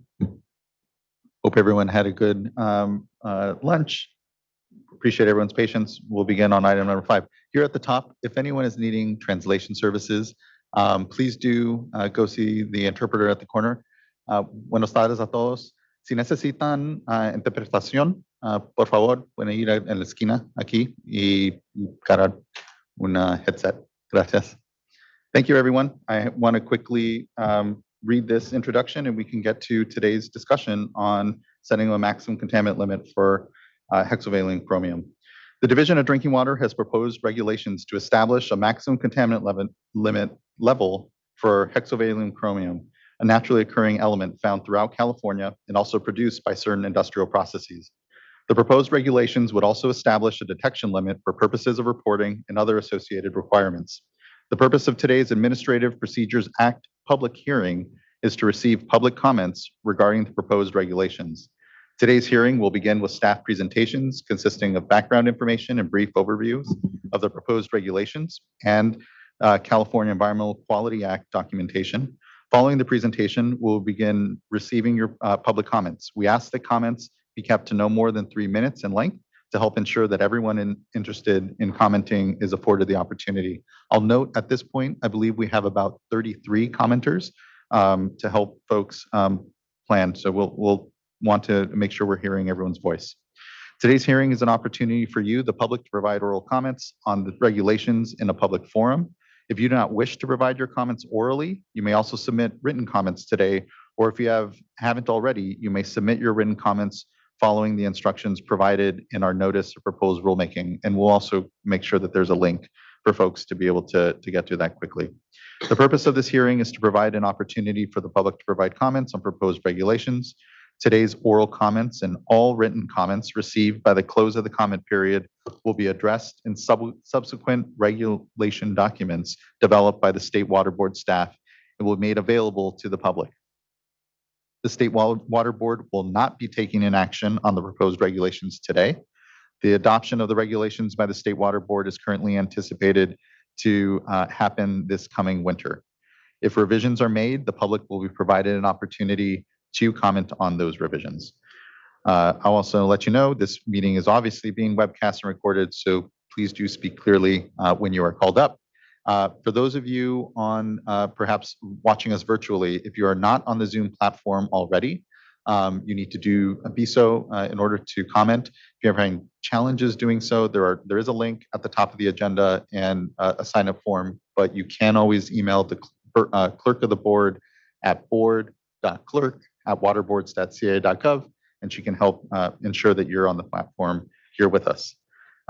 This hearing will be, like I said, begin with a staff presentation on the proposed regulation by Dr. Bethany Robinson, a water resource control engineer for the Division of Drinking Water's Regulatory Development Unit, followed by Kim Niemeyer with the Office of Chief Counsel on the draft environmental impact report prepared in support of the proposed regulation.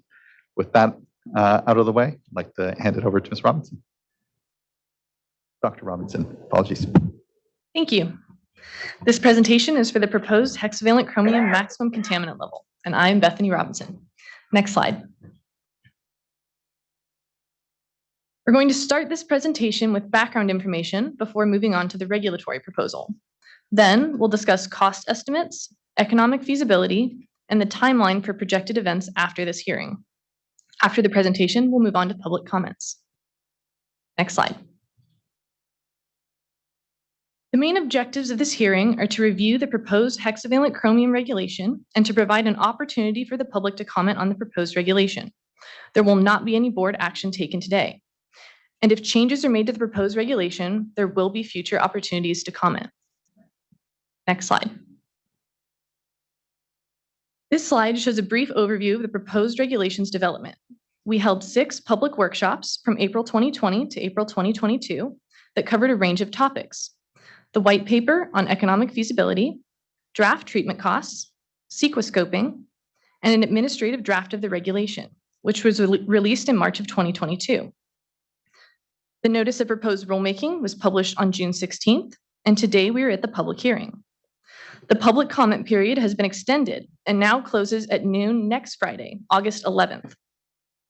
The timing of board adoption depends on the number and nature of comments received and whether any changes are proposed in response.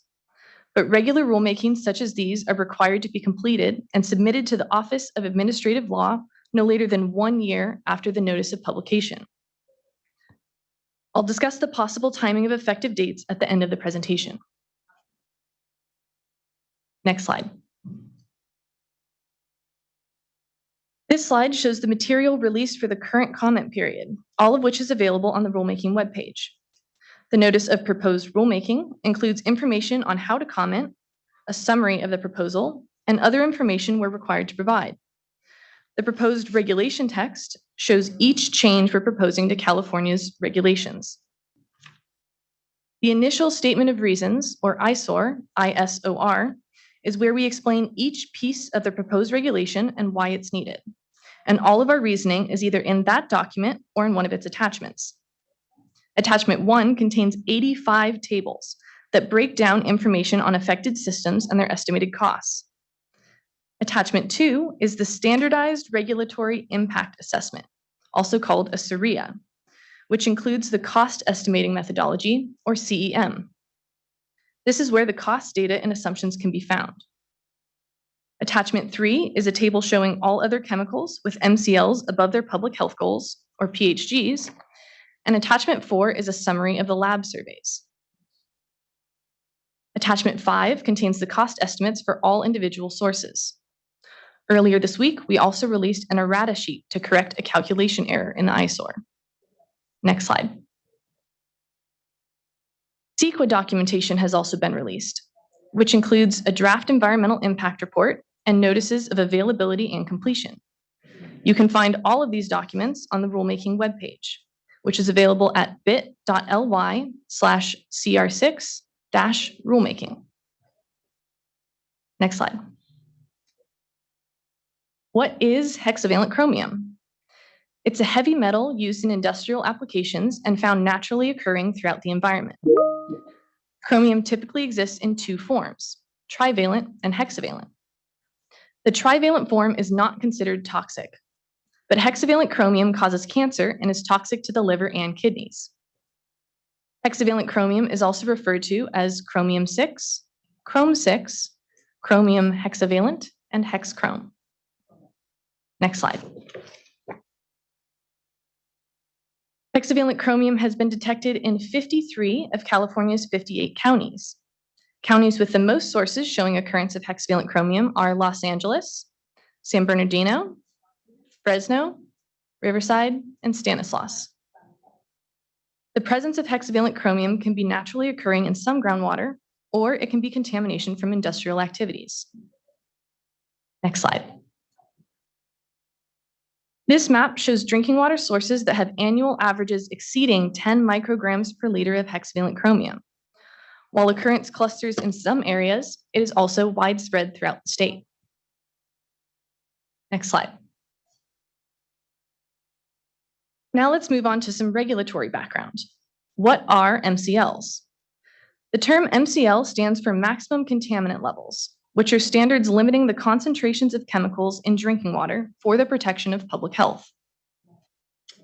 Health and Safety Code Section 116365 requires that MCLs be set as close to the corresponding public health goal, or PHG, as is technologically and economically feasible. Next slide.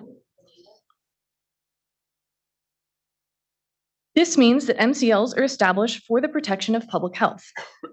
The public health goal, or PHG, for hexavalent chromium is 0.02 micrograms per liter. PHGs are set by the Office of Environmental Health Hazard Assessment, or OEHA. OEHA evaluated cancer and non-cancer health risks separately. The PHG of 0.02 micrograms per liter represents a theoretical cancer risk of 1 in 1 million, based on drinking 2 liters of water each day for 70 years.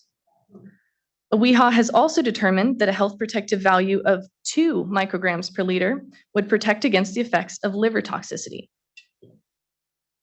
The theoretical cancer risk at the proposed MCL of 10 micrograms per liter is 1 in 2,000. Next slide. Now that we've discussed MCLs, let's review DLRs. What are DLRs? According to the regulations, the detection limit for purposes of reporting, or DLR, means the designated minimum level at or above which any analytical finding of a contaminant in drinking water, resulting from monitoring required under this chapter, shall be reported to the state board. This means that any monitoring results below the DLR are considered non-detects and are not required to be reported. Next slide. Why do we establish DLRs? DLRs protect drinking water quality by assuring confident quantification of chemicals that may adversely affect public health. This is important because because confidently measuring chemicals to the lowest value technologically feasible provides a solid foundation for understanding health impacts, which may be used to prioritize regulations. DLRs also support feasibility analyses for future MCL reviews and potential revisions. Next slide. Let's finish up the background section with some existing requirements. Monitoring for a new MCL for an inorganic contaminant like hexavalent chromium is required to start within 6 months of the effective date of the regulation. However, sampling from the previous 2 years can be substituted for initial monitoring if it was performed in accordance with all of the monitoring regulations, including the proposed DLR of 0.1 micrograms per liter. Permit amendments may also be required in some cases, such as when there's an addition or change in treatment. Next slide. This regulatory proposal centers around the proposed hexavalent chromium MCL of 10 micrograms per liter and a DLR of 0.1 micrograms per liter. However, there are quite a few other components. In the next set of slides, we'll cover the compliance schedule, the consumer confidence report and health effects language, the compliance and operations plans, the analytical methods, the best available technologies, or BAT, and which entities we expect to be affected by the proposed MCL. Next slide. This table shows the compliance schedule for the hexavalent chromium MCL, which is broken down by water system size. Systems that serve 10,000 or more service connections will have a compliance date 2 years after the regulation takes effect.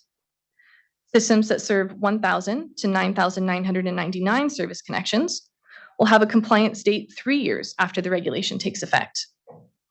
The smallest systems, those that serve less than 1,000 service connections, will have a compliance date 4 years after the regulation takes effect. The column on the right shows the earliest compliance dates for this regulation. However, the regulation could become effective later than January 1st, 2024, which would affect these dates. There will be more discussion on when the regulation might become effective at the end of the presentation. Next slide. The Consumer Confidence Report is an annual drinking water quality report that systems are required to send to their consumers. This regulation includes text for typical contaminant origins, which must be included in consumer confidence reports when hexavalent chromium is detected. The language for typical contaminant origins for hexavalent chromium is on the slide. I'll pause for those who would like to read it.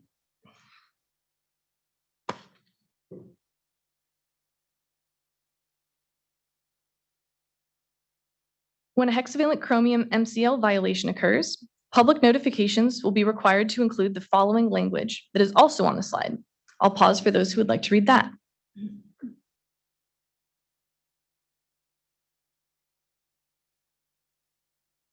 Next slide.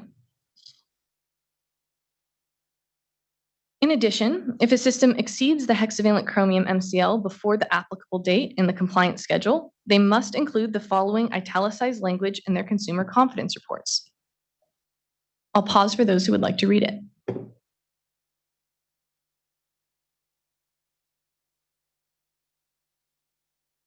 Next slide.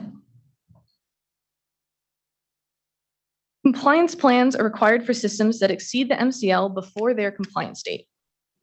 Those compliance plans must be submitted within 90 days of the exceedance. They must ensure compliance by the compliance date, and they must be implemented once they're approved. Next slide. To be approved, compliance plans must include the following: the proposed method for complying with the MCL, the date by which the system will submit final plans and specifications, any dates for starting and completing construction, and if a new or modified treatment process is proposed, then they will also need a pilot study, and the compliance plan must include the date by which a treatment operations plan will be completed. Systems can make amendments to their compliance plans, and systems are required to implement their approved compliance plans. Next slide. Operations plans will only be required if a new or modified treatment process is proposed. When they're required, they must include the following, if applicable: a performance monitoring program, an equipment maintenance program for each unit process, how and when each unit process is operated, the procedures used to determine chemical dose rates, any reliability features, and a treatment media inspection program. The operations plan must be approved by DDW before treated water is served. Next slide. Analytical methods are used to assess water quality, and DDW has a responsibility to ensure that the analytical methods used for compliance are appropriate to assess water quality. EPA methods 218.6 and 218.7 are both capable of reporting concentrations down to 0.1 micrograms per liter, the proposed DLR, while maintaining a high level of confidence. We have also confirmed adequate laboratory capacity for demand at the proposed MCL and DLR using these methods. Next slide. 3 treatment technologies have been identified as best available technologies, or BAT, for hexavalent chromium: ion exchange, reduction coagulation filtration, or RCF, and reverse osmosis.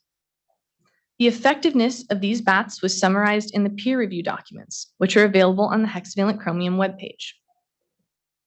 It's also important to note that even though these 3 treatment technologies have been selected as BAT, other treatment options may be allowed as well. Treatment is not restricted to BAT.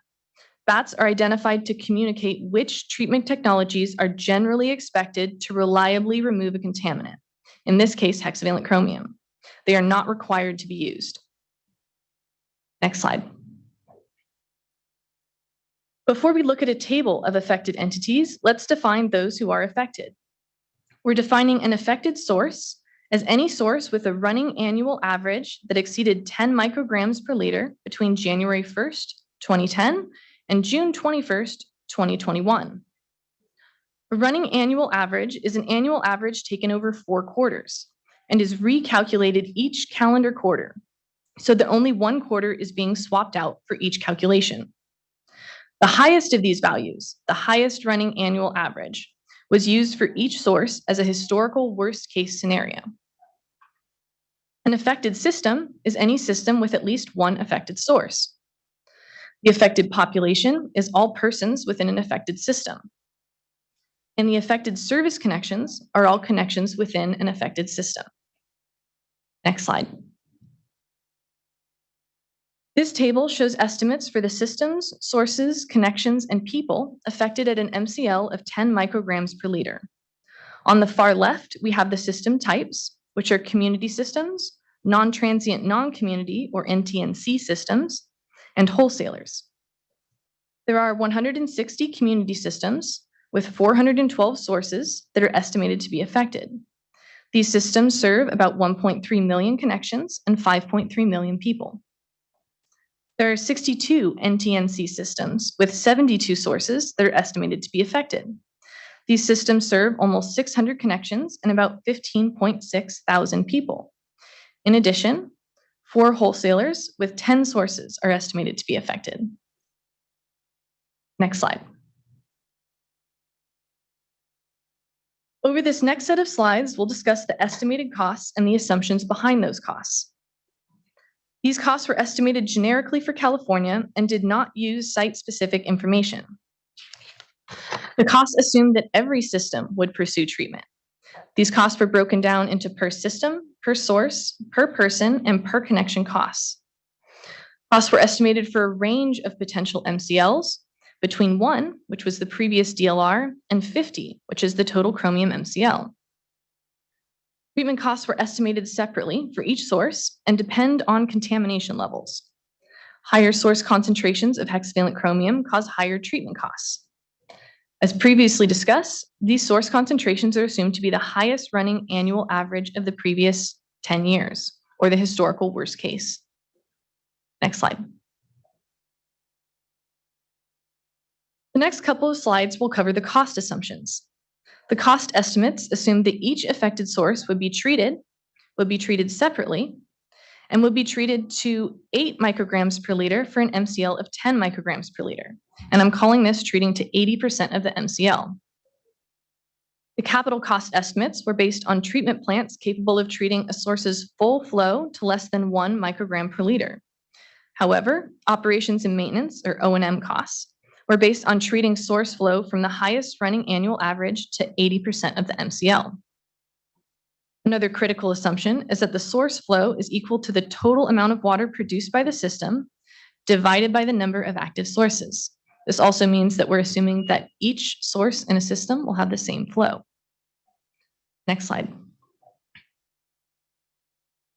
Land costs were excluded, but sales tax of 7.25% were added to the capital costs. In addition, all costs were adjusted to June 2022 dollars using the Engineering News Record, or ENR, cost indices. Average flow was calculating using 150 gallons per person per day for community and wholesaler systems, and 120 gallons per person per day for non-transient non-community, or NTNC systems. Average flow was used for O&M costs, while a peaking factor of 1.5 was used for capital costs. Next slide. The cost estimates assumed that all affected systems would need to prepare both compliance and operations plans, even though this is likely an overestimate. Costs were based on an estimated 10 hours to prepare compliance plans and 90 hours to prepare operations plans. Cost estimates used the median California engineering salary of $113,200 times 1.4 to account for the costs of benefits and employment taxes. It was estimated that compliance plans would cost $762 each to prepare, and operations plans would cost $6,857 each to prepare. Next slide. A model was used to estimate statewide costs. In this model, costs were estimated for each affected source, those with running annual averages higher than the MCL, and for each of the most common expected treatment types. SBA for strong base anion exchange, WBA, weak base anion exchange, and RCF, reduction coagulation filtration. The treatment type with the lowest estimated cost was used for each source. Different flow ranges had different assumptions as well, all of which can be found in the cost estimating methodology. All sources used to estimate the cost can be found in the documents relied upon, which are available at bit.ly/CR6-rulemaking-file. Next slide. This slide shows the estimated annual cost for an MCL of 10 micrograms per liter. The top table is for community water systems, and the bottom table is for non-transient, non-community, or NTNC systems. Before I start discussing these values, I want to point out the far right column, which shows the specific tables in ISOR Attachment 1 that these values come from. We can see that for both community and NTNC systems, per source costs increase with system size, which is because larger systems usually have larger sources. The same is true for per system costs. A larger system will generally need more water for its customers, which will cost more on a per system basis. Generally, the opposite trend is seen with per connection, per person, and per volume costs, which all tend to decrease as the system size increases. This is due to economies of scale. Generally, larger systems have more customers over which to spread costs. Next slide. I'll pause for a few seconds for those who would like to read this slide and reiterate that all of these values can be found in our documents posted online.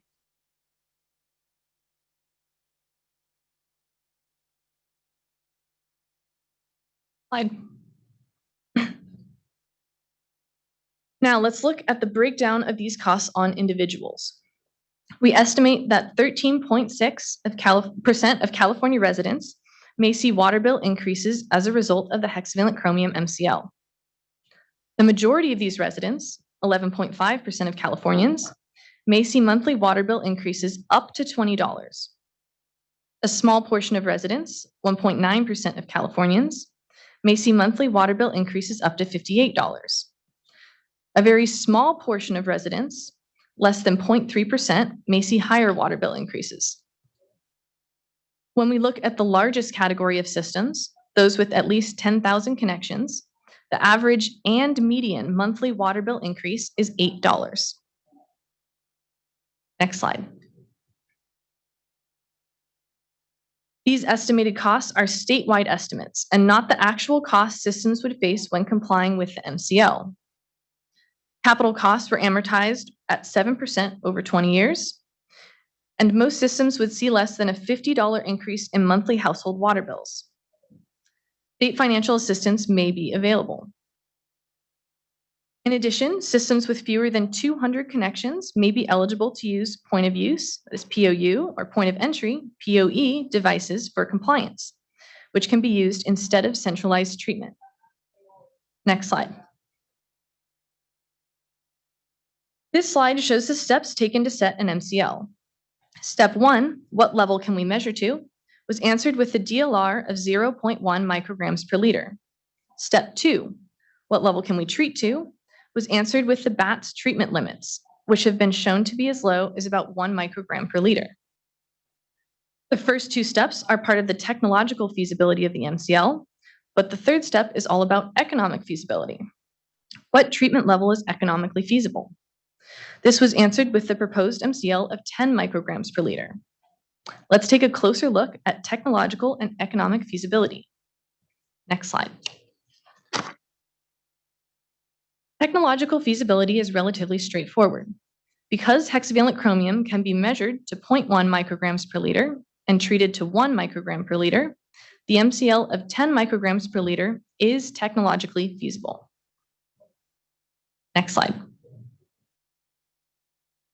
Many considerations were included when determining economic feasibility, such as the estimated compliance costs, the total per system, per source, per connection, per person, and per unit of water costs, the median and maximum monthly household cost increases, the types and sizes of affected systems, information for affected systems in the 2022 Drinking Water Needs Assessment, the impacts of future planned regulations, an analysis of household cost increases by system size, the variability of unit costs at alternative MCLs, and the cost effectiveness.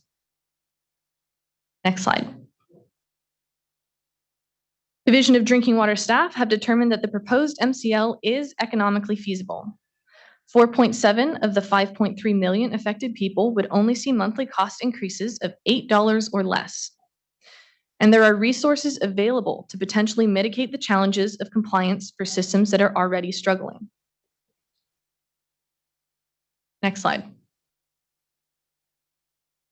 As part of the economic feasibility analysis, it was discovered that there would be no significant cost savings for small systems at alternative MCL values without substantial reductions in protections to public health. In addition, estimated costs are based on conservative assumptions. And for those smallest systems that might find the regulation most economically burdensome, there are ways to mitigate those costs, including the use of point of entry, POU, or either point of use, POU, or point of entry, POE devices, and consolidations with nearby systems. Next slide. This timeline shows the important dates after today for this regulation. First is the comment deadline, which has been extended to noon on August 11th.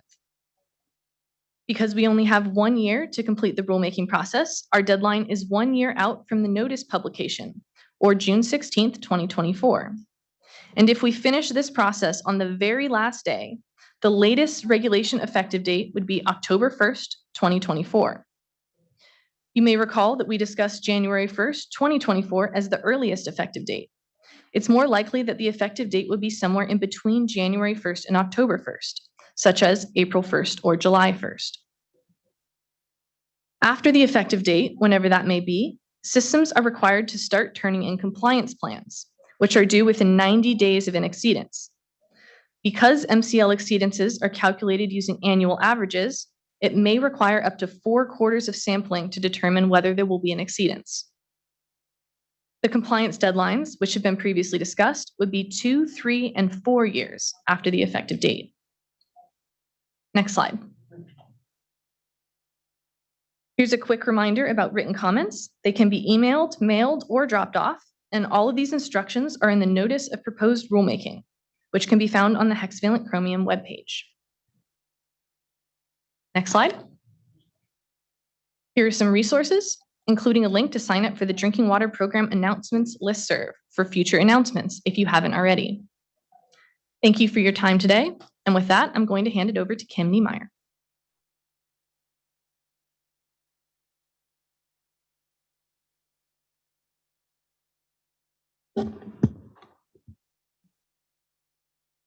Good afternoon, board and members of the public. My name is Kim Niemeyer from the Water Board's Office of Chief Counsel, and I'm going to do a high-level overview of our draft environmental impact report, or EIR, that was prepared in support of the regulations. Next slide, please. Section 15187 of the CEQA guidelines and Section 21159 of the Public Resources Code require certain agencies, including the State Water Board, when adopting a rule or regulation requiring installation of pollution control equipment or establishing a performance standard, to prepare an analysis of the environmental impacts of the reasonably foreseeable methods of compliance. This EIR serves as that analysis. The EIR looks at the potential impacts from the methods of compliance, the feasible mitigation, and the reasonably foreseeable alternative means of compliance. This EIR does not look at site-specific impacts, but considers a reasonable range of environmental, economic, and technical factors, populations, geographic areas, and specific sites. Next slide. So what are the reasonably foreseeable means of compliance that we analyzed? Well, first, we looked at the best available technology, or BAT, identified in the regulations as the reasonably foreseeable means of compliance with the regulation. As you already heard in the prior presentation, the regulations identify both weak and strong-based ion exchange, reduction, coagulation, filtration, and reverse osmosis as best available technologies. The use of best available technologies to comply with the regulations is not, however, required, and public water systems can use alternative means of compliance. Next slide. During our CEQA scoping meeting, we heard from a number of people that we should consider the environmental impacts of alternative means of compliance. Some of these were identified at that time, such as increasing reliance on surface water. In addition, we reviewed a number of compliance plans that were submitted when the last hexavalent chromium standard was in place, which included descriptions of the actions systems plan to take to comply with the original regulations. These included blending and drilling new wells. We also included purchasing water or consolidating with another system and using stannous chloride treatment on this list of alternative means of compliance. The environmental impact report considers the potential significant environmental impacts from both the reasonably foreseeable and the alternative means of compliance, and often refers to all of these interchangeably as the reasonably foreseeable means of compliance. Next slide. So where did we get our information from to determine impacts?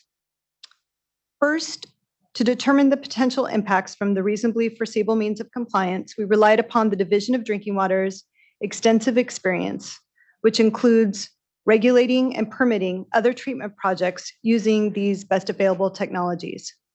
For example, ion exchange is a very common treatment technique used for treating other constituents such as arsenic and uranium. Generally, many of the projects involving these best available technologies do not have significant environmental impacts that cannot be mitigated. But potential impacts will, in part, depend on where and how individual treatment projects are implemented. The Water Board has also permitted, funded, and been lead or responsible agency for projects involving the identified alternative means of compliance, such as consolidations and projects involving the expansion of surface water treatment. And we relied too on this experience when considering potential impacts. Second, we also reached out to some of the public water systems already treating for hexavalent chromium to find out about their systems, such as the footprint, size of their treatment facilities and their operations, including their waste disposal practices. Third, we also considered any environmental documentation prepared for the 10 current hexavalent chromium treatment projects operating in the state and other environmental documents prepared previously in anticipation of having to comply with hexavalent chromium drinking water standard. Finally, we also looked at a number of data sets to assess environmental settings, which would help us understand the potential impacts. For example, we looked at the US EPA's Superfund site boundaries and the location of Cal EPA Cortese list sites and compared those with the information we have about where there are wells that exceed the hexavalent chromium proposed MCL. We recognized, however, that project level impacts are going to vary depending on the size, location, and type of project implemented, and the environmental resources in and around the project site. We recognize that it is possible that at a specific site with particularly sensitive environmental resources, the installation of treatment or addition of a new well could cause potentially significant impacts as compared with baseline conditions.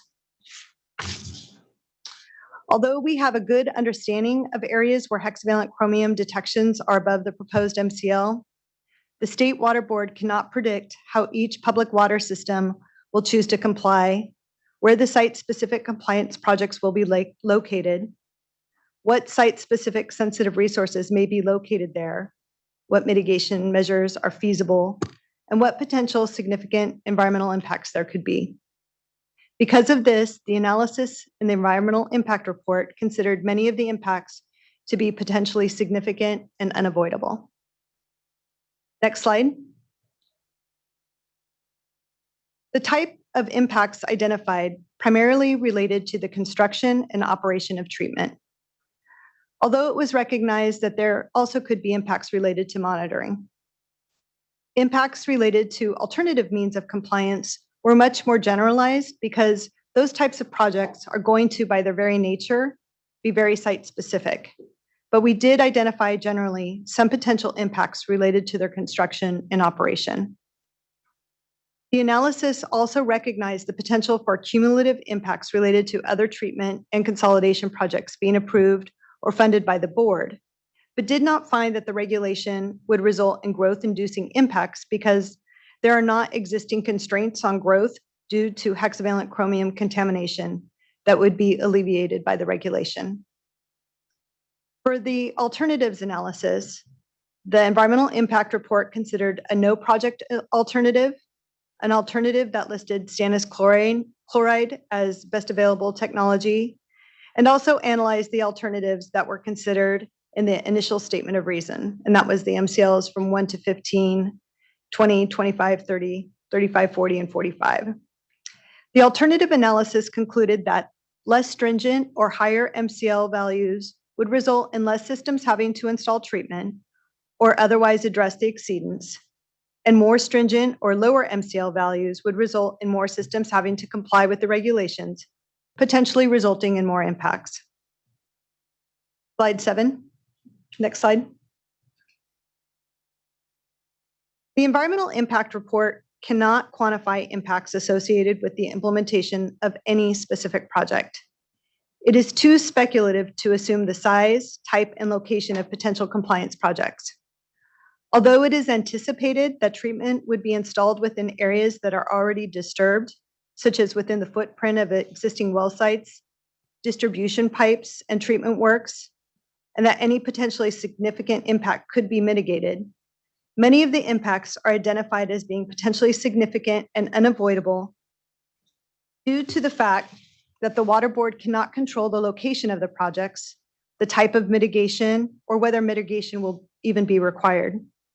For example, because a treatment facility could be located on prime agricultural land, the State Water Board cannot say there would be no impact on prime agricultural land in this environmental impact report. However, it is likely that most public water systems would be able to avoid impacts to prime agricultural land and other sensitive locations when implementing their site-specific compliance projects. The environmental impact report identifies potential mitigation measures that later responsible agencies could require to avoid impacts. But because those requirements are within the responsibility and jurisdiction of other public agencies and not the State Water Board at this time, the environmental impact report takes a conservative approach and finds most impacts to be significant and unavoidable. Next slide. Public water systems that have to prepare their own environmental impact reports for their compliance projects can tier off of this EIR. Public Resources Code Section 21159.1 allows the use of focused environmental impact reports for projects that consist solely of installation of pollution control equipment required by specific agencies' rules or regulations. If the agency requiring the pollution control prepared an environmental impact report that included an assessment of growth-inducing and cumulative impacts from and alternatives to the project. And this EIR meets those requirements. Public water systems will generally be the lead agency for their compliance projects. For privately owned water systems, including many non-transient, non-community water systems, a public agency approving the project will serve as the lead agency. In many cases, this is the county, city, or other jurisdiction with primary oversight over the project. In some cases, it may be the State Water Board, which permits the operation of public water systems or provides funding for projects. We also anticipate that many projects will be able to rely on other means of compliance with the California Environmental Quality Act, instead of having to prepare focused environmental impact reports, including, for example, relying on mitigated negative declarations. Next slide. We are just about ready for your comments, and you may comment on any part of the proposed regulations, the environmental impact report, or both. Again, the regulation documents can be found at the site on the slide. In addition, hard copies of the environmental impact report can be reviewed at all of the Division of Drinking Water's district offices here at the Cali, PA headquarters and at the County Law Library in downtown Sacramento. Again, it's also available online. The comment period, as mentioned previously, is now scheduled to end August 11th at noon. So I'll now hand it back to Board Chair for public comment portion of the hearing. Thank you, Dr. Robinson and Ms. Niemeyer. I appreciate the overview. I have no question, but just want to acknowledge and thank everyone for their good work and patience around all this. I know that we've been signaling a desire to bring this maximum contaminant limit to the board sooner. I'm glad we're here at this moment to be considering this workshop and this discussion. I know the last time the board considered and adopted an MCL was that first year that I joined the board in 2017. So it's good to have this here. I know there's been a lot of work though being done on the regulatory side. These moments when MCLs are here before us are not the only one. We've been setting notification limits for PFAS response levels as well. And just really appreciate, I know the work that the units have been doing and the patience for everyone that's been part of this discussion. So just thanks for that work. Looking to any colleagues for any comment or question at the top. Board Member Firestone. Thanks, and I won't do comments till after public comments. I want to hear public comments, but I just had some questions. If you could clarify. So one is on the notice to consumers. Can you just clarify if systems, no matter the system size and how much time they are potentially getting in compliance period. So no matter what size, are consumers going to get the same health information and the same frequency of notice of exposure if they have sources above the MCL level? So I saw the language that's for if you're in a compliance period, explaining that you have a certain time and what the plan is of the system to do it. But outside of that difference, is everyone, no matter what system size, getting the same language and frequency on exposure and health impacts. If it's detected in the system, they're required to report all the same information. Yeah. Okay. And is there a difference with frequency if you're getting, say, a violation versus if you're under a compliance plan? Yeah, so the consumer confidence reports are annual, but any violation, depending on the notice, would need to go out much sooner than that. Right. Okay. Okay. So there might be some frequency and the type of notice would be different, but the consumer confidence reports, consumers would be getting the same information through the consumer confidence reports. If they're in violation, there's usually annual notices of violation or something in addition to consumer confidence report that they're getting a notice. I just can't remember. There's usually an additional notification. Yeah. Okay. So there might be an additional notice from that standpoint, but the information's the same and everyone will be getting it no matter the size. Okay. And then another question is, so in the EIR, we recognized there's alternative means of compliance that probably systems will end up using if they can, like blending or drilling a new well or consolidation. And we didn't include any of those in the cost estimate for the economic feasibility analysis. Can you just comment on why we didn't, and if there's some way that we might be able to approach doing that to recognize that, a system right next to another system that doesn't have it, we do analyze that in the needs assessment in terms of consolidation potential. And I know it's very complicated and each system is going to be different, but I'm just wondering if you can comment on, is there an approach that we might be able to use to try to recognize that? Because otherwise what you've recognized in the slides and in the documents is it's an overestimate, because most systems that have any alternative to installing treatment on every single source are going to choose an alternate. Is there a way that we could approach in addressing that reality in our cost estimates, despite the understanding that every system and site has specific different needs? I don't know of a way to do that at this point, but we're constantly trying to revise our methodology in the reg unit and develop these costs better and more accurately. So as part of our comments, if anyone has a better way of developing these cost estimates, we would like to hear it. Great. Okay.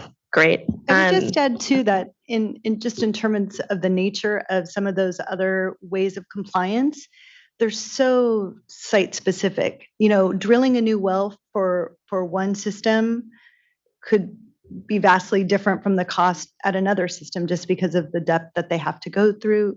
There's so many variables, whereas the treatment, we're able to much better understand what those costs are. Yeah, it's definitely easier to estimate. I understand that. Yeah, but it's also probably it is an overestimate. And so it'd be great to hear comments as, we're going to get public comments on if there's ways that are feasible and more realistic to get that. I'd be interested to hear what stakeholders have ideas around. And then another question is, around the assumption around treatment to non-detect versus treatment to 80% of the MCL.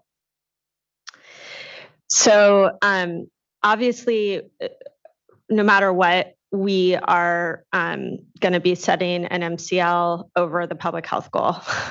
And so you want to be minimizing the amount of exposure, and that's what we're called to do. And but the MCL that we're setting is a certain level, and I believe 80% we are using.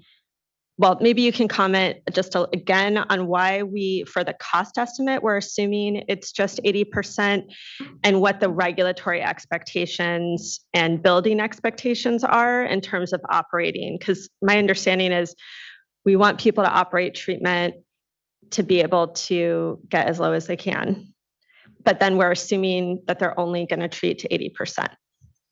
Yeah, so there's a couple different, like you said, a couple different ways to look at this. When we're doing cost estimates, a lot of the 80% was looking at chemicals and how many chemicals they needed to buy and things like that. So we wanted to only look at what they were required to do.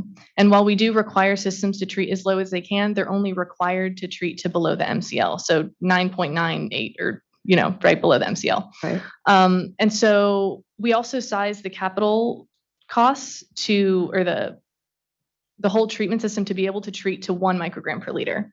So we wanted to kind of balance the O&M and the capital costs because you can't go back usually and build on to your equipment. You need to do that first. And then going to a lower MCL would be easier if you already had the capital equipment and then you just need more chemicals.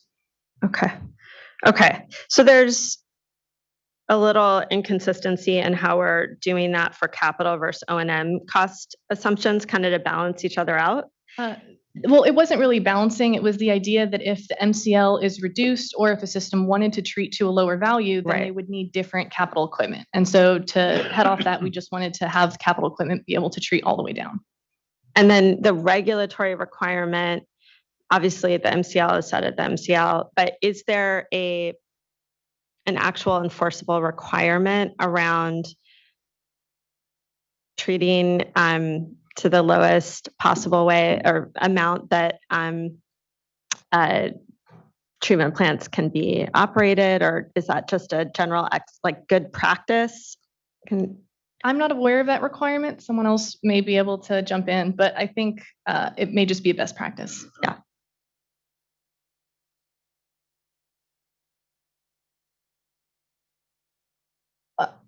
Also, treating to lower concentrations means you usually need to switch out your media, which is usually the most expensive part of treatment, depending on what you're doing. And so it can substantially increase those costs to try to get lower. Right. Yeah. No, I mean, I understand. I'm not just in terms of comments. I understand why we're making those assumptions. I just wanted to tease out and make sure I'm understanding it. So these are just questions to clarify. And then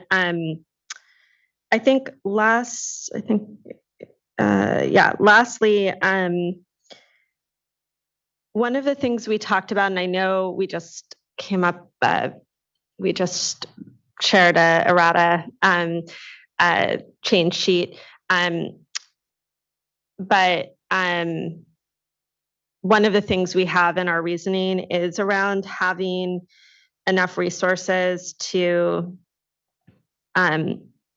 help systems that are already struggling. And so a number of the systems on the list that have would have to treat because of an MCL at 10 are already maybe at failing or at risk.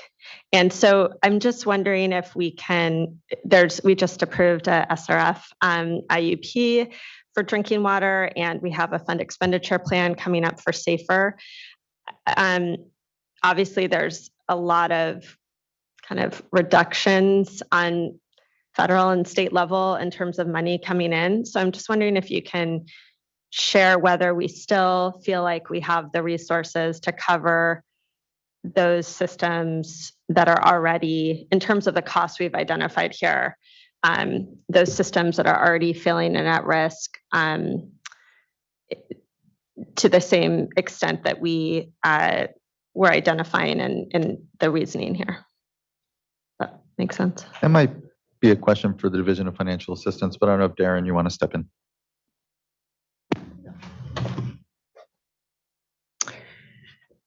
Darren Plamas, Deputy Director for Division of Drinking Water. Excuse me. So for that question, and for the context of we're dealing here, we really try to stay away from making any kind of direct comparison between the regulations and whether we have funding available. We do it because we do have a lot of funding programs. They change all the time. The IUPs can change, funding programs can change, but I really hesitate to make a comparison of like this regulation at this moment means, we expect this much funding to water systems. So in general speaking, as we stated in the ISOR, we believe there's funding available at the current moment. But as you know, that can change so rapidly. Funding could increase, funding could decrease. And so we really just present it as that opportunity presents itself, but not try to do a deep analysis on whether it's there or not. So sorry for the answer, but that's kind of how we really have to face the regulations approaching this. Yeah, and that's my understanding.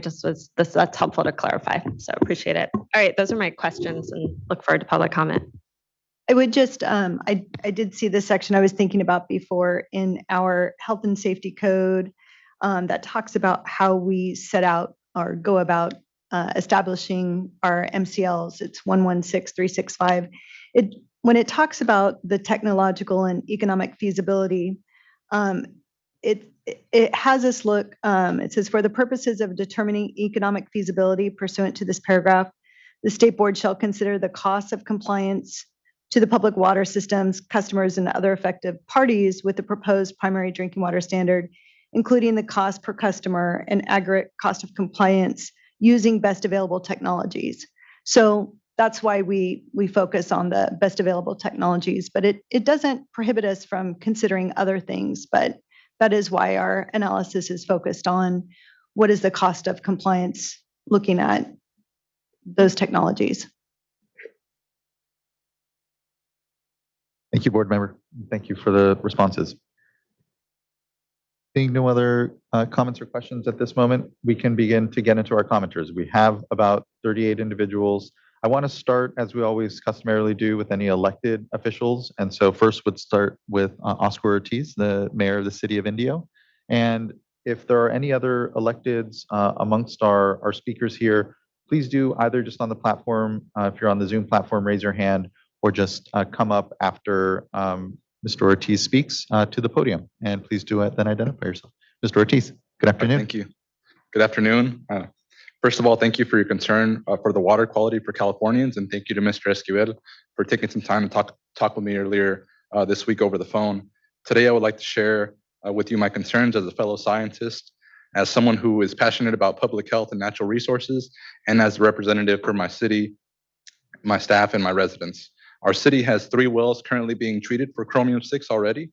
If the MCL would be set at 20 parts per billion, which is less than half of the current MCL, all of our wells would pass and we would incur no additional costs. If the MCL is set at 10 parts per billion as currently proposed, 13 of our wells will need additional treatment at an estimated cost of $80 to $100 million. Our staff's models show that this would require an increase of 25% in the cost of water over the next 5 years if this was implemented without any grant funding or state assistance. As things stand today, we have no guarantees that this would not be the case for our residents. There are a few bonds proposed for funding, but nothing that has passed through legislation. We have the promising results of stannous chloride as a more affordable treatment, but no state approval for this technology. I'm happy to say that our staff is well prepared for whatever your choice is on the MCL. We have done our studies, prepared a plan for implementation, and are even ready to start testing with stannous chloride at one of our wells. The questions I still have include the following. First, how much health impact can we expect between 20 parts per billion and 10 parts per billion? And is that impact worth a $100 million investment from our residents' pockets during times of economic uncertainty and extreme instability in housing? And actually, some of those wells are barely at 12, 14, and so we would see a very small change in the parts per billions there. Also, 100 million is about equal to our general fund budget for a whole year.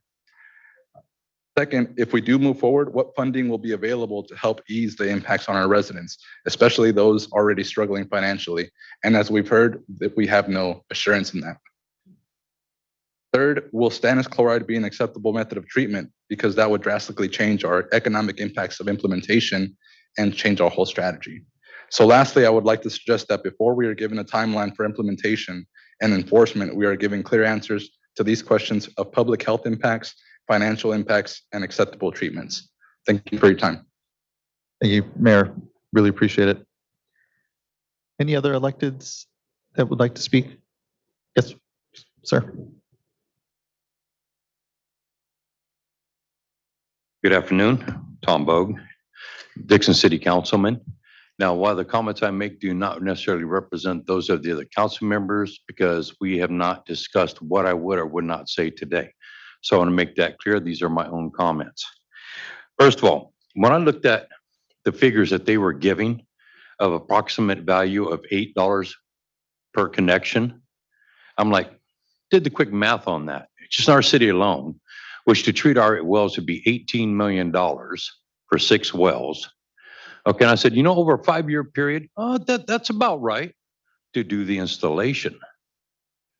That does not include the additional cost of maintenance and disposal. The disposal is going to be incredibly expensive to get rid of this. So part of the cost analysis did not cover that, or if it did, it's been misconstrued because it does not represent the actual cost. And again, like the mayor of Indio, my question is what kind of benefit is really going to be? What scientific study has shown that there's actually going to be a true health benefit going from 50 to 2? And oddly enough, the comparison of 1 in 2,000 people over a 70-year period may be impacted by the chromium 6. The federal level of 100 parts per million. Now, I do not have the exact figure they used, but the statement that we read from that report is that in a 70-year period of drinking 1 gallon of water per day from birth to the age of 70, a person may be impacted. So does sound like there's much of a benefit on that level. Number 3, and this is a comparison I like to use when I was on a talk show about this. How many people here feel arsenic and cyanide is a safe component to consume? I mean, most people say, no level of cyanide or arsenic is safe to consume. But as a comparison, all your leafy vegetables and all your fruits have both those components in it. But see, our body is like a little miracle machine. It can process a lot of these things as part of our consumption and maybe even use some of them. So the question becomes again, is where is their analysis of what the impact is over that time of period at that level? Apparently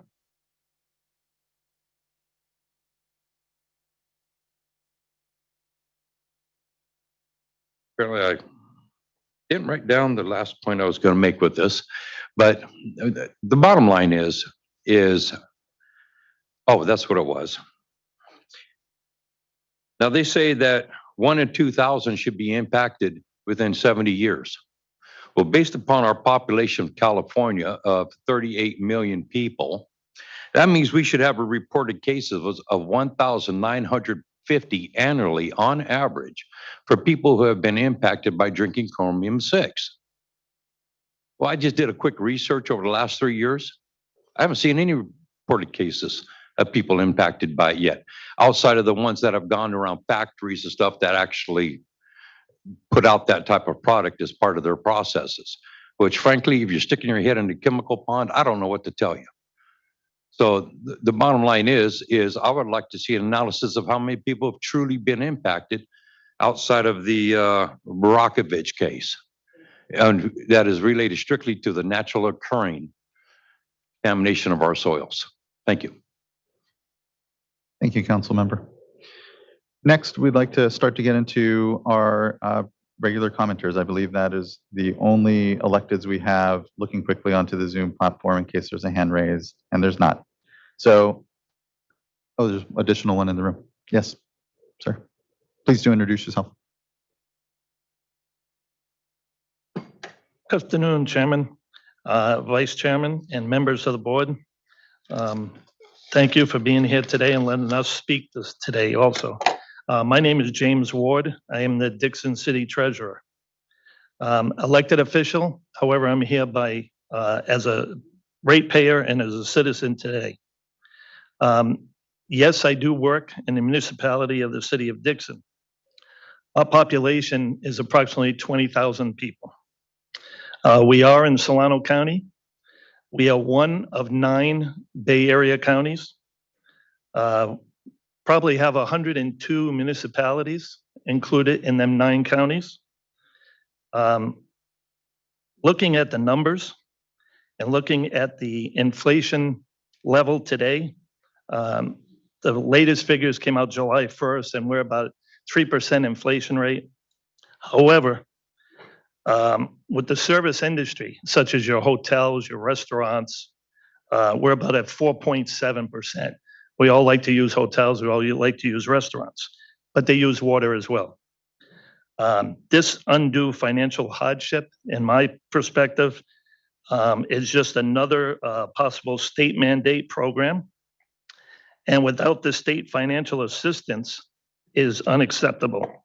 As you heard, there's no guarantees. I ask the board at this time to reject any proposals to implement or increase the levels of chromium 6. And I thank you for your time. Thank you for yours as well. Yes, by all means, board member Firestone. Thanks. Just a question following up on the comments by the mayor from Indio. Do we have, can staff just clarify for stannous chloride sort of timeline and regulatory approval process for, say we adopt an MCL and a system's trying to decide whether that's the way to go versus a different way to go? How they would sort of timeline or how they would have that certainty as to which way they could go? Because obviously that's a huge difference in cost for a system and just understanding that timeline.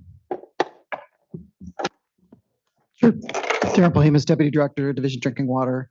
I'll try to answer that. So a water system that wanted to pursue stannous chloride would need to do pilot studies in order to determine that their water chemistry would be appropriate. And that was talked about by Bethany, Dr. Robinson, in her components of what's there.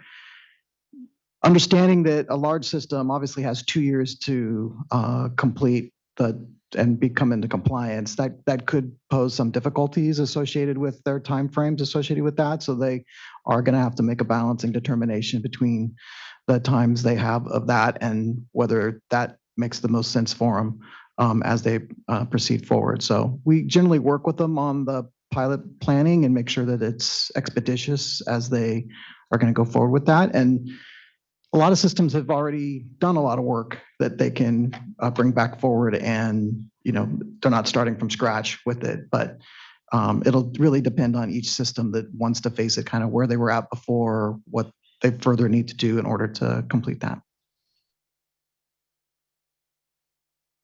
Thank you, board member. Board member McGuire. Yes, thank you. I might as well add a question while you're all here. So the commenter from Dixon mentioned that a concern that the disposal costs weren't incorporated into the analysis. Can you speak to that, whether they were, and if so, how they were included? Yeah, so disposal costs were incorporated into the estimates.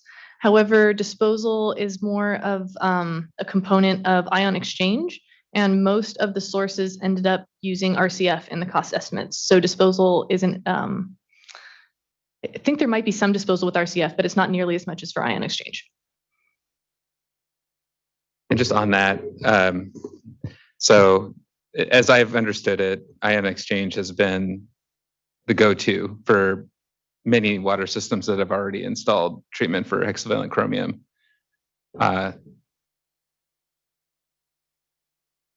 Do you see a shift as we go forward here? I'm hearing now about stannous chloride, reduction, coagulation, filtration.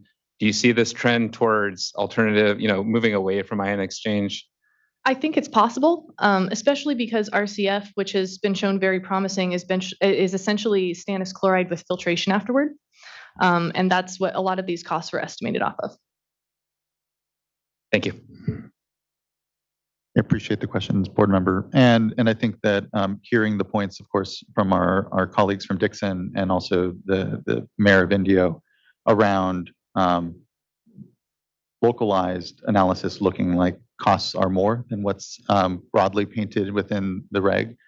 We did our best to do averages across systems. And so, but appreciate what is site-specific concerns and information from, again, our colleagues in Dixon and India. So thank you.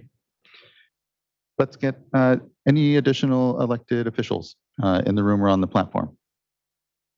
Okay, great. Seeing none, let's get to then regular order, which here we're going to take folks in order of comment requests received. And so I'd like to first call up Jared Voskuhl, followed by Tim Worley, and then Norman Benson.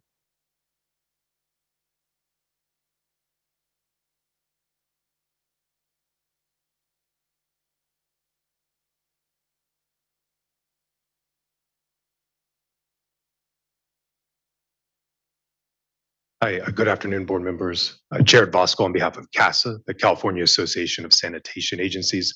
CASA represents over 130 public wastewater agencies and municipalities that provide the collection of wastewater treatment, as well as the collection of it, the treatment of it, and the recovery of resources, including recycled water and biosolids. Just for today's question and comments, we want to thank the board for getting the MCL to this point in the rulemaking process. We had specific comments during the public outreach period. I think there were 4 mentioned in the initial statement of reasons, one in May of 2020, as well as another in April of 2022, which we provided comments there describing the impacts of an MCL on wastewater agencies in terms of cost.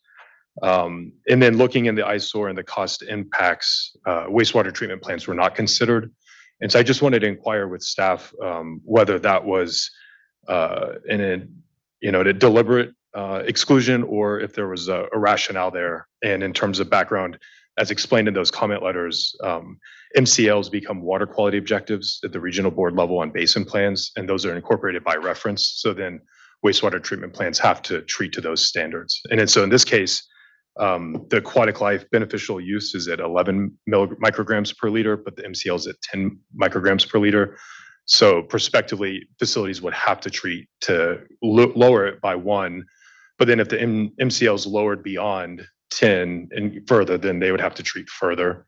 And so that's a cost impact. I just wanted to identify and request for clarification from staff about the omission there. And if that's something that could be inserted and maybe in a revised ISO or the next round of document preparation. All right, did you staff want to respond to that or just wait? I sensed an interest, but then hesitation. Yeah, so I'll answer this question again. The inclusion of MCLs in basin plans is discretionary by the regional water boards. They have included them by reference and they can just as well modify them at a future date. So we do not include the costs associated with wastewater in our determination that's strictly focused on drinking water components. The later time, a regional board will have to contemplate what they want to do with our MCL and how that impacts their basin plan and their findings associated with that. And at that time, they'll consider the costs appropriately. So it's not included in our determination at this time. All right, thank you, Mr. Bohemus, and thank you, Mr. Voskuhl. Next week, just as a point of information from what I've heard from my member agencies is that in permits, MCLs are automatically incorporated by reference, that there's not the discretionary element. So I don't want to haggle over that point. So can I try and, you guys are talking past each other and I'll try and explain it, is that Darren is correct. The inclusion of an MCL in a basin plan is a discretionary action that the regional board does. Also, each permit has limits that are discretionary. And so it depends on how it was put in the basin plan. If it was put in as a requirement that all effluent limits meet these, then they will be put in the permits in that directly. So they, not all basin plans are worded the same way and they don't all have the same requirements. So it's a region by region, basin plan by basin plan. I was under the understanding only Region 8 had the non-automatic incorporation by reference. Yeah. Yeah, we can continue to clarify, but yeah, we're not. We have 38 commenters, so I want to make sure we kind of hear people too. Thank you for tending to the point. Yeah, thank you, Mr. Voskuhl. Next, I'd like to call up Tim Worley, who will be followed by Norman Benson and then Joanne Lee.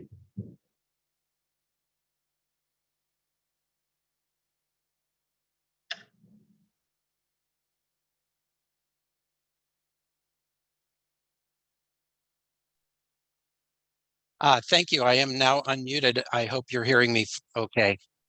We Good can. afternoon. Good afternoon. Good afternoon. Thank you, Chair Esquivel and board members. I am Tim Worley, and among other things, I serve as Managing Director of the Community Water Systems Alliance, or CWSA. I did request extra time, 8 minutes, and I will try and fly through this presentation as quickly as possible. CWSA is a project of Cal Mutuals, which is its fiscal sponsor and in existence since 2019.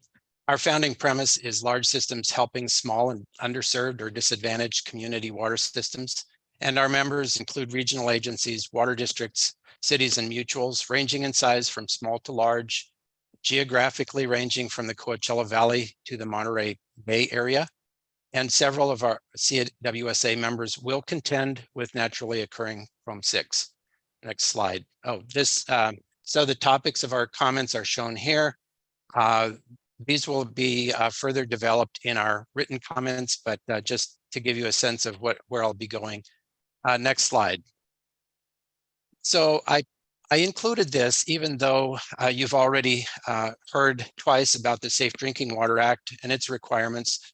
I wanted us all to remember the human right to water, which notes that every human being, I'm quoting, every human being, quote unquote, would mean has a right to the 4 adjectives set out here: safe, clean, affordable, and accessible water. This means wherever they reside, whether they're in a system targeted for consolidation, whether they rent or own or whatever. Safe, clean, affordable, and accessible. We often hear some people seeming to emphasize one of these more than the others, but the way that I read the human right to water, the legislature seemed to give all the words the same importance. But as we know, in reality, there are trade-offs between these terms, such as how safe water can be without sacrificing affordability or accessibility. Next slide. We were skeptical of some things about the economic feasibility white paper when it came out a couple of years ago. It did say the Water Board would consider multiple indicators to assess economic feasibility, which we think is very sensible. Ultimately, it left the question very open-ended without a bright line. It raised the issue of affordability and recognized there is a robust recent literature on the topic, but it left that discussion very unclear. So, not knowing how the Water Board would view affordability in the context of regulating Chrome-6, we wanted an independent look. CWSA contracted for that review with Janet Clements and the One Water Econ team and Bob Broucher, who are leading experts on the issue of affordability metrics. Their primary task was to look at the proposed regulation and, accepting the MCL at the proposed level, consider how much funding would be needed from somewhere to have water for every human being, quote unquote, that is safe as well as affordable and accessible for the human right to water. Next slide. The white paper on economic feasibility referred to a lively literature on measures of household water affordability and a problem with using a percentage of median household income as one of those metrics. But our team applied what are arguably much better metrics shown here. These are: 1, the household burden indicator, which looks at basic water service costs, meaning combined water and sewer as a percent of income for the lowest income quintile. That's the lowest 20% of population by income. Second, a second metric is called the poverty prevalence indicator, which is the percentage of community households at or below 200% of the federal poverty level. These 2 measurements were put into a matrix that is described more in the written comments I will submit. The project team also adopted the state board's use of $30 per month as an indicator of possible affordability concerns. Additionally, a low-income measure was applied, which is renters paying over half of their income on housing, which represents a severe housing burden. Next slide. What were the results estimating the amount of funding that would be needed to avoid pushing water into unaffordable territory? The CWSA project team produced results that are very close to the state water boards for systems up to 5,000 service connections. But when you look at water systems over 5,000 connections, we see that much more funding would be needed than what the ISOR estimates. The total assistance annualized would be at $123 million. Next slide. So this table puts the estimates side by side. You can see that a more robust affordability analysis points to a need for $50 million more financial support than the corrected ISOR. Taking this analysis and comparing to the total available amount of $823 million, Chrome 6 would hog almost 15% of it all. We believe that by using a more thorough analysis with metrics that have been proposed to EPA by national associations, those being AWWA, NACWA, and WEF, the State Water Board will have a more realistic picture of the effect this regulation will have on the affordability of water, consistent with the human right to water. These comments have not even mentioned what Board Member Firestone brought up, which looks ahead at likely reductions in the funding available. CWSA requests that the comment period be extended at least two weeks, one additional week beyond what has already been extended. We would also offer to ask our affordability review team to workshop with Water Board staff on measuring water affordability, although to be honest, I have not cleared this idea with them. Next slide. I just want to quickly comment on a few other areas we believe the regulation could do better in evaluating. As used in the human right to water, accessible could mean different things, but one aspect that may be overlooked is the barriers small systems experience with the alternative strategies for compliance. Whether they pursue compliance through point of use or point of entry treatment or consolidation, these are both fraught with costs and uncertainty. They require studies. The process can take a long time, although we did see that the state auditor has asked for it to be speeded up. Either approach may require upfront money or some kind of bridge funding for studies and for infrastructure improvements. The state audit also found problems with technical assistance provided by the state, and a recent survey Cal Mutuals has done of its members indicates these problems are not necessarily resolved. These issues can make safe water inaccessible regardless of how much money the state can point to. Next slide. The ISOR does recognize that Chrome 6 is just one of several regulations that will add to the compliance burden water systems of all sizes will have. This screenshot of the resolution the board adopted earlier this year leaves off a couple things on a second page. But it also leaves off rules that are being developed for water efficiency, data reporting on drought or things other than water quality, and so on. It's a lot. We have to wonder what straw will finally break the camel's back. Next slide.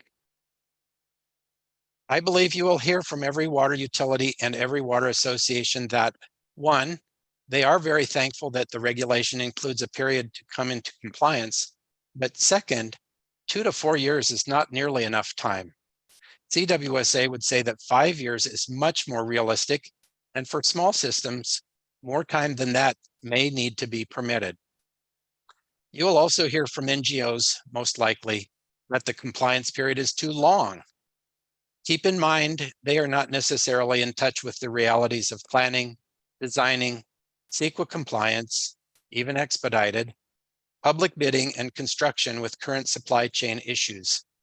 I just recently heard from one water district currently in construction of a treatment plant that the time to get a steel tank is a full year after placing the order. Next slide. We also have questions about the estimation of treatment costs that assumed nearly universal selection of RCF as the treatment method. The ISOR notes that ion exchange has constraints. That's true, but we do wonder if RCF is truly possible for 98% of systems. This is kind of the flip side of Board Member Firestone's presumption that cheaper alternatives will be available to most systems. Undoubtedly, water systems will pursue cheaper alternatives if possible, but the experience to date as Board Member McGuire noted, does not necessarily support that presumption. The systems that I am aware of are using ion exchange. In a chart in Dr. Robinson's presentation, the affected sources sum to 494, just doing some quick math on the fly. That appears to be a change from the 501 in the eyesore. So it's not a big difference, but again, it seems to be another moving target. Next slide. So there is one statement in the eyesore I just have to call out, and it's kind of a wonder to me that someone didn't take it out before it was published because of its potential to be taken out of context and mislead the public. You can read it for yourself. The whole state is not covering the cost, just customers of the affected systems. So I do find it hard to comprehend how an obvious misuse of an average like this would remain in the eyesore. Another example of somewhat far-fetched rhetoric is the last bullet point. I just include these to say that we would have expected a somewhat more objective presentation without this kind of statement. Next slide. This really is my last comment. The data call in by OEHA came just a few months ago. We don't know how objective that review of the public health goal will be, but we do know that a sizable quantity of peer-reviewed published articles put a big question mark on the linear dose response for both cancer and non-cancer endpoints. So I just include this to suggest that the regulatory process seems to be a little out of whack. I'll just leave that there. Final slide. It's probably taken more than the time I asked for, and I apologize, but I do appreciate your indulgence. Thank you very much for listening to our comments. Feel free to contact me if there are any questions. Thank you. Thank you, Mr. Worley. I appreciate your comments. Next, I'd like to call Norman Benson, who will be followed by Joanne Lee.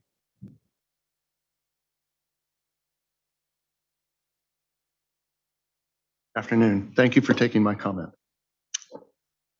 I believe regulations must be a last resort and fashioned using facts, not fables. Erin Brockovich is a Hollywood movie, a fable, not a factual documentary.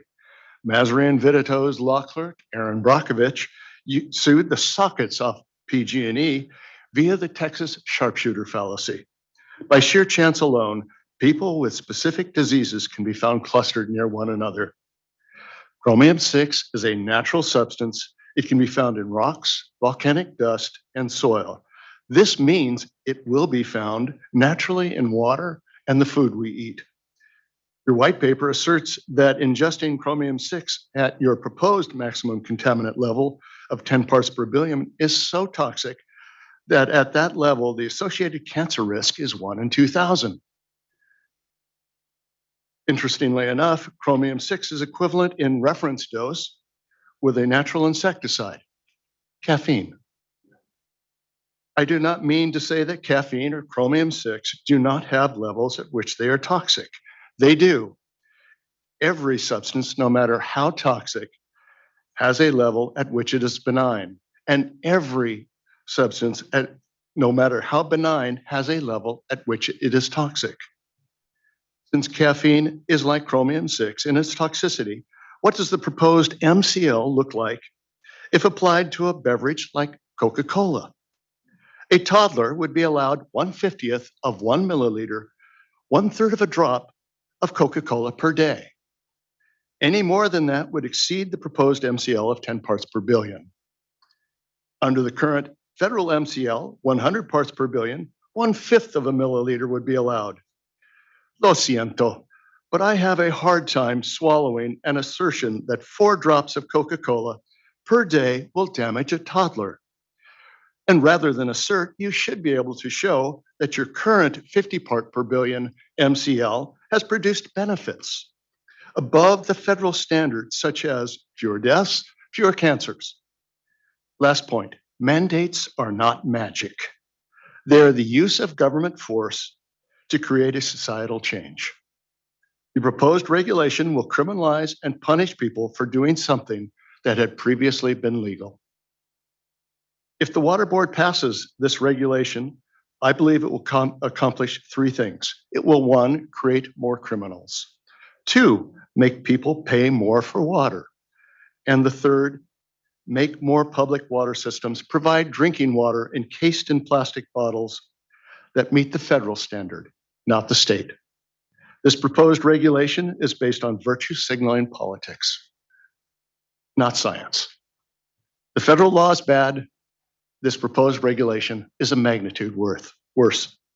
I thank the Water Board for taking my comment. I thank you, Mr. Benson, for your comments. Next, I'd like to call up Joanne Lee, who will be followed by Nick Blair. Good afternoon. Can you see me or hear We me? can.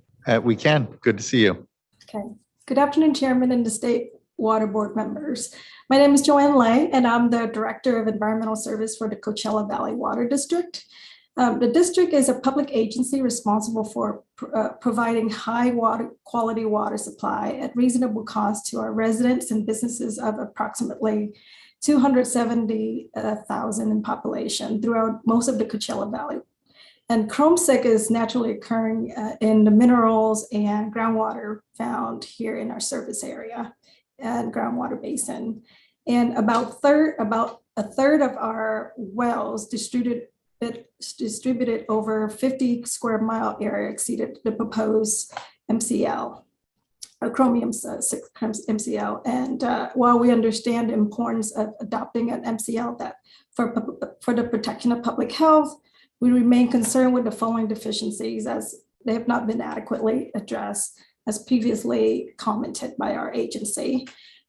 So this, first of all, the State Water Board cost analysis of up to $4.75 per person per year and conclude that this is economically feasible. However, the cost of this MCL will uniquely burden our system that serves disadvantaged communities and that has naturally occurring chrome-6, as I mentioned earlier.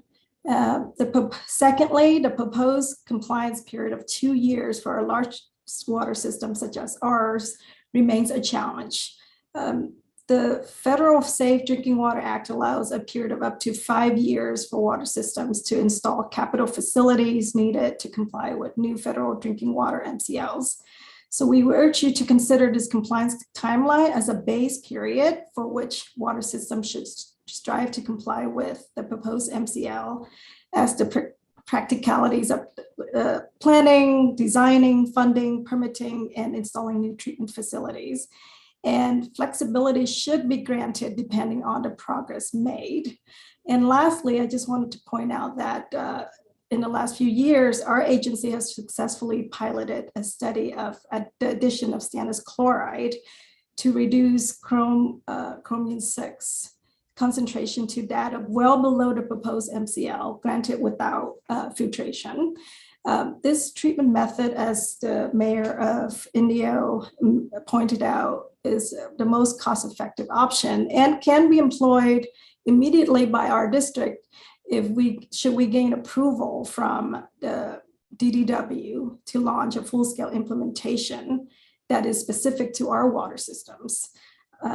We have submitted this plan to DDW earlier this year in January, and we urge the State Water Board work with staff to fast-track the review and approval of our plan for timely implementation to comply with the MCL should the State Board remains firm on the proposed compliance period of 2 years for large water systems like ours. That is all I have. Thanks so much for your time. Thank you for yours, Ms. Lay. Really appreciate the good comment and engagement around this, even the research around stannous chloride to begin with. Appreciate that leadership and work and feedback, disagreement and otherwise. So thank you. Next, I'd like to call in Nick Blair. Mr. Blair. Good afternoon, Chair Esquivel, board members. My name is Nick Blair. I'm with Aqua, Association of California Water Agencies. We represent over 460 public water agencies throughout the state of California. Thank you for the opportunity to speak today. Aqua supports ensuring the safety of water supplies to meet or exceed state and federal standards. We really appreciate all the work that staff has put into this process so far. But with that being said, as numerous other water systems have noted, we remain concerned with potential impacts to public water systems that they will potentially face in complying with the proposed MCL, especially in light of the recently published errata document. So we are hoping to see more work done to affirm the economic feasibility of the proposed MCL. We continue to have questions about capital cost considerations and compliance, which have already been raised. The effects that disadvantaged communities and small systems throughout the state will potentially have to shoulder, and the need to continue to identify funding sources for these affected systems. The published errata acknowledges where cost estimates were understated, and as Tim noted, they may be even higher than what the errata document states. So we also hope to see more analysis on the proposed best available technologies and treatment methods, namely if RCF is cost feasible compared to ion exchange, and also if POE is affordable for small systems, and then also consideration of smaller other alternatives like stannous chloride.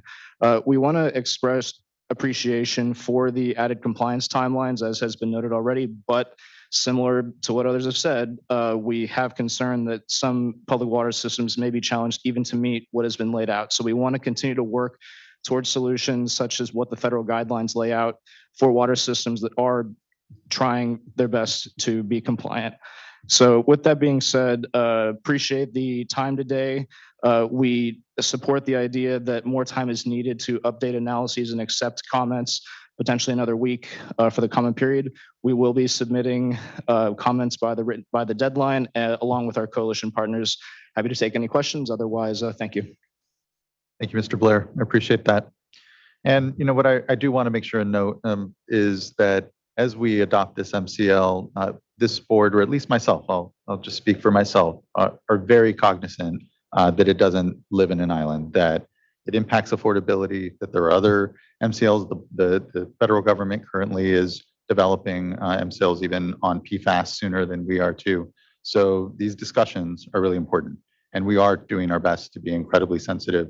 Appreciate the good feedback we've heard, but just didn't want it to kind of go unnoted that the breakdown of how we need to be viewing affordability, the complex ways in which not just meeting this MCL, but having to meet, say, conservation budgets that this board will be adopting later this year, and or other efforts, I think are really, I just want to note that the complexity of the issues that folks are faced are understood by this board, and we always strive to do better and want to understand how we do to get it right here amongst it. So appreciate the comments we've heard so far and look forward to further comment here from everyone.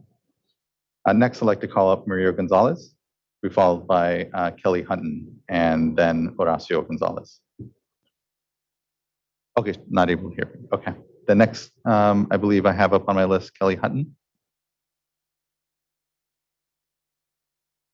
Ms. Hutton, you should be unmuted here any second now, or at least invited to unmute. Hi, can you hear me? Yes, we can. Good afternoon. Thanks for joining us.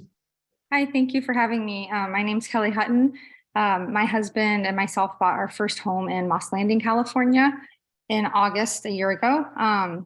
We closed escrow on the same day my first child was born, and living in a home with water that's been compromised due to contaminants has been pretty stressful with a newborn and a small child.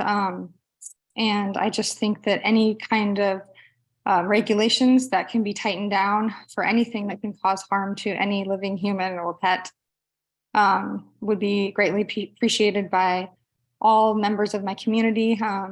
Living with compromised water is very stressful, and I appreciate that can be done to tighten up the allowable limits of chromium 6 and any other contaminants. Thank you. Thank you, Ms. Sutton. I appreciate your participation in joining us here and your comments on this item. Next, I'd like to call Horacio Gonzalez, who will be followed by Trudy Hughes. Hi, board members. Horacio Gonzalez on behalf of the city of Coachella, a working class community in the Eastern Coachella Valley. We certainly want to thank you for the concerted focus on wanting to make sure that all Californians have access to safe drinking water. It is a goal that the city certainly shares. But without providing communities like Coachella a small disadvantaged water system with a viable, predictable path for financing the costs of complying with this MCL, it unfortunately ends up just setting these communities up for failure. In Coachella, Coachella, like the other communities in the Coachella Valley, we have naturally occurring chromium-6 that has been in our water since before the modern Coachella Valley with all of its music festivals existed. For the city, based on our analysis of the proposed MCL, it would cost us about $36.2 million to build the treatment infrastructure to meet the standard. Once passed on to our residents, this would result in about 120% increase in average monthly bills. From an affordability perspective, this would actually push our affordability index to 4.4%, almost 3 times higher than the 1.5% MHI that the state uses to gauge affordability. For residents whose average income is about $35,000 a year, such an increase is not only unrealistic, but it places the city in the untenable position of having drinking water that most of its residents can't afford. I'd be remiss if I didn't point out that we are referring to a desert environment that often has, temperatures in excess of 120 degrees. The idea that our residents couldn't afford drinking water really is a matter of life and death. As you finalize this regulation, we certainly wanted to encourage you to continue to look at alternative technologies like stannous chloride, because those technologies would dramatically change the cost picture for the city of Coachella. In addition, we really want to encourage you to really drill down on the costs and providing that viable path for communities like Coachella to be able to meet this standard. Thank you for your time. Appreciate it. Thank you. Mr. Gonzalez, quick question. I did want to just ask, because we have had a little discussion around this. When it comes to that cost estimate, is that for ion exchange or, yeah? Yes, it is ion exchange. Thank you. Next, I'd like to call up Trudy Hughes, who will be followed by Valentin Conejo.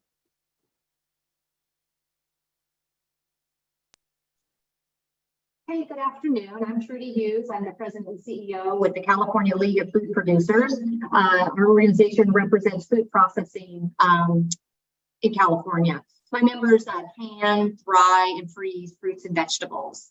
So thank you for the opportunity to comment on the proposed Chrome 6 MCL. As I've testified in the past, my membership is an unlikely regulated entity under the drinking water standards. It offers a unique perspective in this discussion. Many of my members have private wells and are thus considered non-transient, non-community water systems, making them subject to drinking water standards. My members take compliance with these standards very seriously, as their water systems not only serve their employees, but are also used in their plants to wash raw food products, clean and sanitize food contact surfaces, and in and on final products. The FDA requires that food processors meet all drinking water standards. CLP has expressed concerns about this proposed MCL over the last several years on a number of fronts, primarily including the cost of compliance that we've heard a lot about, and also the science used to establish the MCL.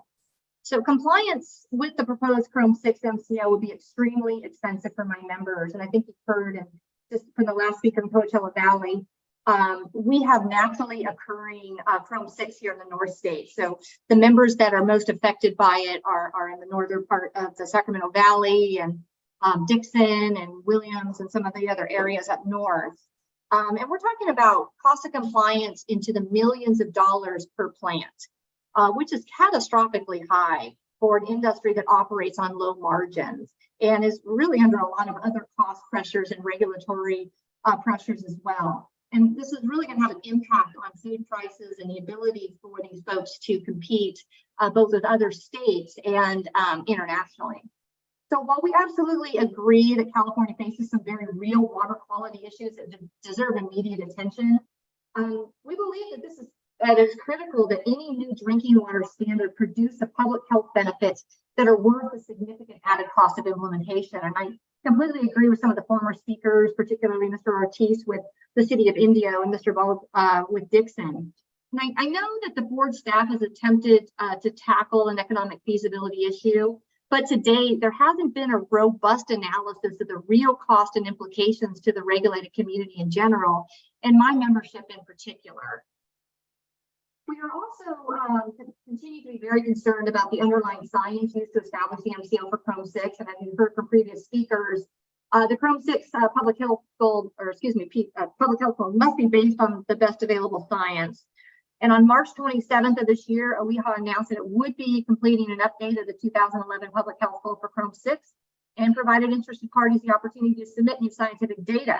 However, on June 4th, the State Water Board issued its proposed MCL despite OEHA's announcement. So I would strongly urge the board to pause and staff to consider holding this rulemaking process until an updated public health goal is completed. So in conclusion, I just have to reiterate that it's imperative that we have an MCL that is based on sound science and takes into consideration the cost implications and the real world impacts on the regulated community. So thank you very much for your time. Appreciate it. Thank you, Ms. Hughes.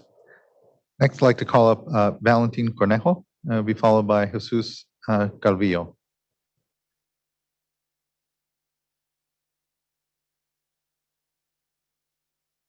Buenas tardes, mi nombre es Valentín Cornejo, vengo de la comunidad de Royal Oaks, Condado de Monterrey. Gracias por dar la oportunidad a dar el comentario, ya que en la comunidad de que vengo yo,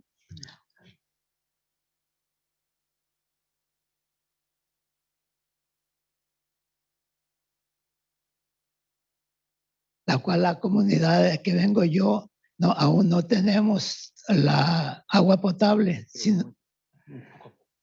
From the community that I come from, we still don't have the drinking water yet.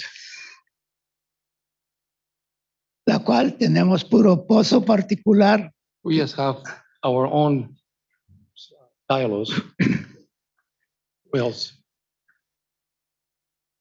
Y el 90%, contamos con 104 pozos. We have 104 wells. Y el 90% de los pozos And 90% of them está muy alto en promo, está entre el 12 y el 32. And it's got a high volume of chrome between 12 and 32.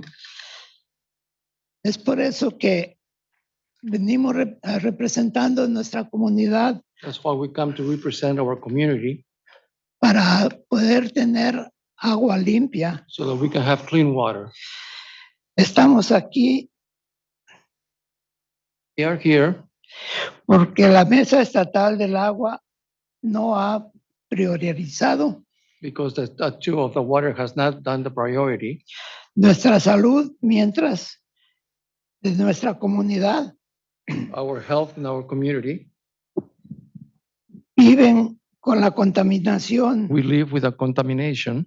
La mesa ha demorado en establecer That the board has delayed and established un reglamento que proteja nuestra salud a rule, a regulation that will protect our health y de nuestras familias, and our families. la cual la contaminación The contamination es nitrato, is nitrate, arsénico y cromo. arsenic, and chrome.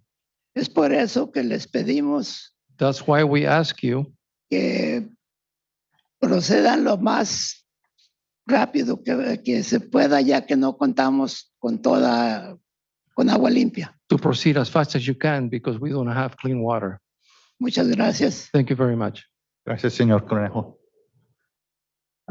Next, quiero llamar a Jesus Calvillo y luego a Becky Quintaña. Chair, could I ask if we could have staff provide translation for our Of course, monologue? yeah. Okay, thank you. Thank you. Buenas tardes, mi nombre es Jesús Calvillo y vengo igual de Royal Oaks. Good afternoon.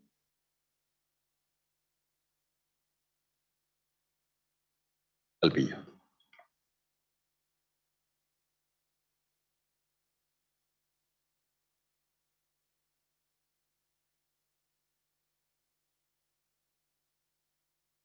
We'll get you another mic. Sorry, one quick tech check. Hello. Okay, yeah, Good thank you. afternoon. My name is Jesus Calvillo and I am from Royal Oaks. Y venimos por el mismo problema de Royal Oaks, que por el agua que tiene mucho cromo y We más come contaminantes. talking about the same problem that our water has chrome 6 and more contaminants. Y para tomar no sirve porque, igual que dice Valentín, los pozos están contaminados de cromo, muy altos y nitrógeno y es la razón por que estamos aquí para pedirles que por favor nos hagan el favor de ponernos agua potable saludable. Yes, and to reiterate, we come for the same reason that, could you repeat?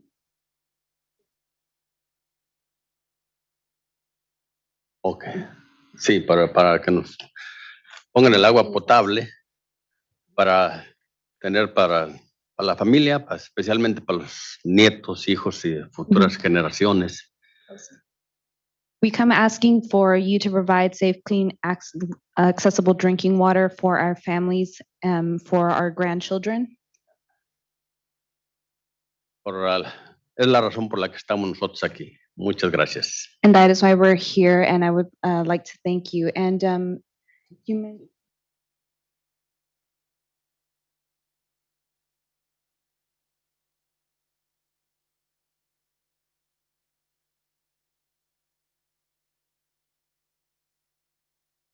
Sí, muchas gracias. Thank you very Gracias. much. Gracias, vos.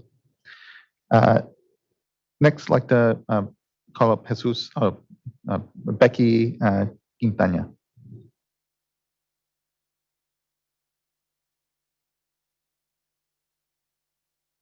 Hello, my name is Rebecca Quintana, and I'm from Tulare County, and I'm a member of the AWA Coalition. We represent over 30 communities from the Central Valley and the Central Coast. And I'm here on behalf of my community, my family, my children, and my grandchildren, and also for all Californians. My concern is with the level that they're trying to set for the Chrome 6. And that really concerns me because in our community, we've dealt with nitrates and everything in the Central Valley. And it really, I hear you guys and people talking about money, and all the finance. You know, you can't put value on life. I mean, you can't compare money to a life. I lost a daughter to cancer, and money shouldn't really be a big thing. Life is more important than money in my eyes. And I just hope that you guys take into consideration that setting a good MCL level that will protect all human children, parents, grandchildren. And I just hope you guys put it into your heart that you guys will be protecting us Californians and our families. Thank you. Thank you, Ms. Quintana. Appreciate your participation, raising your voice here today. Thank you. Next, I'd like to call up Jesus Tuti Montes, be followed by Naidia Medina. I am Tutui from Visalia, California, part of the Owl Coalition from some years.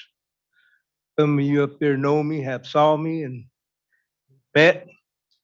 Coming here for years. Thank you for the work you do, and I've had to not only suffer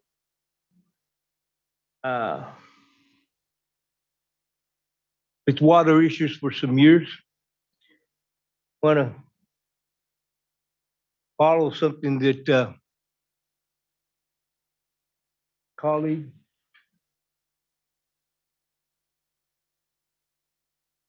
women are sacred in my world. So is water. So is life. I had a statement that I wrote out. I am Tutu, you know. But as I heard some of the other people talking, I wrote down a couple of things. Are we saving money or are we saving lives? Power of a woman, that warrior woman, because she gives life, brings that life into this world. A lot of people, oh, the cost is going to go up. I've heard in the past, oh yeah, coffee, you know, how much does Starbucks cost? Some people, you know, they might go eat at not just Burger King, but Red Lobster. Depending on your income. Hear a lot about the money. Human life, put down, should matter.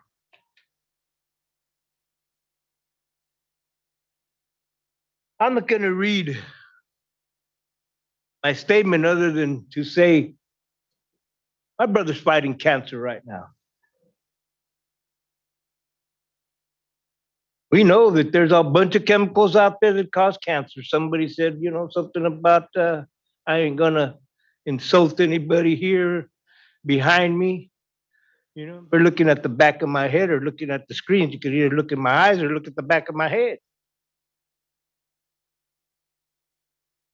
I'm just saying, in this issue, are we gonna look at people in their eye or are we gonna look at them at the back of their head? They don't matter. They don't matter. Earlier when I was discussing what I might say up here, you know, thank you. Thank you for the work that some of you have been doing that sit on this board and the years that I've seen you here and the years that you've been here. Appreciate that. I allow the people, I send that message that it's important that we come up here, that your voice does matter back in my community, to be involved. Being a father, grandfather, great-grandfather, me working with men in my community to be involved and take that initiative. Because I go to a lot of places and guess what? Women always seem to be there more than the men. So I work with fathers. When I see some of these fathers suffer like I suffer because they have to see they can't do anything a certain way because they think the government doesn't work for them anymore. I just want to say that much about that. Otherwise, I'll go on and on and on and want to take 8 minutes like somebody else or take, you know. But I speak from my heart. And I know that my palabra, I know that my word and my words touch your hearts. That's because that energy, knowing that we can love, good way to all our relations, not just the human relations, but the plants, the birds, those in the water, all our relations. And water, one of our most important relationships. Thank you. Thank you, Mr. Montes. Thank you for bringing your voice here and your participation through all this. Thank you. Next, I'd like to call up Nidia Medina, who will be followed by Raquel Sanchez.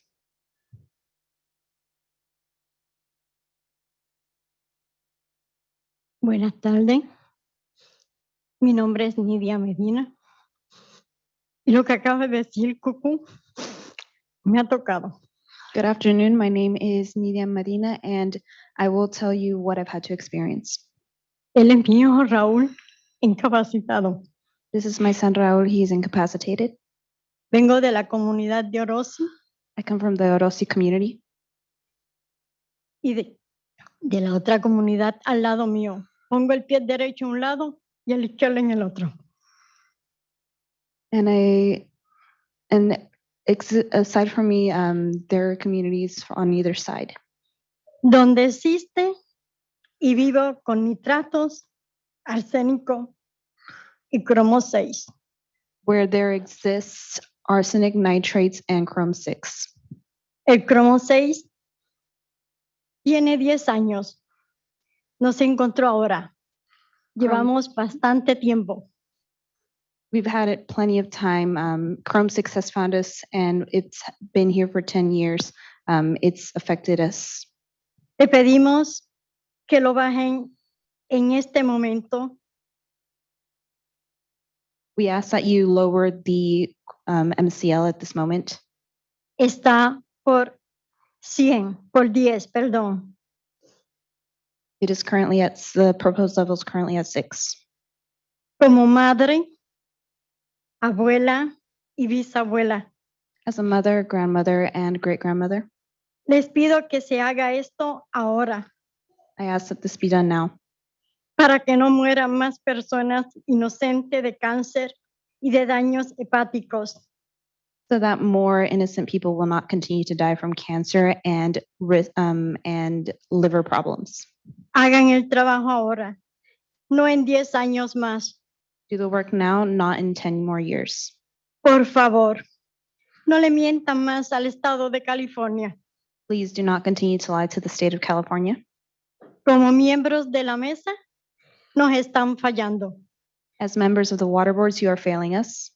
Una voz que pide auxilio por California. Gracias y que Dios los bendiga.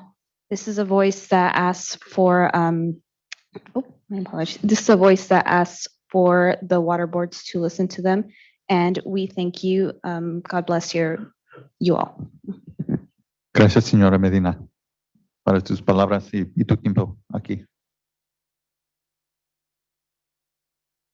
A ver, next, I'd like to call out Raquel Sánchez y luego Rosabel Bejar.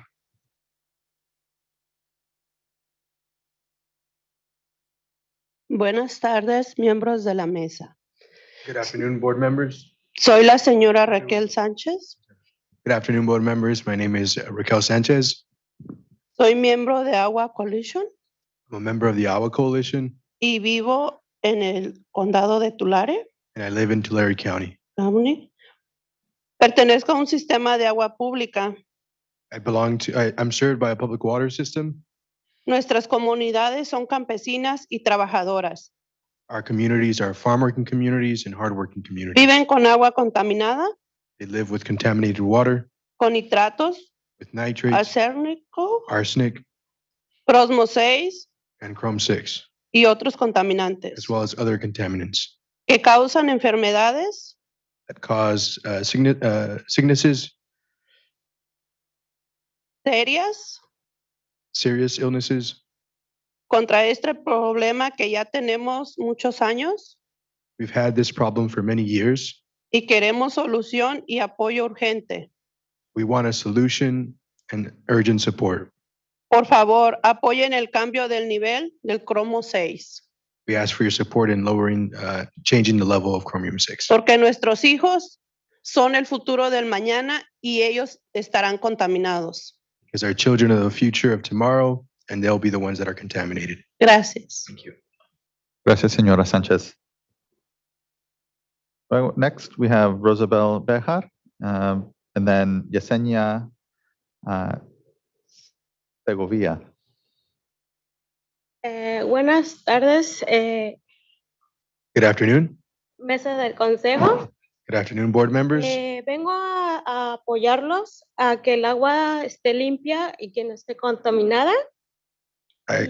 Y el cromo 6, traje a mi hija hoy a que no se enferme para que ella tome agua limpia y para que no se contamine. I urge you to support safe and clean drinking water. I brought my child here and urge you to protect the water so that she doesn't suffer the consequences of contamination.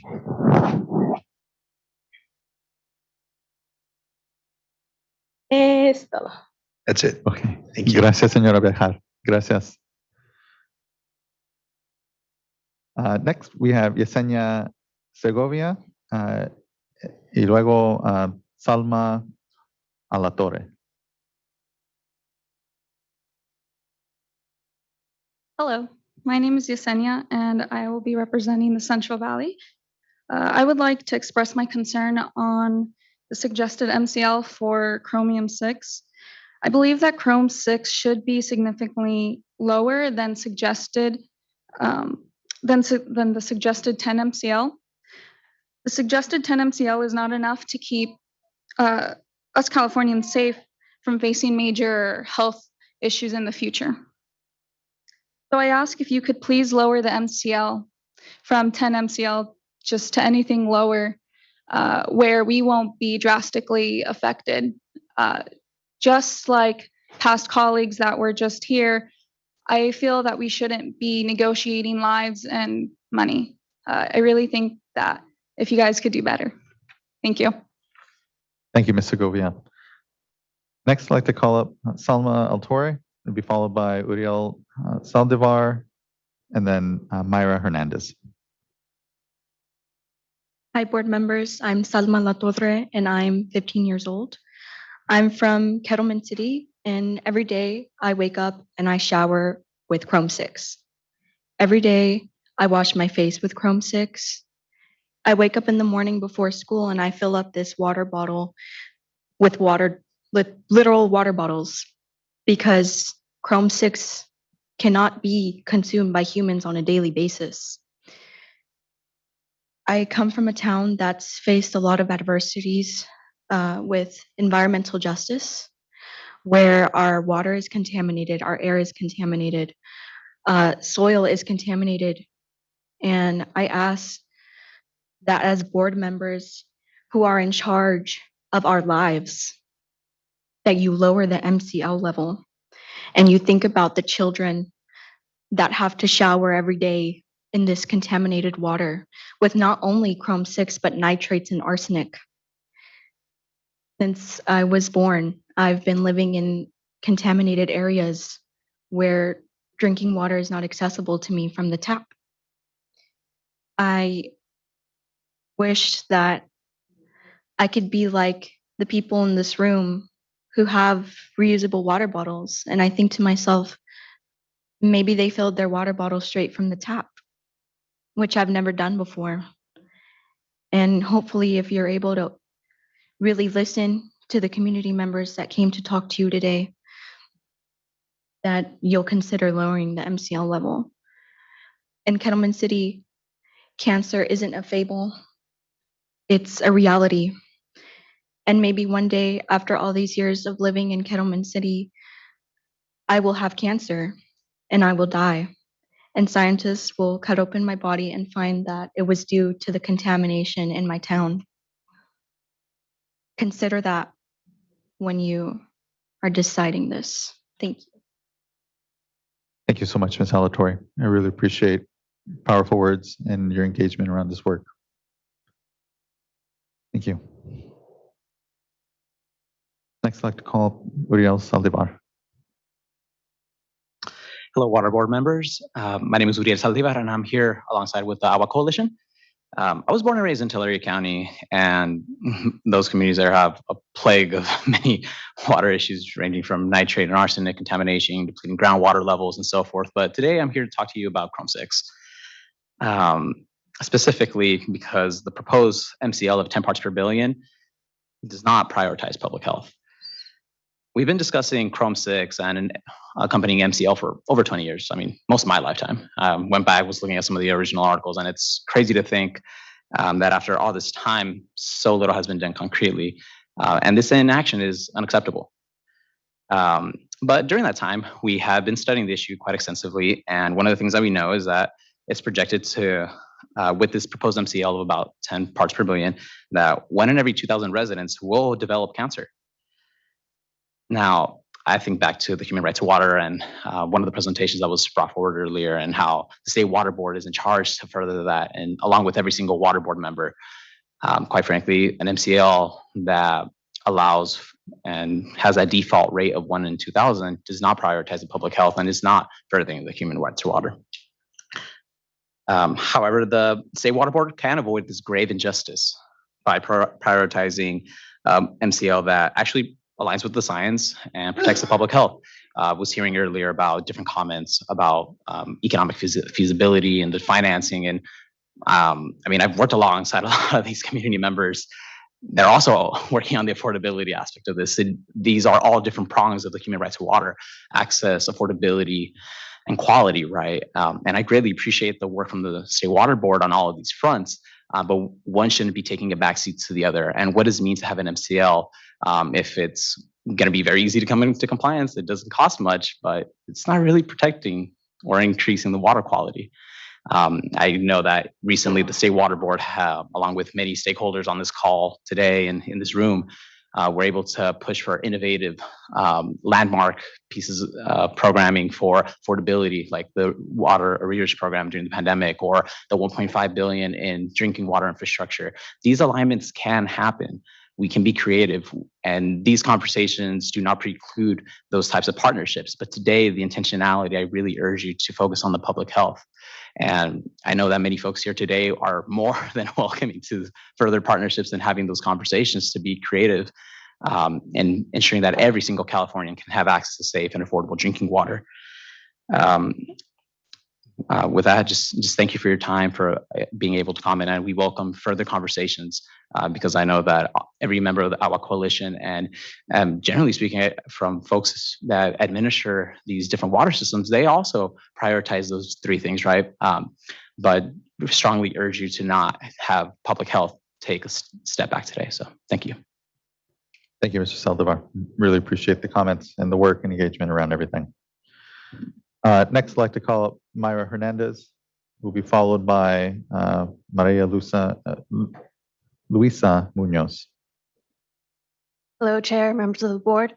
My name is Mayra Hernandez, and I'm a community solutions advocate with Community Water Center. But today I want to share a personal story and share why it is that I do the work that I do, why I work with low-income communities, communities of color that are impacted by contamination throughout the state of California. So I was born and raised in Merced. I lived in an unincorporated area on the outskirts of Merced, and our water was provided to us by Meadowbrook Water Company. And in 2008, I was 11 years old. We got a letter in the mail. It was all in English. And so my parents are monolingual Spanish speakers. And so at 11 years old, I had to translate what this letter said. And basically what it said is the water is contaminated with chromium-6. You shouldn't drink it. Try to convey that message to my parents. And my parents were like, chromium-6, what's that? I don't know what that is. Let's just ignore it. And goes to show that we need to make sure that our communities have access to information and resources in their language, right? And so basically, you know, chromium-6 was really what got me started in environmental justice and social justice. And unfortunately, in my community, this community is locally known as Beechwood. And back in 2008, there was approximately 2,200 people in that community. And basically, we had about 5 or 6 of our neighbors die of cancer.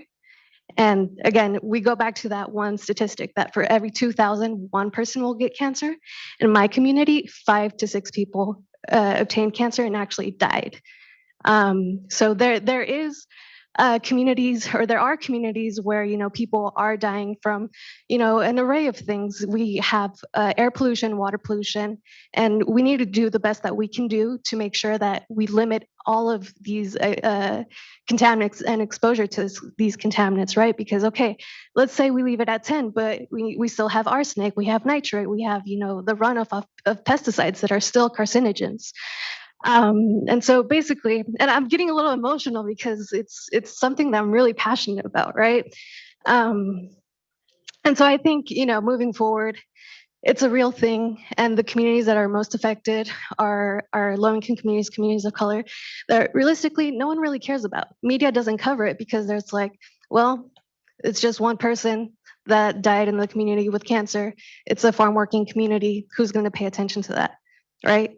So the communities are there, but no one really knows about them. And I do, because I go door to door in multiple communities to learn about what people know about their water and work with them to provide more information and resources and help them obtain interim and long-term solutions for those issues. And so I currently work in the Central Coast, and I've talked to many people that have chromium-6 in their water. They didn't know that they had that before, and so we tested their well, and their mothers and fathers died of cancer. Is it directly related? We can't for sure know, right? But what a coincidence, right? So I think I'm at time, but thank you. Thank you, Ms. Hernandez. Appreciate the work and advocacy and engagement around all this. Thank you. Next, I'd like to call up Maria Luisa Munoz, Munoz, rather, and who will be followed by Rob Spiegel.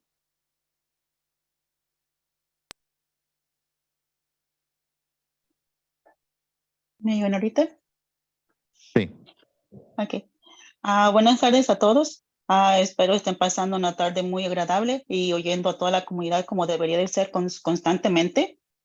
Si fuese posible que salieran de la comunidad y venir aquí a donde estamos tomando el agua contaminada, si es que ustedes continúan con el mismo nivel de agua alto, ¿qué es lo que va a pasar? ¿Quieren ustedes provocar acaso una epidemia de cáncer? Yo estoy So what are you going to pasando look? You're problemas de looking at salud. Mi hija nació cancer con epidemic. hidrocefalia. ¿Qué más lo que ustedes necesitan para poder bajar el nivel de agua? What else do you need to Yo me los quisiera Señora invitar a Muñoz. ustedes que vengan al Valle Central y tomen el agua como nosotros I la want you guys tomamos. to come Yo over pago and una try the factura. water. Más aparte, tengo que pagar botellas de agua. ¿Sí? Oh, con permiso, señor Muñoz, podemos ganar interpretación ahorita para ti también.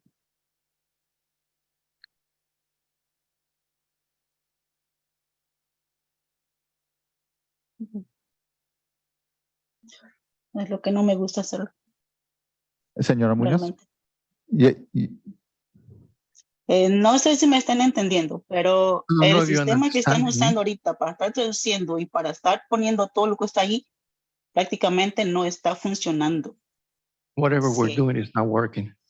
Ok, gracias.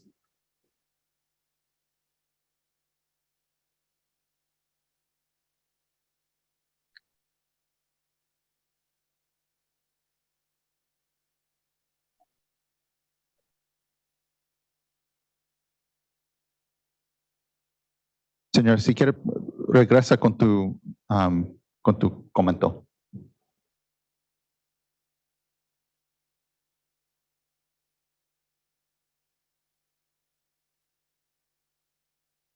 Sí, yo quisiera saber si toda la mesa directiva que están ahorita presentes y que están hablando de los No. contaminantes, pudieran Most of the venir al board Valle members Central y are tomar talking el about agua. the contaminants, if they can come to the Central Valley and drink the water.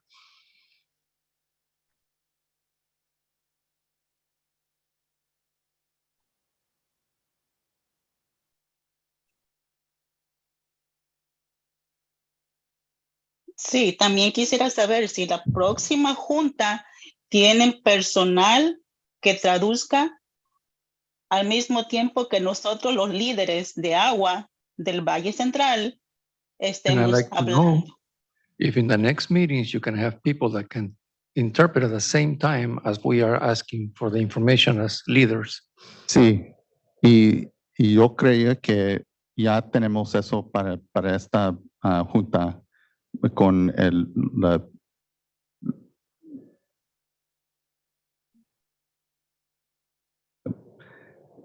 I believe she's asking if we can make sure that we have interpretation that's happening simultaneously for folks. And I thought that's what we were providing. And there may have been an issue with some of the online interpretation or translation, or no? That's what we're supposed to be doing, yes. No, señora, yo estoy hablando y usted está diciendo una frase, una frase, una frase. Los líderes del agua del Valle Central, The y leaders se of lo the digo water in the porque Central conozco a las Valley, personas, cuando yo estoy hablando, ellos telling you están because when I traduciendo. talk to them and they're No están interpreting, diciendo, espérate una frase, di they're not buenos saying días, di cómo stop estás. or No, good morning ellos or están how are you. traduciendo en ese No, they are momento. interpreting at the very Tengo same time. ya desde la 1 de la tarde Now, since 1 p.m., esperando para estar hablando waiting to y be esto able no to está talk, siguiendo. and that's not happening.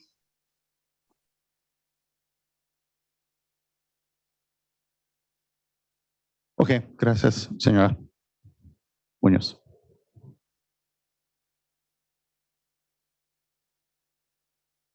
We'll go to then our next commenter, which I think is Rob Spiegel.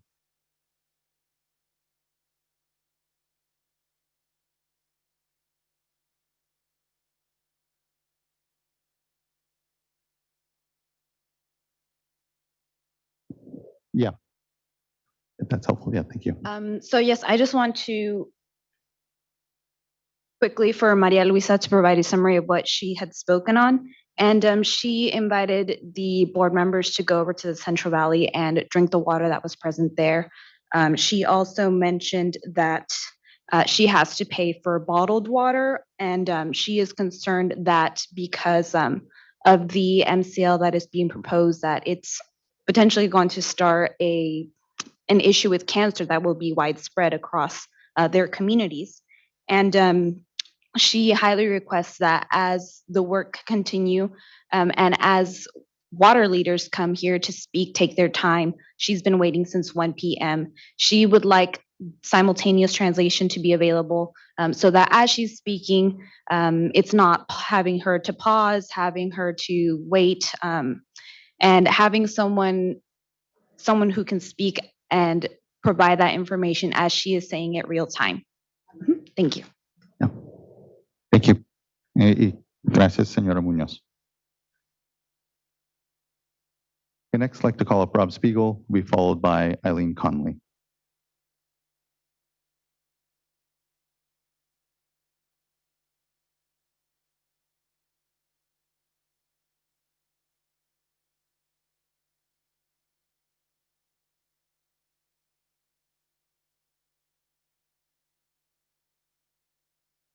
Is Mr. Spiegel on the platform?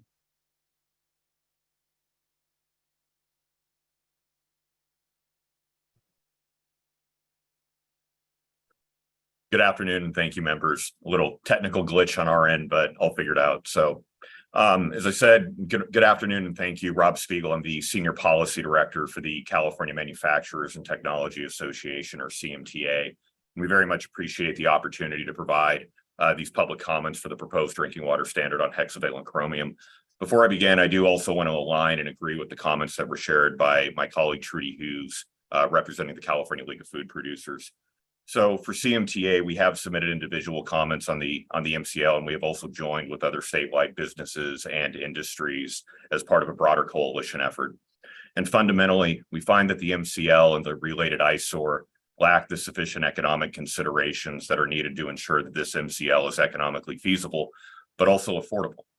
The errata that was released on July 31st, which was just a mere 72 hours ago, illustrates the concerns that we and the other stakeholders have had relating to the staff determination that the proposed MCL is somehow economically feasible. The estimates, members, for the additional demand on grant funding for compliance assistance, which has now since been corrected, were off by a factor of more than 10. So for example, on page 61 of the eyesore, it was concluded that approximately $6 million would cover compliance costs for about 135,000 affected households. It's roughly estimated to an average cost of about $45 per household per year. The errata revision now pegs total costs at $73 million per year for those affected households and an average cost of $526 per household per year. If we want to amortize that over the 20-year period that's assumed in this proposed MCL, the additional demand on grant funding alone amounts to an additional almost $1.5 billion. So this correction represents almost a 10% or almost 10% of all the grant funding available in the last fiscal cycle, just for this one MCL.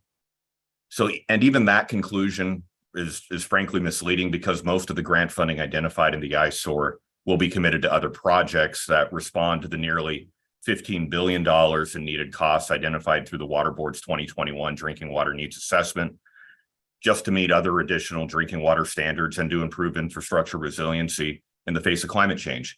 But this is also prior to the board issuing any new or revised MCLs for arsenic, PFOA, PFOS, NDMA, styrene, cadmium, mercury, revisions to the federal lead and copper rule, 1,4-dioxane, and any of the other US EPA proposals that are being set to be prepared for other new drinking water standards. So members, this is just one of the many problems that we have identified with the economic feasibility analysis in this eyesore that collectively and substantially understate the economic impact of the proposed MCL. So what we are asking for is that these deficiencies should not only be corrected in a revised analysis, but we'd like that revised analysis to actually inform the selection of the MCL so that we can reduce the number of Californians who will struggle with drinking water affordability as a result of this regulation. Again, members, thank you for your time. Appreciate the consideration. We're happy to continue to be a collaborative partner and stakeholder through this process. Thank you. Thank you, Mr. Spiegel. I appreciate the input and contributions and continued discussion around the work. Thank you. Next, I'd like to call up Eileen Connolly, who will be followed by Trudy Hughes. You can hear me now? We can. Thank you. Yeah. Great. Thank you. Hi, my name is Eileen Keneally, and I'm here on behalf of the American Chemistry Council. And we appreciate as well the opportunity to comment on this proposed MCL. I just want to note that according to the Water Board's initial statement of reasons, the proposed MCL is based on OEHA's 2011 public health goal for non-cancer and cancer effects, each of which is based on outdated science and methodologies. As the Water Board's aware, OEHA is currently conducting a full review of the public health goal, which could lead to a change in both values. The Water Board's decision to move forward with the proposed MCL while the public health goal review is underway seems to presumptively assume that the more than 40 research studies published since the public health goal was issued in 2011 have no bearing on the current public health goal values or the MCL. We believe such a presumption undermines the objectivity and scientific integrity of the MCL development process. The non-cancer public health goal of 2 micrograms per liter was derived using outdated risk assessment methodologies. Specifically, OEHA based the public health goal values on points of departure for tox endpoints in rodent studies using no observable adverse effect levels and lowest observable adverse effect levels. These are known as NOELs and LOELs. As opposed to the modern and widely accepted and scientifically superior method of benchmark dose modeling. In addition, I just want to note that OEHA should be aware the modeling of the increase in epithelial cells and small intestines in mice that was conducted by US EPA in 2010 is incorrect, and we'll discuss that in our written comments. Finally, I want to note that the physiologically based pharmacokinetic models, also known as PBPK models, for hexavalent chromium have been published since 2011, and they've been used by several regulatory bodies, including US EPA and Health Canada, to derive tox criteria for hexavalent chromium. The full use of these models has resulted in tox values equating to 50 to 100 micrograms per liter, which is similar to the current Californian EPA MCLs for total chrome. Additionally, it's inappropriate to base the proposed MCL on the cancer-based public health goal of 0.02 micrograms per liter. The public health goal was derived prior to the publication of over 40 research studies informing the mode of action for hexavalent chromium-induced oral tumors and PBPK models that support cancer slope factors that begin within the lowest dose regions of response and thereby better account for the low dose kinetics of hexavalent chromium. This approach is necessary to more accurately characterize cancer risk to humans exposed predominantly to low levels of naturally occurring chromium. Based on review of the available literature published after the 2011 public health goal, several regulatory agencies have concluded that the data support a threshold non-mutagenic mode of action for the tumors observed in the two-year cancer bioassay from NTP from 2008. And that would include the Food Safety Commission of Japan, Health Canada, TCEQ, and the WHO. These agencies have developed similar reference dose and tolerable daily intake values that result in drinking water concentrations ranging from approximately 30 to 100 parts per billion. Additionally, several published articles have demonstrated a lack of genotoxic response in target tumor tissues following exposure to high concentrations of hexavalent chromium in drinking water, providing clear support for non-mutagenic mode of action for hexchrome in the small intestine. So in conclusion, based on research studies published after the 2011 public health goal, several regulatory agencies have proposed safe drinking water levels protective of cancer and non-cancer effects ranging from 30 to 100 parts per billion. These conclusions reached by other agencies in the US and abroad provide clear evidence that the available scientific data on chromium-6 health effects has changed substantially since the 2011 public health goal was published. As such, the Water Board should not propose or adopt a new MCL for hexavalent chromium until OEHA updates both the cancer and non-cancer values for chromium-6. Thank you so much for your attention. Thank you, Ms. Connolly. Next, I'd like to, Trudy Hughes was on here twice, so Ms. Hughes, I'll continue on. We'll go on to Karina Cervantes, who'll be followed by Robert Solano and then Bonnie Pond.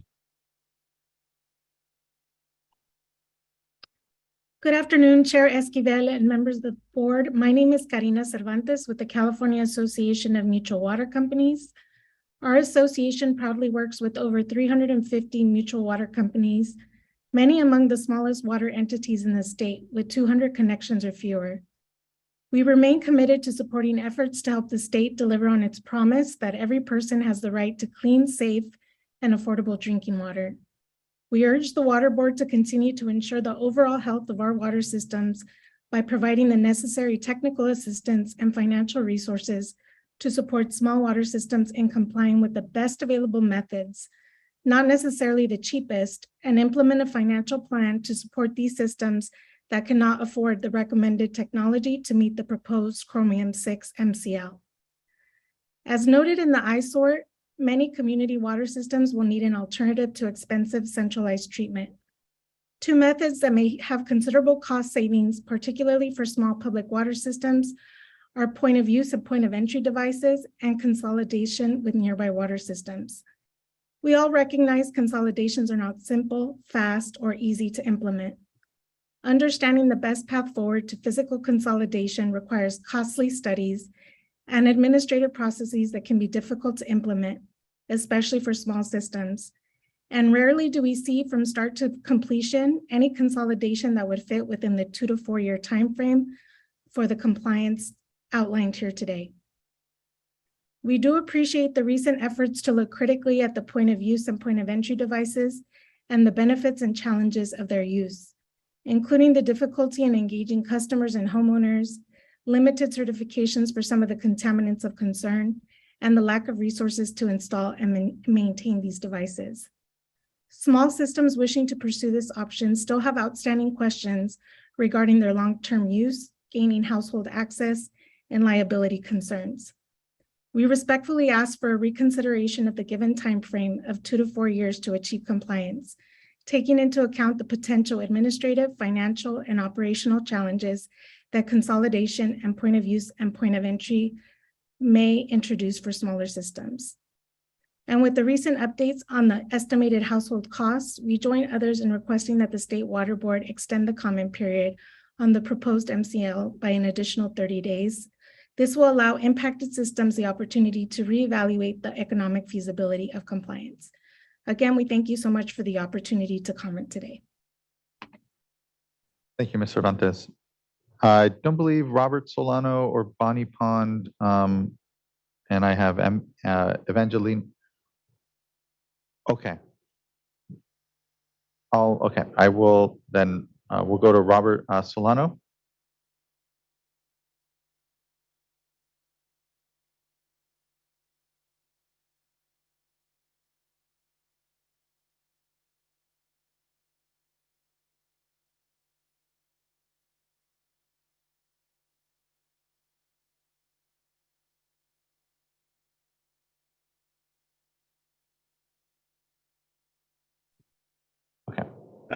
I'm sorry, Robert Solano wasn't able to make it.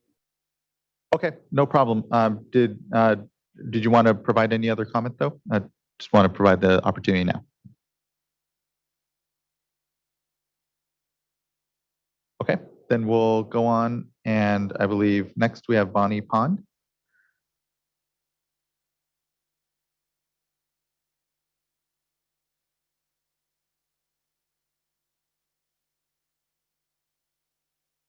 Sorry again, she wasn't able to make it. Okay, and then we have then listed Evangelina Marujo.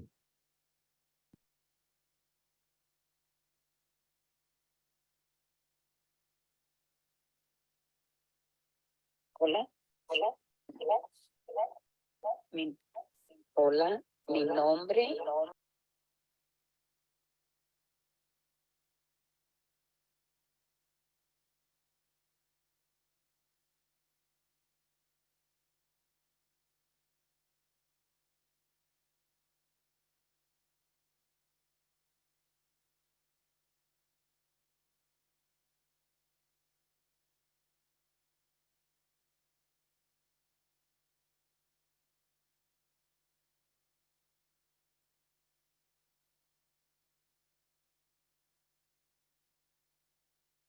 Yeah, I think we're trying to unmute them again at this point, so.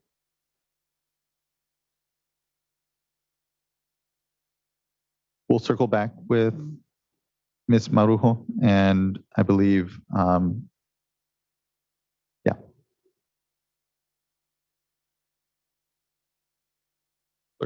Okay. Then we'll next go to Yasmin Nubani. Hi, good afternoon. Can you hear me? We can. Good afternoon. Thanks for the patience. Thank you for the opportunity to make comments to the board. My name is Yasmin Nubani. I am commenting on behalf of 29 Palms Water District. For context, they're a special district located in the California high desert area. We serve about 18,000 residents, 100% of which are classified as a disadvantaged community. A further 75% of those people are classified as severely disadvantaged, which makes the cost of water a constant concern for our district. We have only one source of water, which is groundwater from a basin, groundwater basin.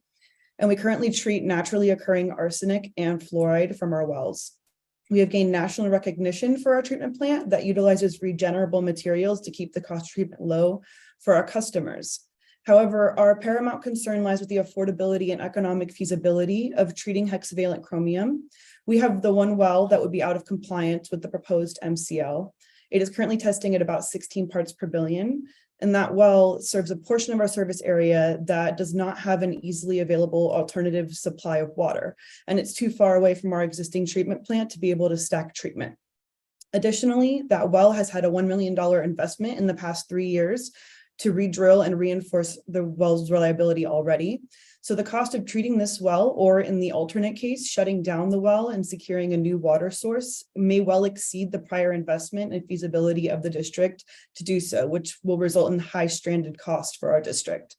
Additionally, we are concerned about the environmental impacts of residual disposal and the subsequent greenhouse gases that will be released from having to conduct treatment and haul those residuals away to another state. We live in a desert community that not only champions water conservation, but cares really deeply for our surrounding environment, particularly being very close proximity to Joshua Tree National Park. We understand and appreciate the efforts of the Division of Drinking Water has put into attempting to quantify the complexities of the proposed MCL affordability. However, in light of the recent errors in calculating the average cost of treatment per household, we do ask that DDW further extend the comment period to an additional 30 days, as many of our colleagues have done before myself, on the proposed MCL, and to also take another look at evaluating the cost impacts that will follow after adoption of the MCL. We do feel that the current calculations may not accurately reflect the burdens that will be placed on our community, and are really concerned that there might not be enough support provided to address them. We believe it's crucial to strike a balance between ensuring water quality and the affordability of water for small and economically vulnerable communities like ours. Thank you very much for your time and consideration in my comments. Thank you, Ms. Nubani. I appreciate your patience here. I know we've had some technical challenges and we've gone a bit long here, but I really appreciate the input and the engagement around the discussion. Thank you. Next, I believe we'll go to folks here in the room, although do know Mr. Prado and others, I see you on the list here, so we'll be going back to our virtual commenters here as well. But here in the room, let's go to Kyle Jones, who will be followed by Edmund Fitzgerald, and then Andrea Abergel. Good afternoon, Chair and board members. Kyle Jones, I'm the Policy and Legal Director with Community Water Center and also representing the Agua Coalition today. And so just as way of background, we are an NGO that is also served as a TA provider, providing technical assistance for consolidations and supporting drinking water solutions in the Central Coast and the Central Valley. And I personally am a CEQA attorney. And so I understand, along with our members, our staff, and the members of the Agua Coalition, just how long and hard it takes to get drinking water solutions going. But we also recognize it's critically important that we do the best we can to make sure that we're providing safe water that is drinkable for all. And unfortunately, with an MCL at 10, we think we're aiming too high and that we're just going to leave too many communities out, or too many communities we're having to treat to levels that are not really safe. And we're going to be telling people their water is safe. We reject the idea that we have to choose between safe or affordable drinking water. In a state as resourced as California, we can do both. And I know in so many other programs, we talk about how we can try to do better for communities. And I think, unfortunately, just the way we do things sometimes, where we silo approaches and don't take into an analysis holistically, we leave out options that otherwise should point to conclusions that we could do better. I think in this case, I want to remind the board about the MCL statute and what it says and how it's been interpreted, and that the board has to set the MCL as close as economically and technologically feasible to the public health goal. And that has been interpreted by the courts as meaning as capable as being done. And so if there is a lower MCL that is capable, the board has no discretion to set an MCL higher. Here, we're really concerned with how the board has conducted its analysis. And I think staff has done a great job of insulating and justifying how an MCL of 10, it shouldn't be any higher than that. And they've definitely done a lot of work showing that 10 is defensible. But we don't think there's been enough work to show that something other than 10, a lower MCL, is also capable of being done. When I looked at the SRIA, we note that what the board did was just look at costs for avoided cancer and note that it got higher with lower levels, including up to $40 million for avoided cancer. I just think that that's a hard thing to tell people, that people who have loved ones who have family members impacted, that $40 million is just too high for their life. I would also just note that, as we've noted today, the economic analysis is just absolutely conservative. It's necessarily untrue in the sense that it is going to be way higher than what's going to be happening in reality. We know that for most systems, centralized treatment is not going to be the way to go. It's going to be consolidation. It's going to be finding a new source, drilling a new well, getting an intertie, and purchasing water. And instead, we just assume the highest cost possible and then say, oh, it's too expensive to go any lower and to protect more people. We know there's other things that could have been factored in. What systems are within 3 miles of somebody with safe water? Where are places near other sources? And we feel like in the past 6 years, we could have done some of the work to come up with more assumptions that would support a lower MCL. We also think there's a lot of benefits that are not being calculated. The SRIA notes that some folks are spending $50 to $100 a month on bottled water, which is far more than the cost per household in some of this MCL. But we're not factoring in any of those savings. We know that we have resources out here, that there's financial assistance could be provided to pay for centralized treatment. We know that although it's only proposed to be 30 systems now, that operations and maintenance costs for some of these really expensive systems are proposed to be funded.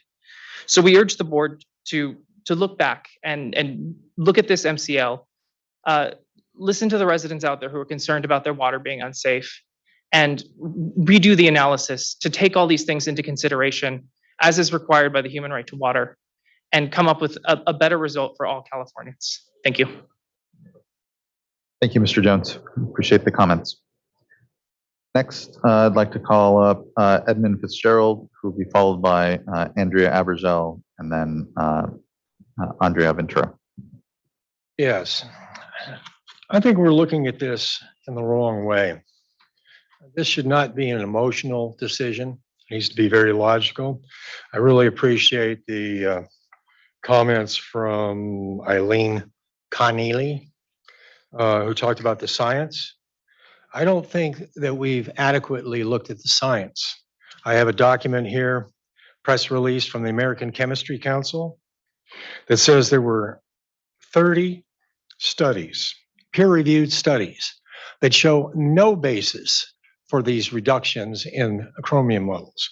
Frankly, I'd like to know why the US federal government, if this is a problem, is still at 100 parts per billion. If it was really a problem, you think that they would take action. Don't they care about the people of the United States?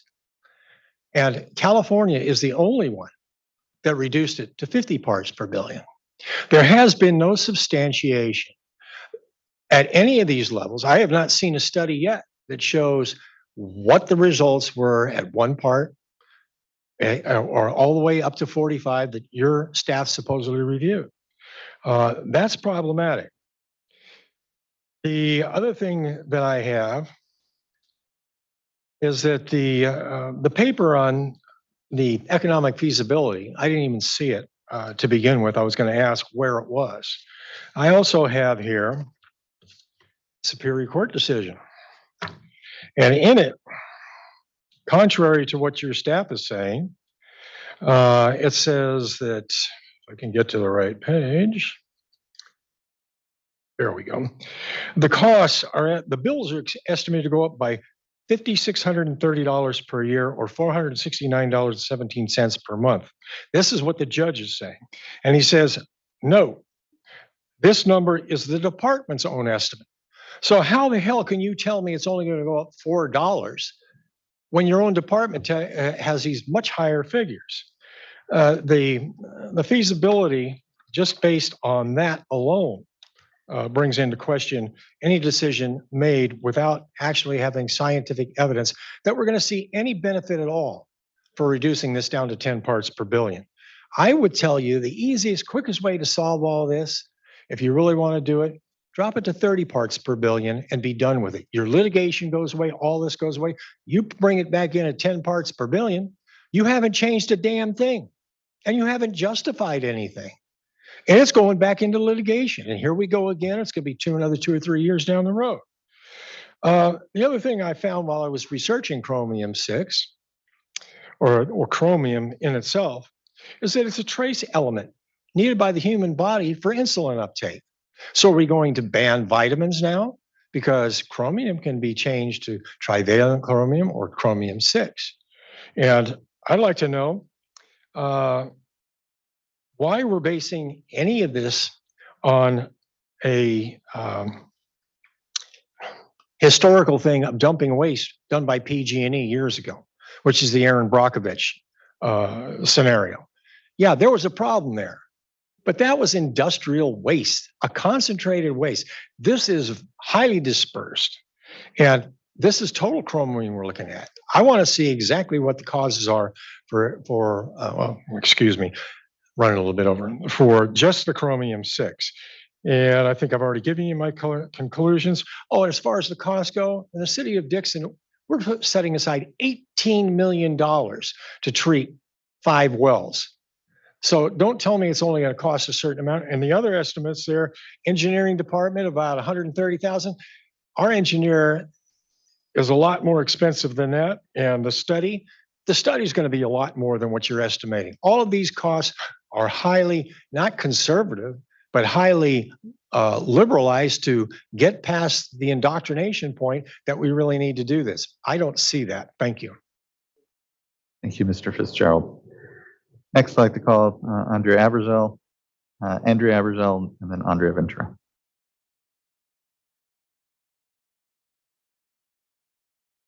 Hi, good afternoon. It's fun when there's 2 of the same name, different pronunciation, but good afternoon, Chair and board members. Andrea Abergel with California Municipal Utilities Association. We appreciate the opportunity to provide oral comments on the proposed hexavalent chromium MCL today. CMUA represents over 50 public water agencies that serve water to over 75% of Californians. We are submitting written comments along with Aqua and others. So the comments I'm making today are going to be included in that letter, but just to emphasize a few points.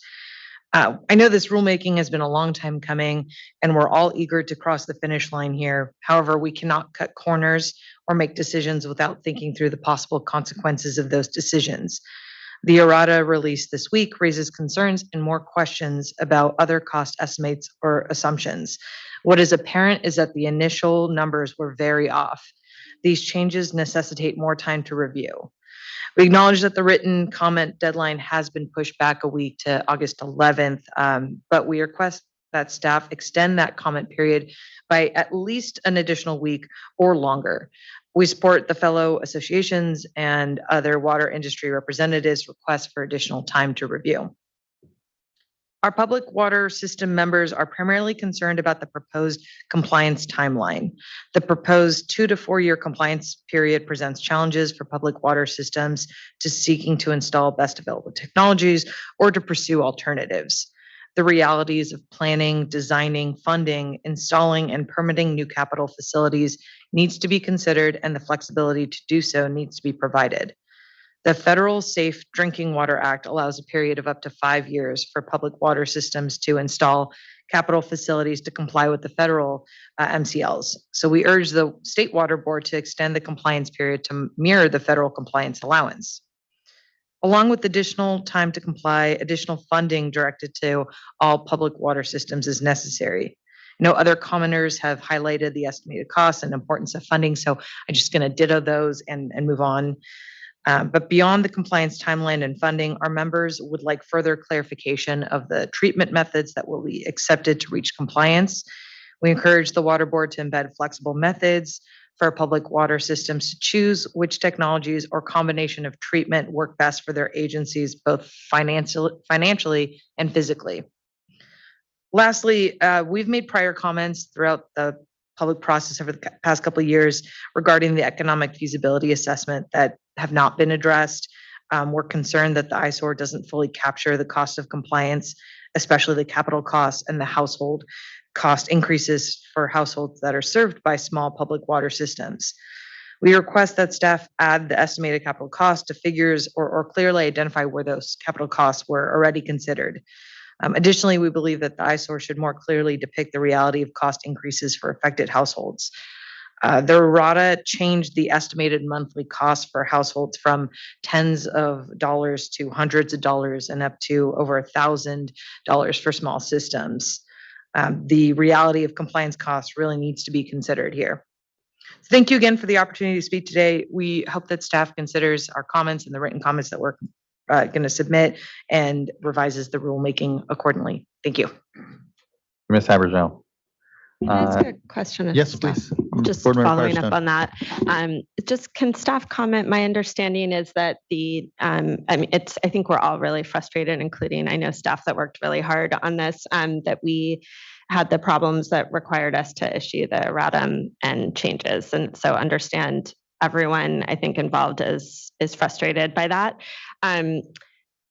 But my understanding is it's not that the costs, the overall, it's not that the costs and tables were wrong. It was that we had some text that summarized that for certain parts that summarized that incorrectly. But I don't think the costs were underestimated in terms of the core of what we relied in the analysis. And can you just clarify that? Because to me, there's a big difference in, in a couple of paragraphs in the reasoning, we included really much lower numbers than is the reality that was included in all the analysis and the tables and the rest of the document.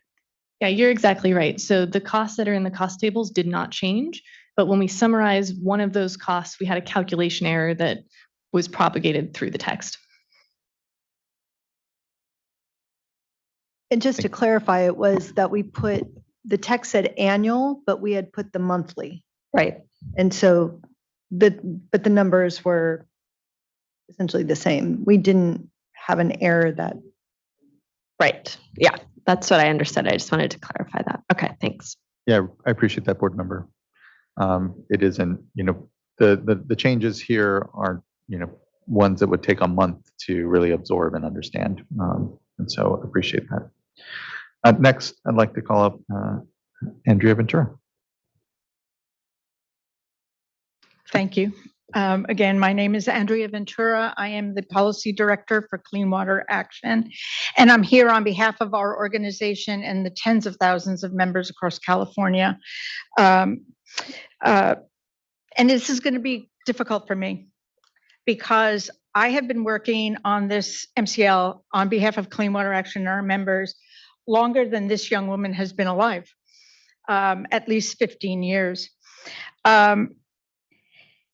And I have to say that while Clean Water Action has always respected and continues to respect this board and the Division of Drinking Water and many of our really great water systems throughout the state, and we prefer to work with you, we have to, our first loyalty is to speak the truth for our communities.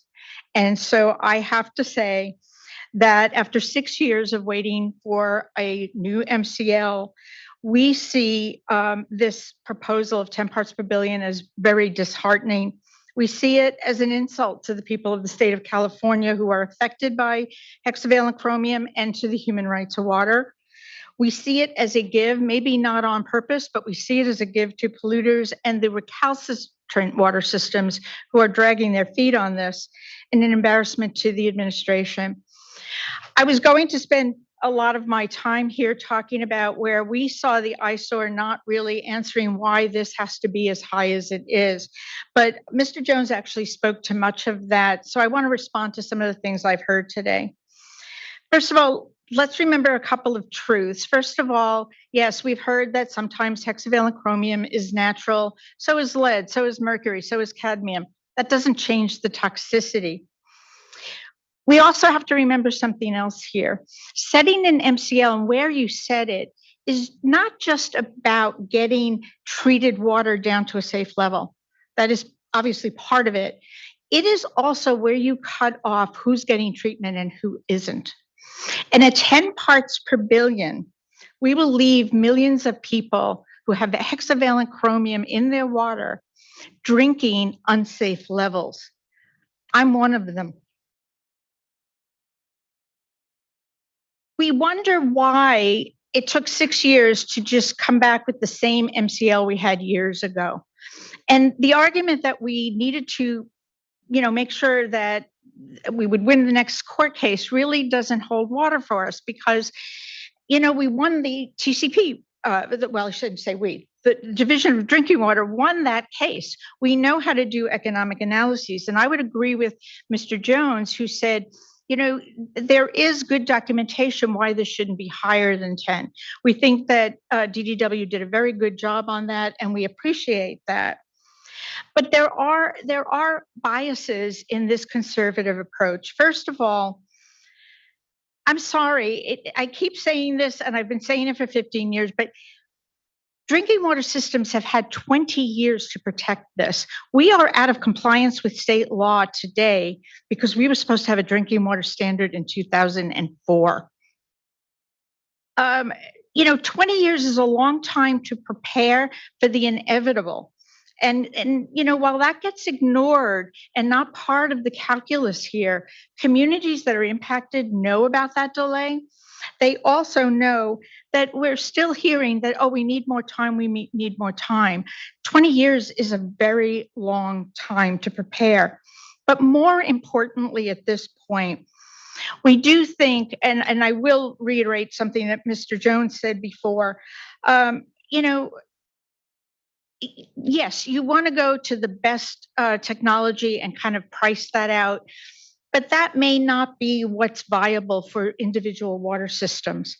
And if that's not what's viable, we do have to factor in how they can bring in lower costs, like consolidation, like other water sources, like stannous chloride where it fits. There may not be a panacea out there, but those options are out there. And when you give them shorter shrift in an analysis, you are potentially unintentionally, but you are rigging the system to have a very high number and a very high MCL.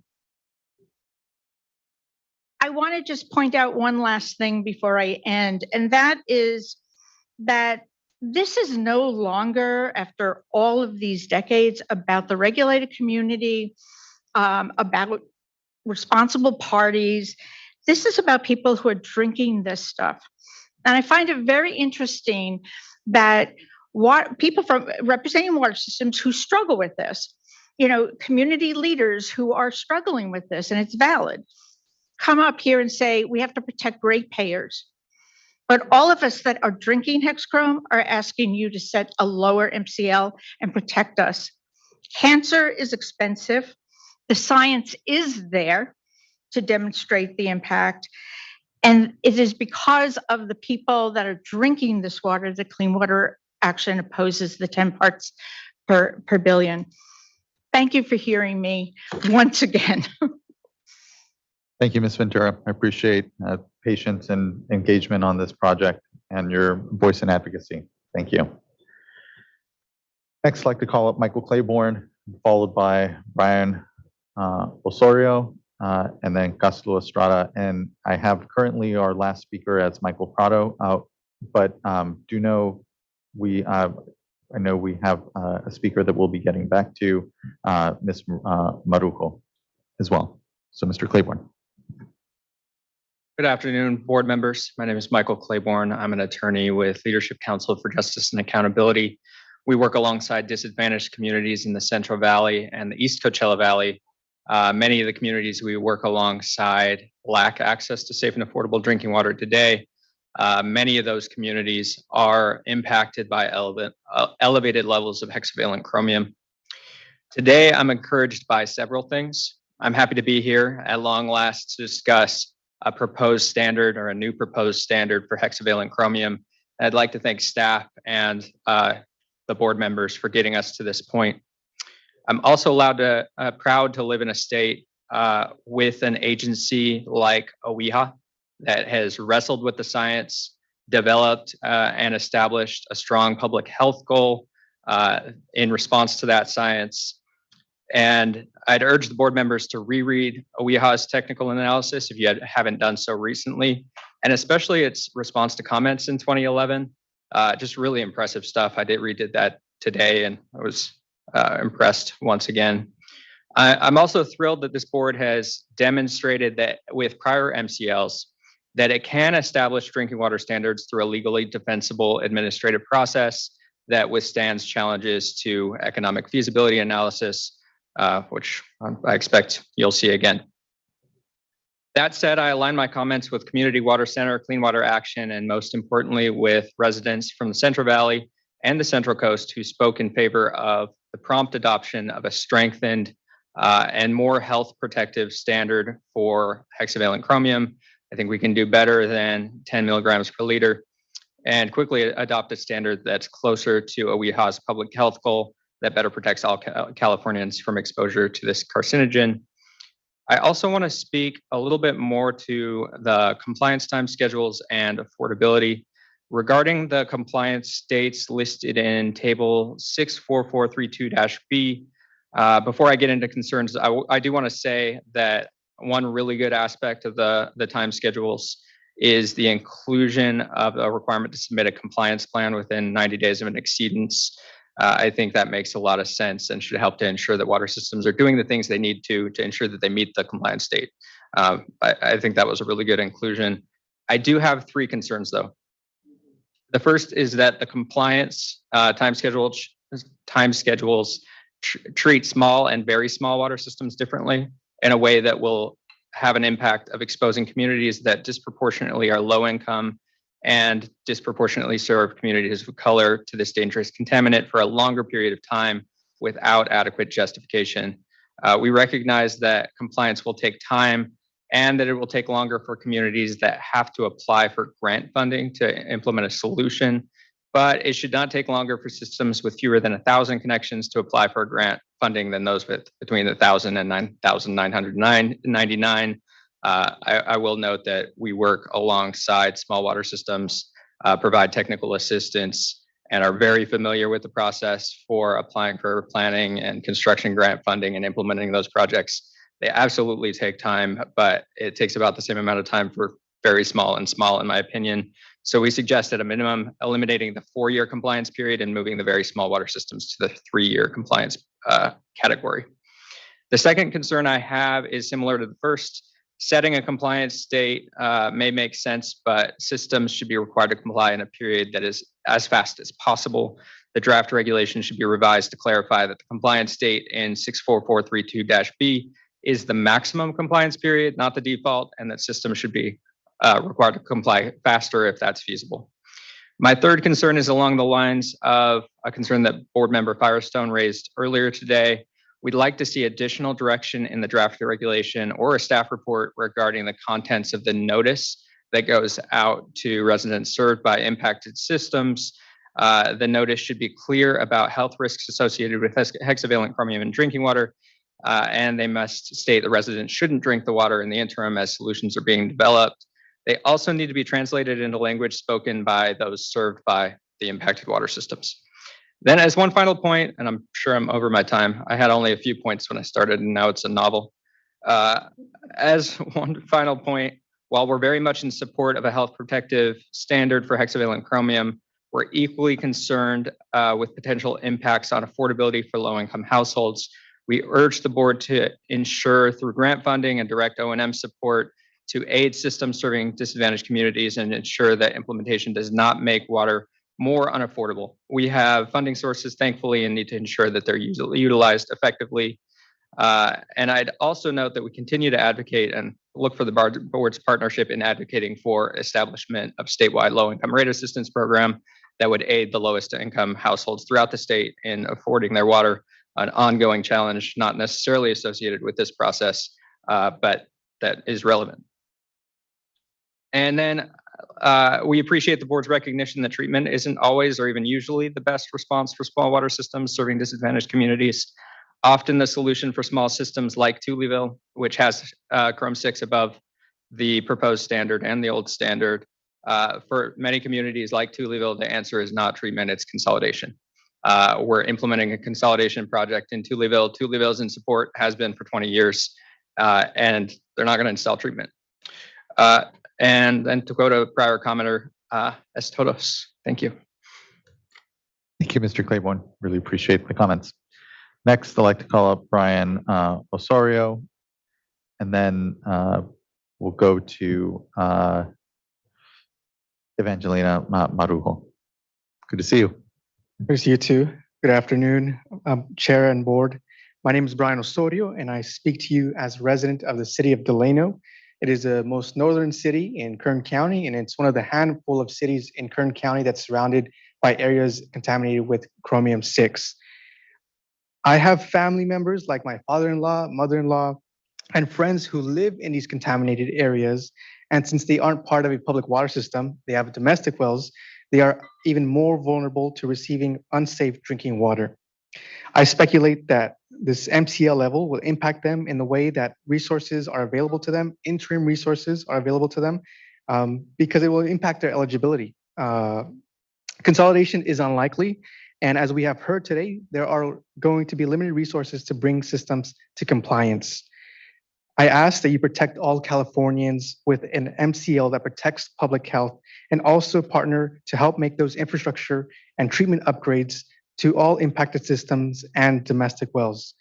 To finish here, from today's discussion so far, I'm taken aback that those opposed to a reduced Chrome 6 MCL are arguing that it's not that dangerous, or that the people I know will be impacted will be just fine, to simply justify more cost-effective alternatives. As Tutui expressed it beautifully, are we saving money or are we saving lives? And it's not to oversimplify the fact that there are going to be significant financial costs, but to ground us in the fact that inaction has already cost people their lives. Safe drinking water should not be contingent on your zip code. Thank you. Thank you, Mr. Osorio. Really appreciate those words and the engagement around this. Truly, I know, appreciate today's discussion. I know there's been a lot of back and forth. Next, I'd like to call up Evangelina Marujo, who will be followed by Castro Estrada, and then our last speaker will be Michael Prado, Sr. I have Evangelina on the phone. Is that okay? Yes, please. Okay, and then I'll translate for her. Okay, ya está. ¿Ya listo? Listo. Hola, mi nombre es Evangelina Marrujo. Hello, my name is Evangelina Marrujo. Y vivo en la comunidad de Royal Oaks. And I live in the community of Royal Oaks. Hace en el condado de Monterrey. She lives in Royal Oaks in Monterey County. Yo analicé el agua de mi pozo y tiene 11.7 parte por billones. So I analyzed my private well, and it has 11.6 or 7. Did you say 6 or 7? 7 parts per billion of Chrome 6. De cromo 6, sí. De cromo 6. Me preocupa por la salud de los niños. I'm concerned for the health of the children y de mi familia y comunidad. and my family and my community. Hasta las plantas se secan cuando les echo agua en las hojas. Even the plants dry up when I water them, the leaves are dry. Tengo cuidado, les echo agua nada más en el tronco a las plantas para que no se me sequen. I am cautious. I only water the roots so that the leaves won't get dry. Yo sé que cuesta poquito más para tener agua sana en California. I know that it costs a little bit more to have safe drinking water in California, Pero prefiero que se pague con dinero but I, y no sí, con sí. dinero. But I prefer for it to be paid with money Y no con la salud de nuestros hijos, familia y comunidad. and not with the health of our children, our family, and our community. Me gustaría que la mesa estatal considere el derecho humano al agua al adoptar un MCL. I would like for the State Water Board to consider the human right to water when adopting the MCL, Que proteja la salud a 1 partes por billón. and that it protects the health, so at 1 part per billion. Y ya es todo. And that is all. Gracias, señora Marujo. Muchas gracias para tu tiempo. por su tiempo. Gracias. Thank you And for your thank you, time. Ms. Hernandez. Thanks. Gracias.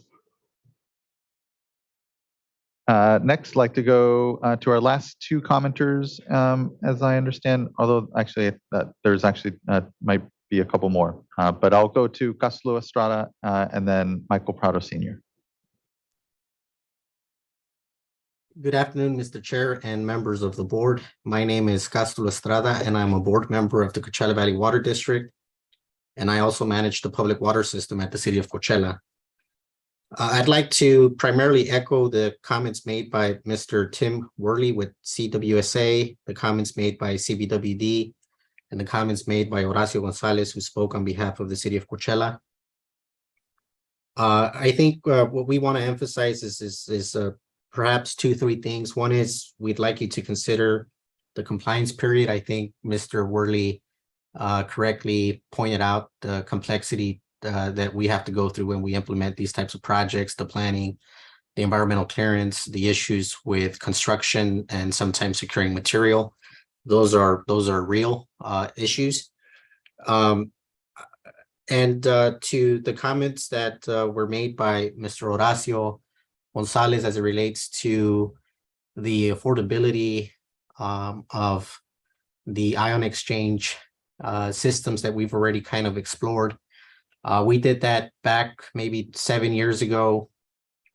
And we here at the city of Coachella probably spend about $800,000 trying to pursue that technology, trying to come up with the design to implement those systems. I know CVWD spent about $10 million for the design. Back then, CVWD calculated the capital cost for those systems.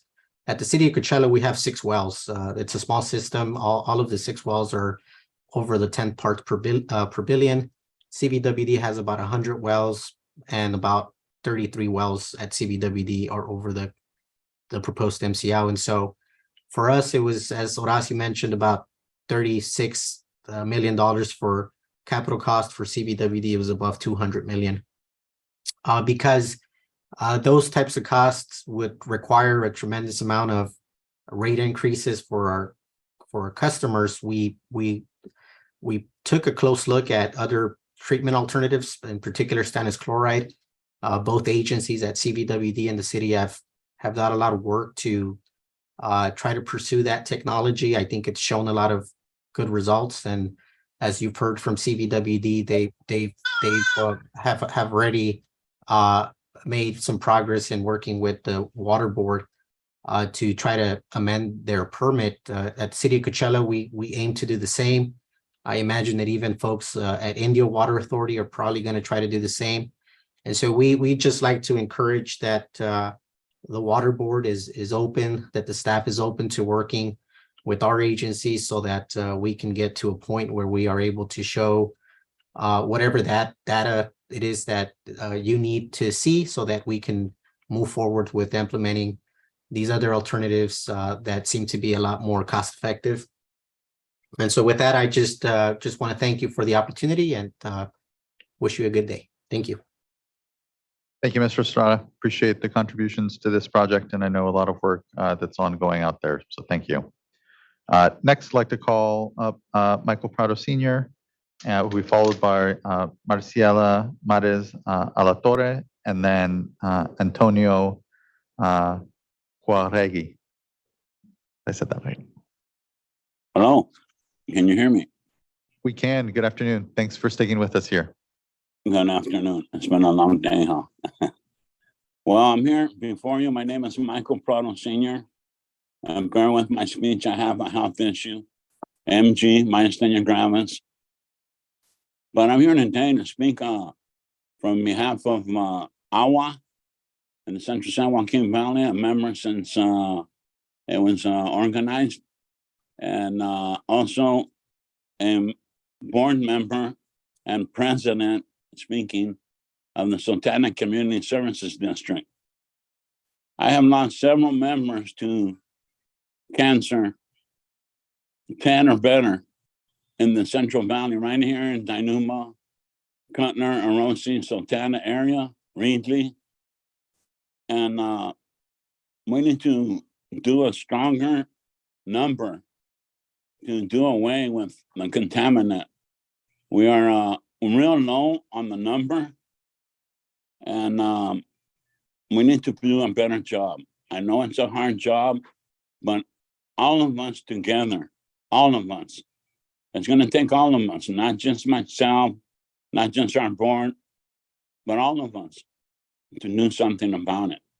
And that is why I'm here today. I could reiterate everything that has been presented before you, but I won't go into that because it'll take a while. But I'm sure you know what you were told and asked for in front of you or on the phone today. Please take it in consideration and let's do something better. Lastly, I am a Safer Advisory board member, working group member. I'm doing my third year, excuse me. I completed first 2 years, and I'm on my second term, let's say. The first term I was on there, I mentioned to Ized Vasquez that used to be an employee on the State Water Board. And she is in school now, furthering her education to become an attorney, God willing, one of these days. But I administered and I mentioned to her, chromium 6, when are we going to start looking at that a little closer? Us as a Safer Advisory Board, we can only advise what needs to be done. We are not there to implement it. Please listen to our advice if and when it is brought before you. Thank you very much for your time, board, president, council. God bless you all. Let's do it. Thank you. Thank you so much, Mr. Prado. Really appreciate your contributions to this, the Safer Advisory Committee, all the good work that's going on there. So thank you. Next, I'd like to call up Marciela Mares Alatorre, and be followed by Antonio Jauregui. Jauregui. Gracias, gracias. Buenas tardes, all. Marisela Mares a la Torre. I'm also with Community Water Center, but today I'm going to talk to you as a person that lived in Kettleman City for 45 years. So as you know, even if you haven't watched Aaron Brockovich, Kettleman City is a community that has suffered from environmental injustices for many years and from many different sources. So I'm also speaking to you as a person, generally from California and the Central Valley. Our communities deserve clean and affordable drinking water. And that's in your power to do that by ensuring that the MCL protects water.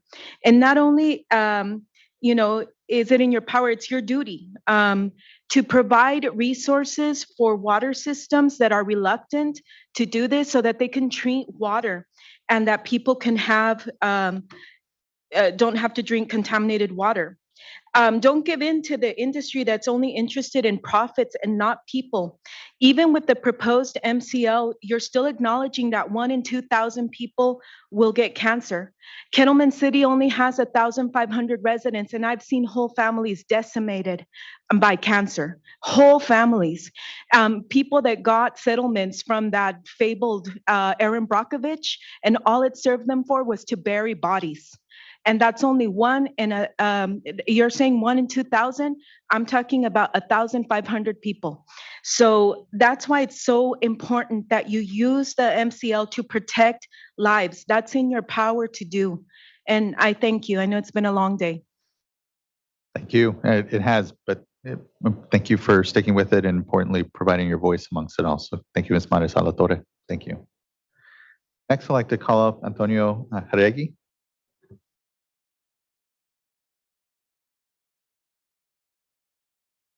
Good afternoon.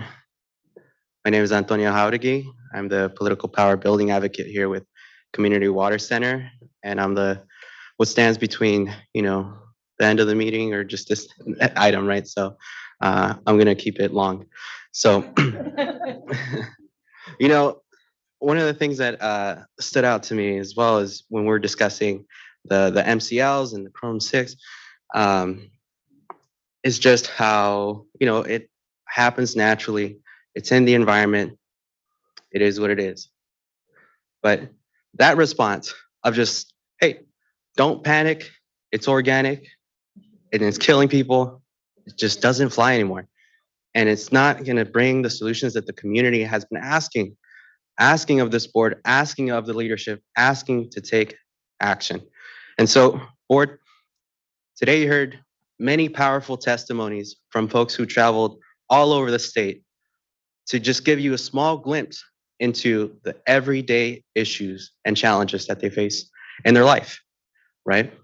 To tell you what happens in their community, what happens in their home, and most importantly, what happens in their tap water and how that affects their bodies and their children and their grandchildren.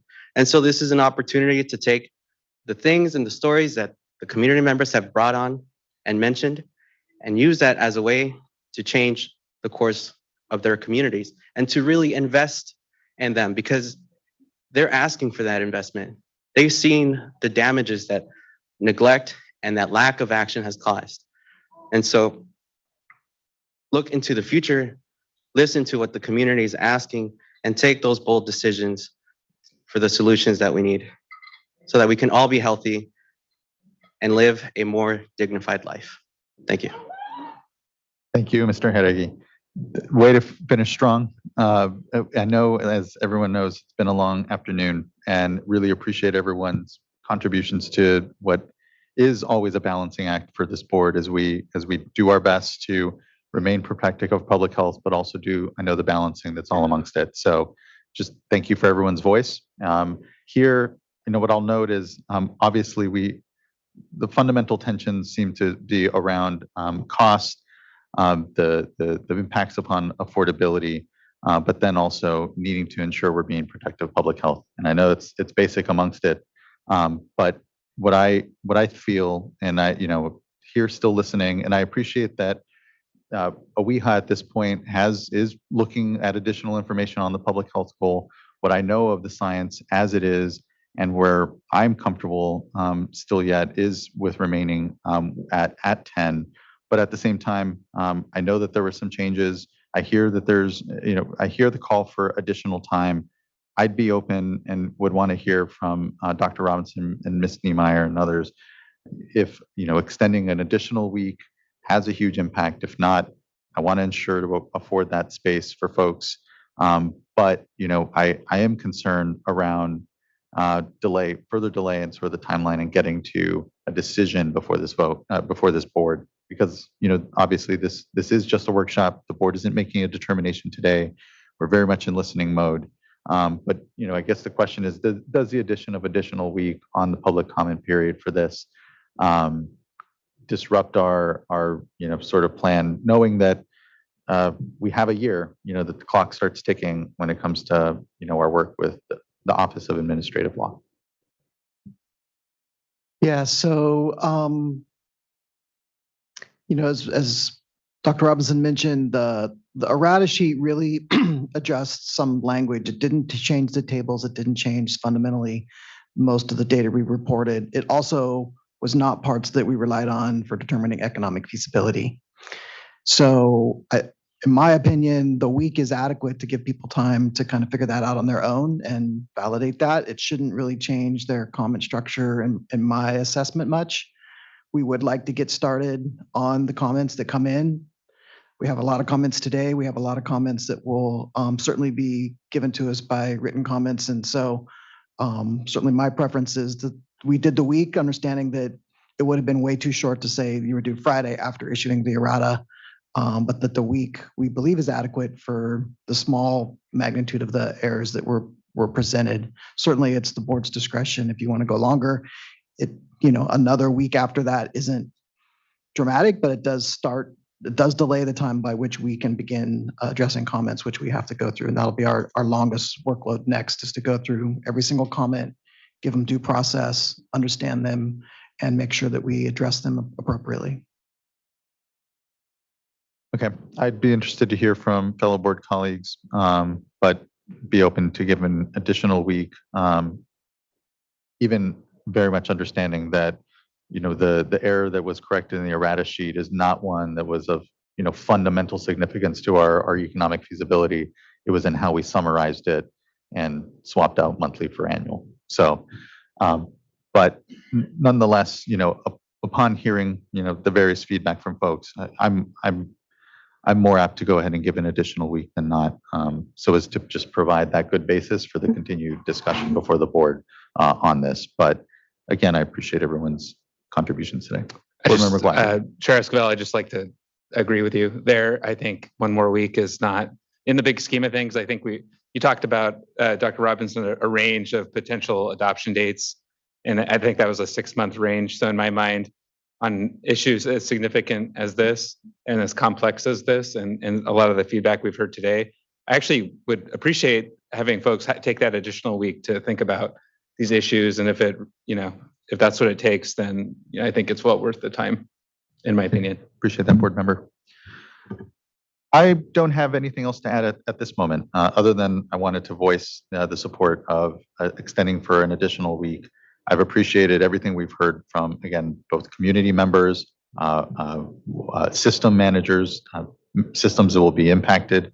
I want to make sure, and we hear this not just on this maximum contaminant limit setting, say, but any of the regulations that really come before this board, that we're not getting it right on understanding the cost and the impacts. And I think that it is here always our desire to do better at creating that more perfect representation of what's going to happen. But I think we could spend a lot of time on that and lose sight of what is actually what we're trying to do here, which is be protective of public health and advance things. And I know there was a comment made, well, why isn't the federal government pursuing this if it's such an important MCL or public health issue? Unfortunately, I don't think the federal government has set any maximum contaminant limits for like 30 years at this point. So, or I forget how long it's been since they've really driven one. I think the MCL on PFAS will be the first here in a long while. So we're fortunate to be able to pursue things that are impacting public health that maybe it's not nationally able to be driven. I can add to that, Chair Esquivel, as well. When the US EPA looks at setting a MCL, they look nationwide. Chrome 6 is, while it is in other parts of the nation, it is certainly more concentrated in the southwest of the United States and then some parts of I think the Appalachia area. Can I interrupt you? I'm sorry. I just want, it looks like vans are leaving, and I just wanted to really thank you all for being with us all afternoon. I know it's a long drive home, and just really appreciate all of your involvement, and thank you for sticking with us, and thank you for your leadership. It really means a lot. Thank you. Thank you, Vice Chair.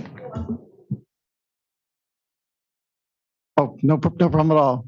And so I was just pointing out that the difference between, we look at California and the population of California, they are much more broadly impacted with Chrome 6 than the national population as a whole. So that does need to be factored in when you're trying to weigh what US EPA may consider versus what they would do in just California. So it is a little bit different of an analysis on their part. I really appreciate that. Thank you. Looking to fellow board colleagues, and I'll note that Board Member Morgan, I know at 3:30 had to slip out and support her family there. So we don't have the benefit of any of her comments here before us, but any board members, other board members, please, comments, questions at this point? Yeah, well, I too have been in listening mode today, so that was a lot to take in and a wide range of perspectives on this issue, which I'm just reflecting on the fact that it's been, the entire time I've been on the board, the number one priority from a drinking water perspective, which is going on 5 years, by the way, for us to have this MCL completed, and we're still a ways away from that. And so I do feel that sense of urgency in moving forward. I'm glad we're here today. I'm glad we're in this position to be taking the next step. And I certainly appreciate the concerns that we haven't gotten it right, that 10 is not the right number, that perhaps it should be another number that's lower, and also the concerns about the economic feasibility and the costs and the drivers on affordability and all those pressures. And we are trying to find that right. Well, I certainly am trying to find that right spot and balancing all of the different competing issues on drinking water that we're facing with PFAS, with all the contaminants that are out there, with water supply reliability concerns just coming out of the drought recently, and understanding those pressures and looking at Sigma and those challenges. And those are all generalities and don't put a dollar number to what we're deciding on today. And ultimately, it's a human health risk management decision. So, on the one comment that came up, was raised a few times, was about the public health goal. And a lot of this, as the health and safety code requires, it's a test for, how close can we technologically and economically get to the public health goal? Well, what I've heard is that the public health goal is under review. So I do want to say that for me personally, it's going to be important to have some clarity in answer to that question. If OEHA is in the process of reviewing that public health goal based on new literature, whatever the case may be, whether it's lower or higher or stays the same, I feel quite compelled to understand what the outcome of that process is before we draw any final conclusions here. So I'm hopeful. I don't know what OEHA's timeline is on the public health goal review, but it would be nice if we could find out from them in the near future, or if Mr. Balhimas, if you happen to know, but if we don't, if we could find out generally what their timeline is so we can see how that lines up with the rulemaking process here, I think it would be helpful, at least speaking on my own, from one board member's perspective, to just understand where we're at on that, because it drives so much of what we're talking about here in terms of human health protection. Yeah, from the beginning, we've been in really close communication with the scientists at OEHA and, know exactly where they're at in their process. They have a process they need to follow as well. And I don't really want to interfere with that, but we will know information soon from them before we adopt our MCL. We've been working in parallel. We did not want to wait on our process to start it and then extend this even longer. As many commenters said, this has been a long time in coming.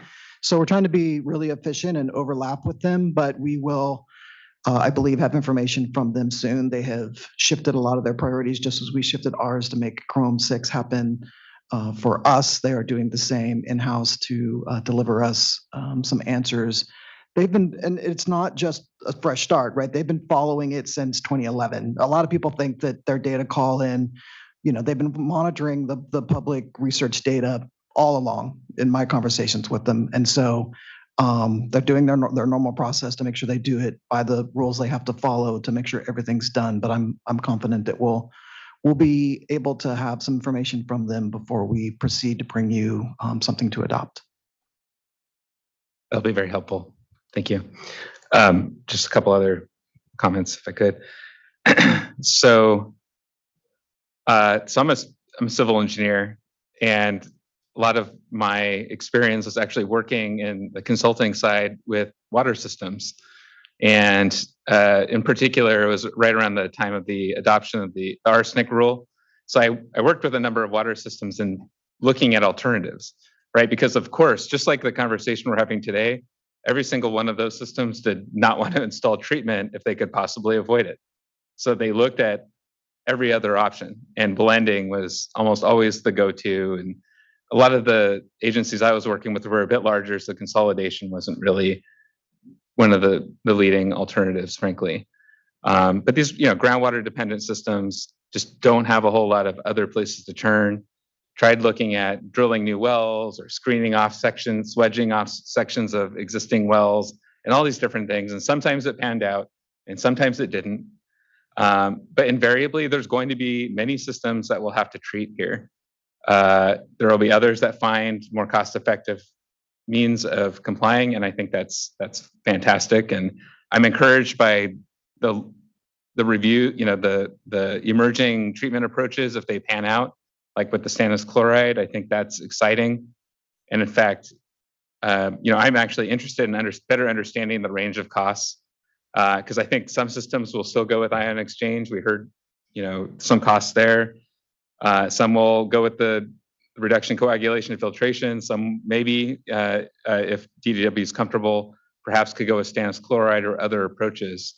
So for me, it's not a $1 number. I mean, maybe that's what we need to do here for this analysis, but understanding what that curve looks like in terms of the range of possible outcomes we may have, reflecting that, yes, I think it's understandable that the cost assessment that was done so far is conservative, but it may not be unrealistic at the end of the day when we think about all these different nuances. I know, lots of wells are on tiny little postage stamp sites.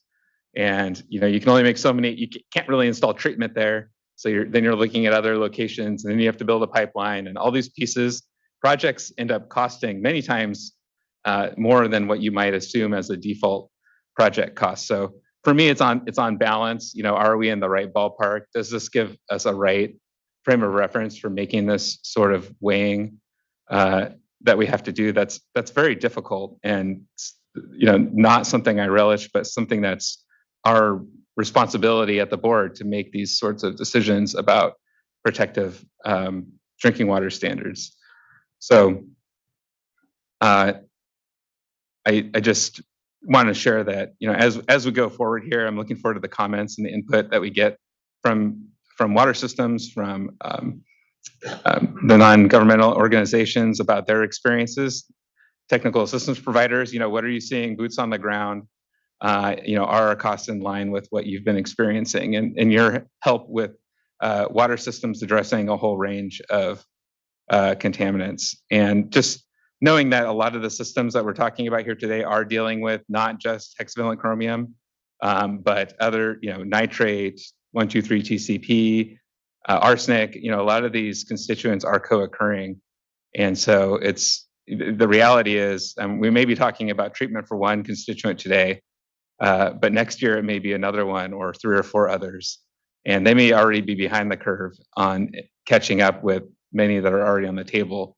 So in my mind, the cumulative cost, all of these things have a bottom line impact on water affordability. And you speak to, we speak to that. We try to, again, address that from the perspective of hexavalent chromium, but it's a tough question to answer. I'd like to think that we have an abundance of dollars available for grants to help every community that will need it. But I think there's no assurance of that where we sit here today.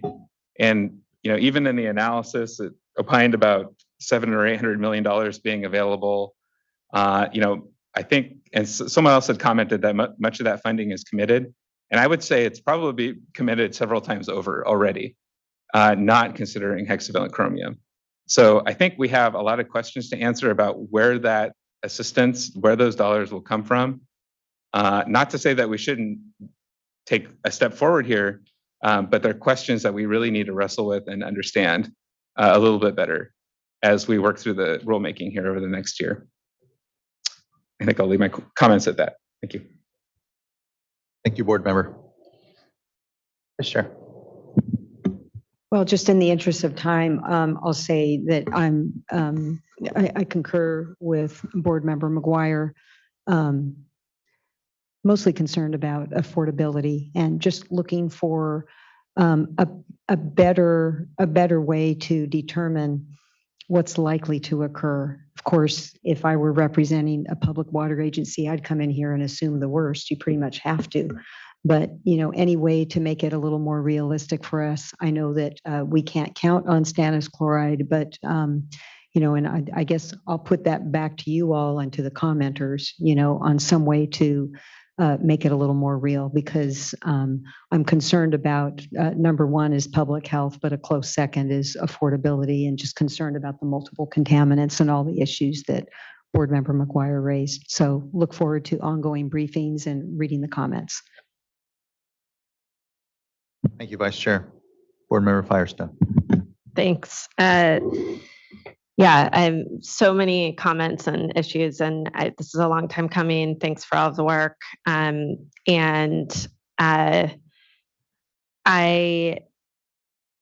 agree that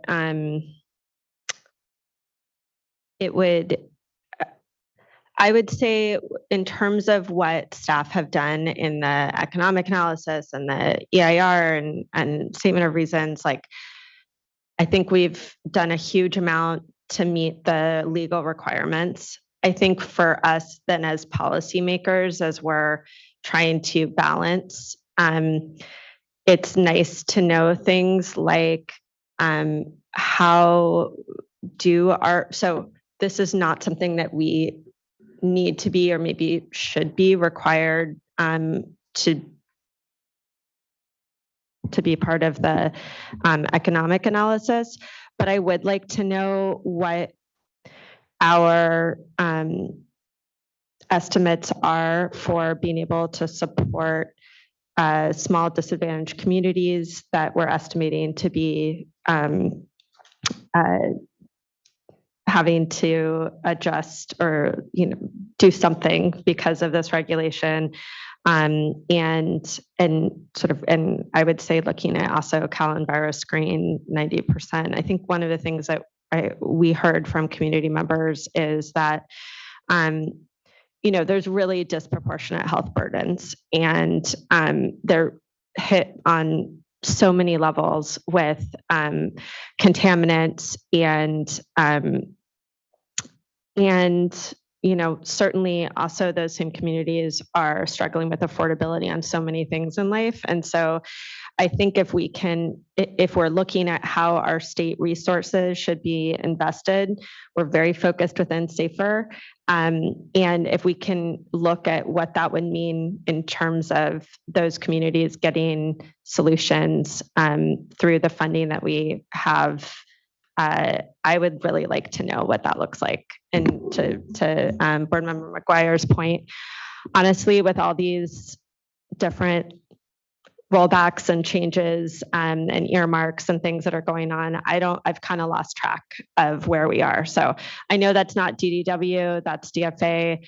But if you can help get that, to help inform the board balancing, not the legal requirements, I would really appreciate that.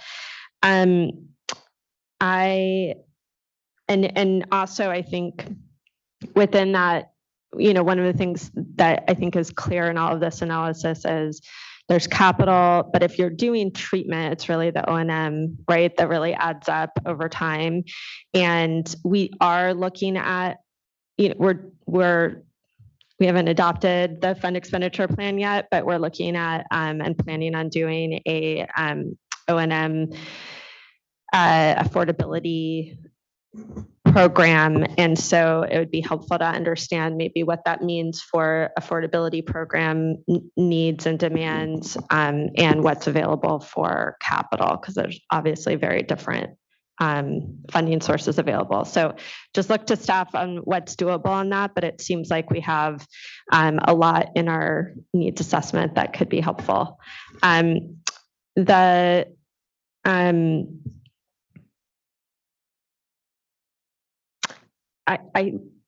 We already do this, I think, but if we don't, I would just also want to make sure that as we're talking about a compliance period, if there's systems that are not, that are below the MCL, but it's maybe the first year or second year, and so they're still in their compliance period, that they'd still be just as prioritized for funding as somebody that doesn't have a compliance period. I think that is something we would do anyway, but I just wanted to make that clear on the record.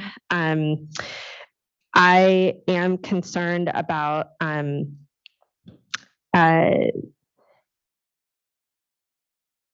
looking at what our capacity is going to be to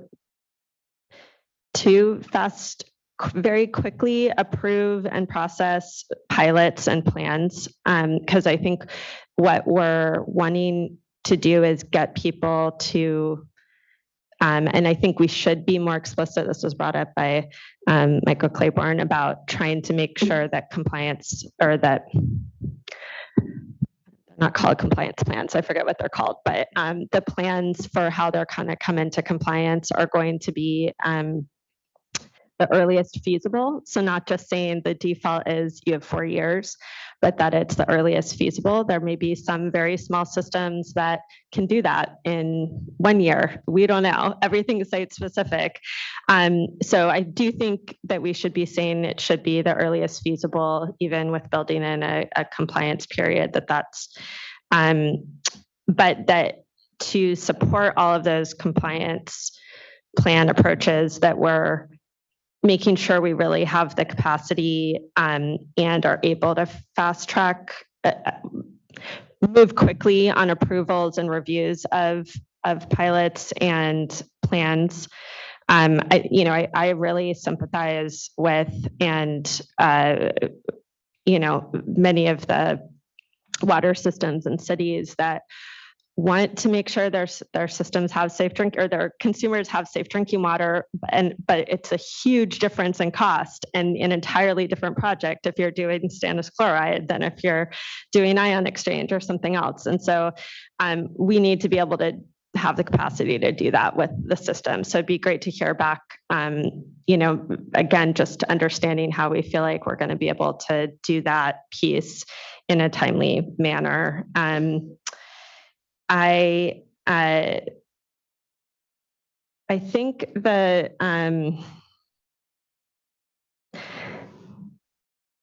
one of just sort of bigger picture here, one of the real balancing or perspectives, I think, for me, is that there's a lot of unknowns on cost. We're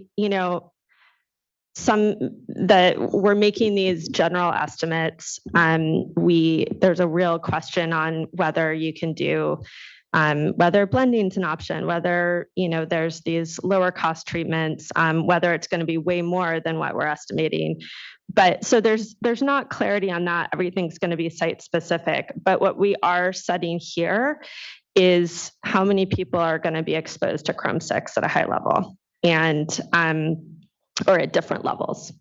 And that's really what is clear. I think we're identifying, or by setting this, we're dictating who's continues to be exposed and who's not and at how much. And I actually, Andrea, I know just had to leave, but I think her point on any MCL we set, there's going to be people that are going to be exposed over the public health goal. And that's true with a handful of other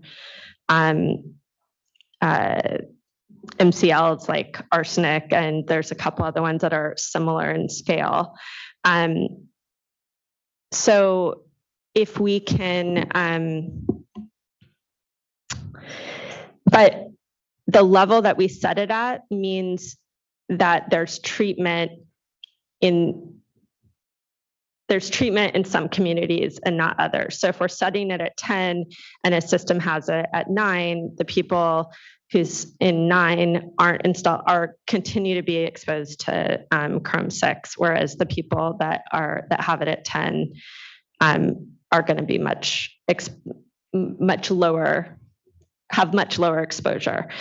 So I do think the exposure, how many people are exposed, is one of the more the things that we have more certainty around in terms of as compared to the cost. And so I guess I just wanted to say I'd really like to hear from folks on that, understand the difference in order of magnitude there on exposure. And I know that's in one of these two acronym documents.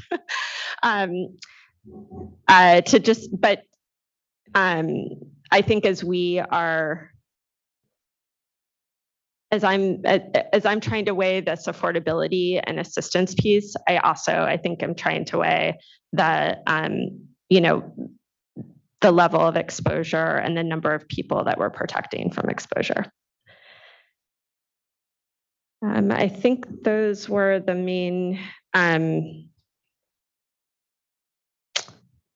think those were my main comments. There's so much that folks brought up, and I'm really looking forward to hearing comments, and I really appreciate the questions and the participation. And it's been a long day. I know my head's a little fuzzy too.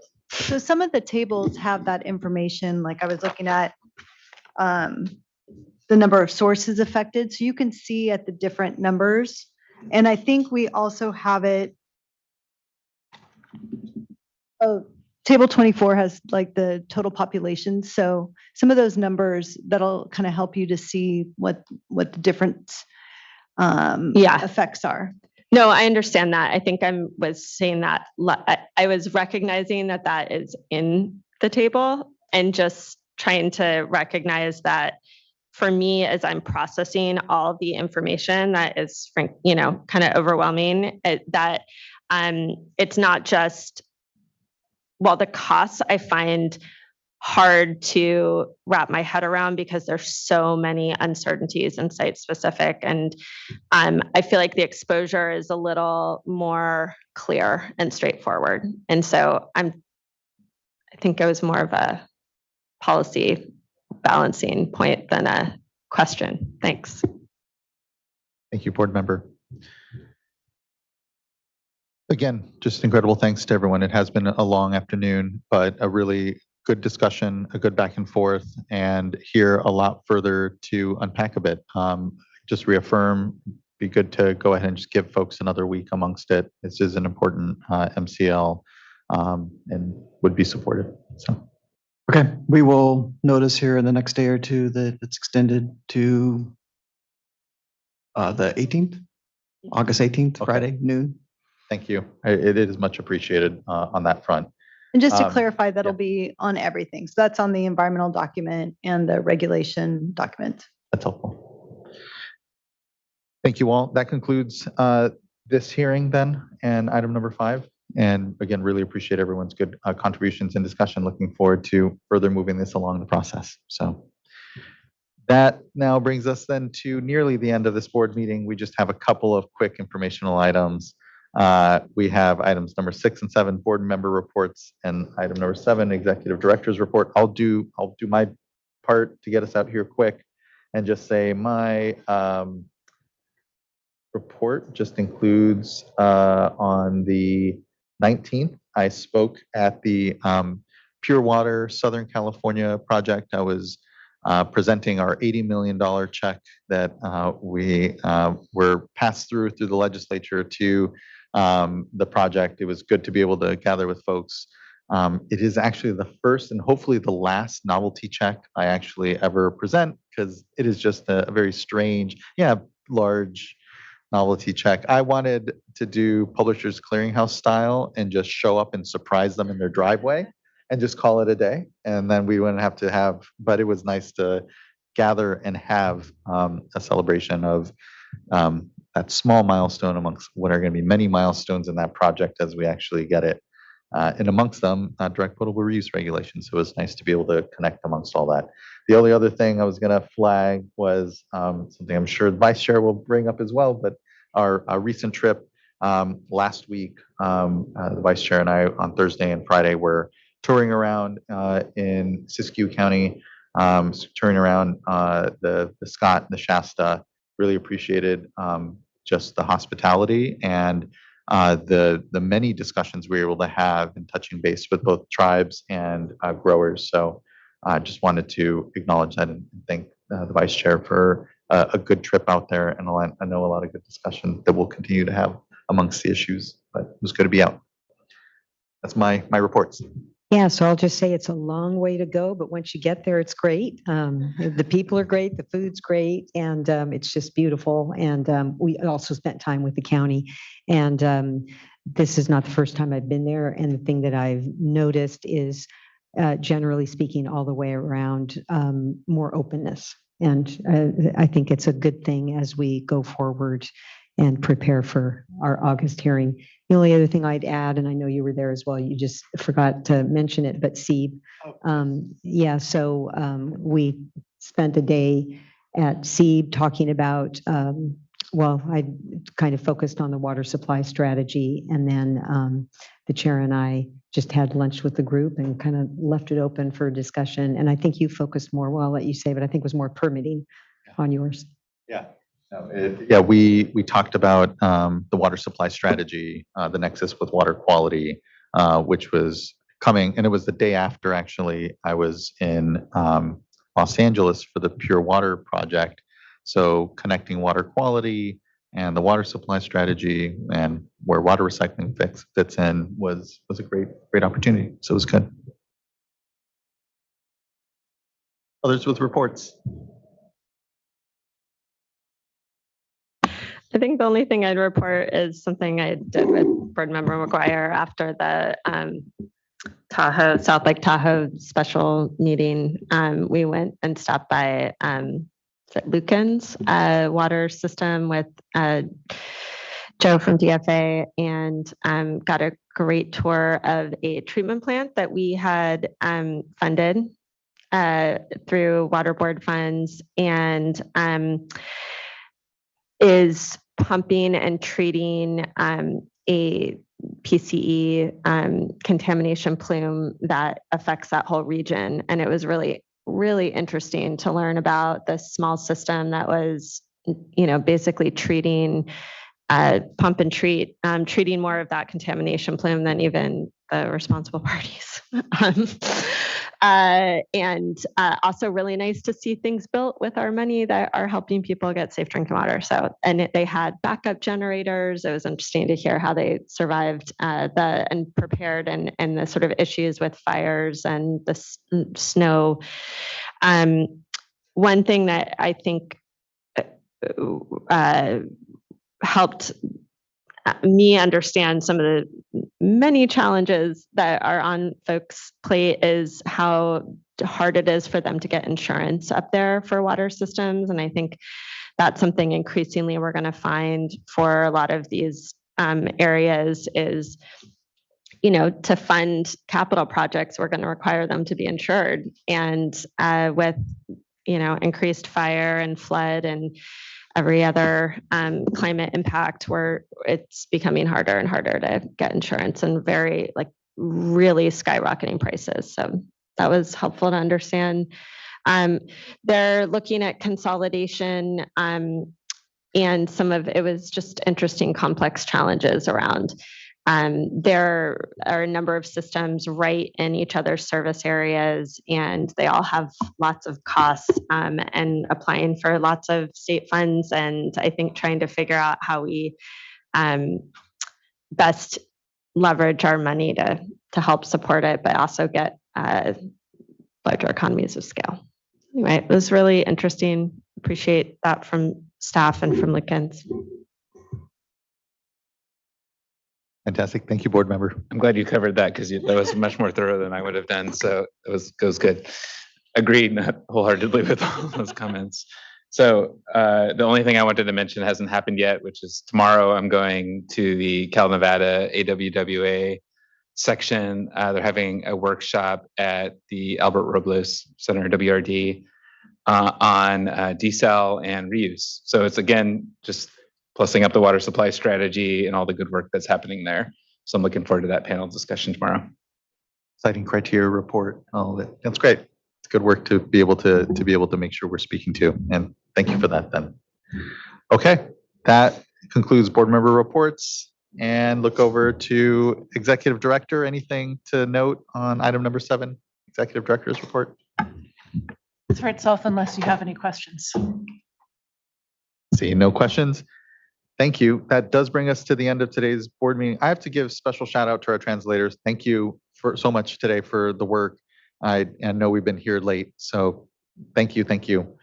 And this concludes our board meeting for today. We're adjourned. Our next board meeting is scheduled for August 15th, 16th. So we will see you all in 2 weeks. Thank you for what was a long but very productive day. See you soon. Thank you. Be well.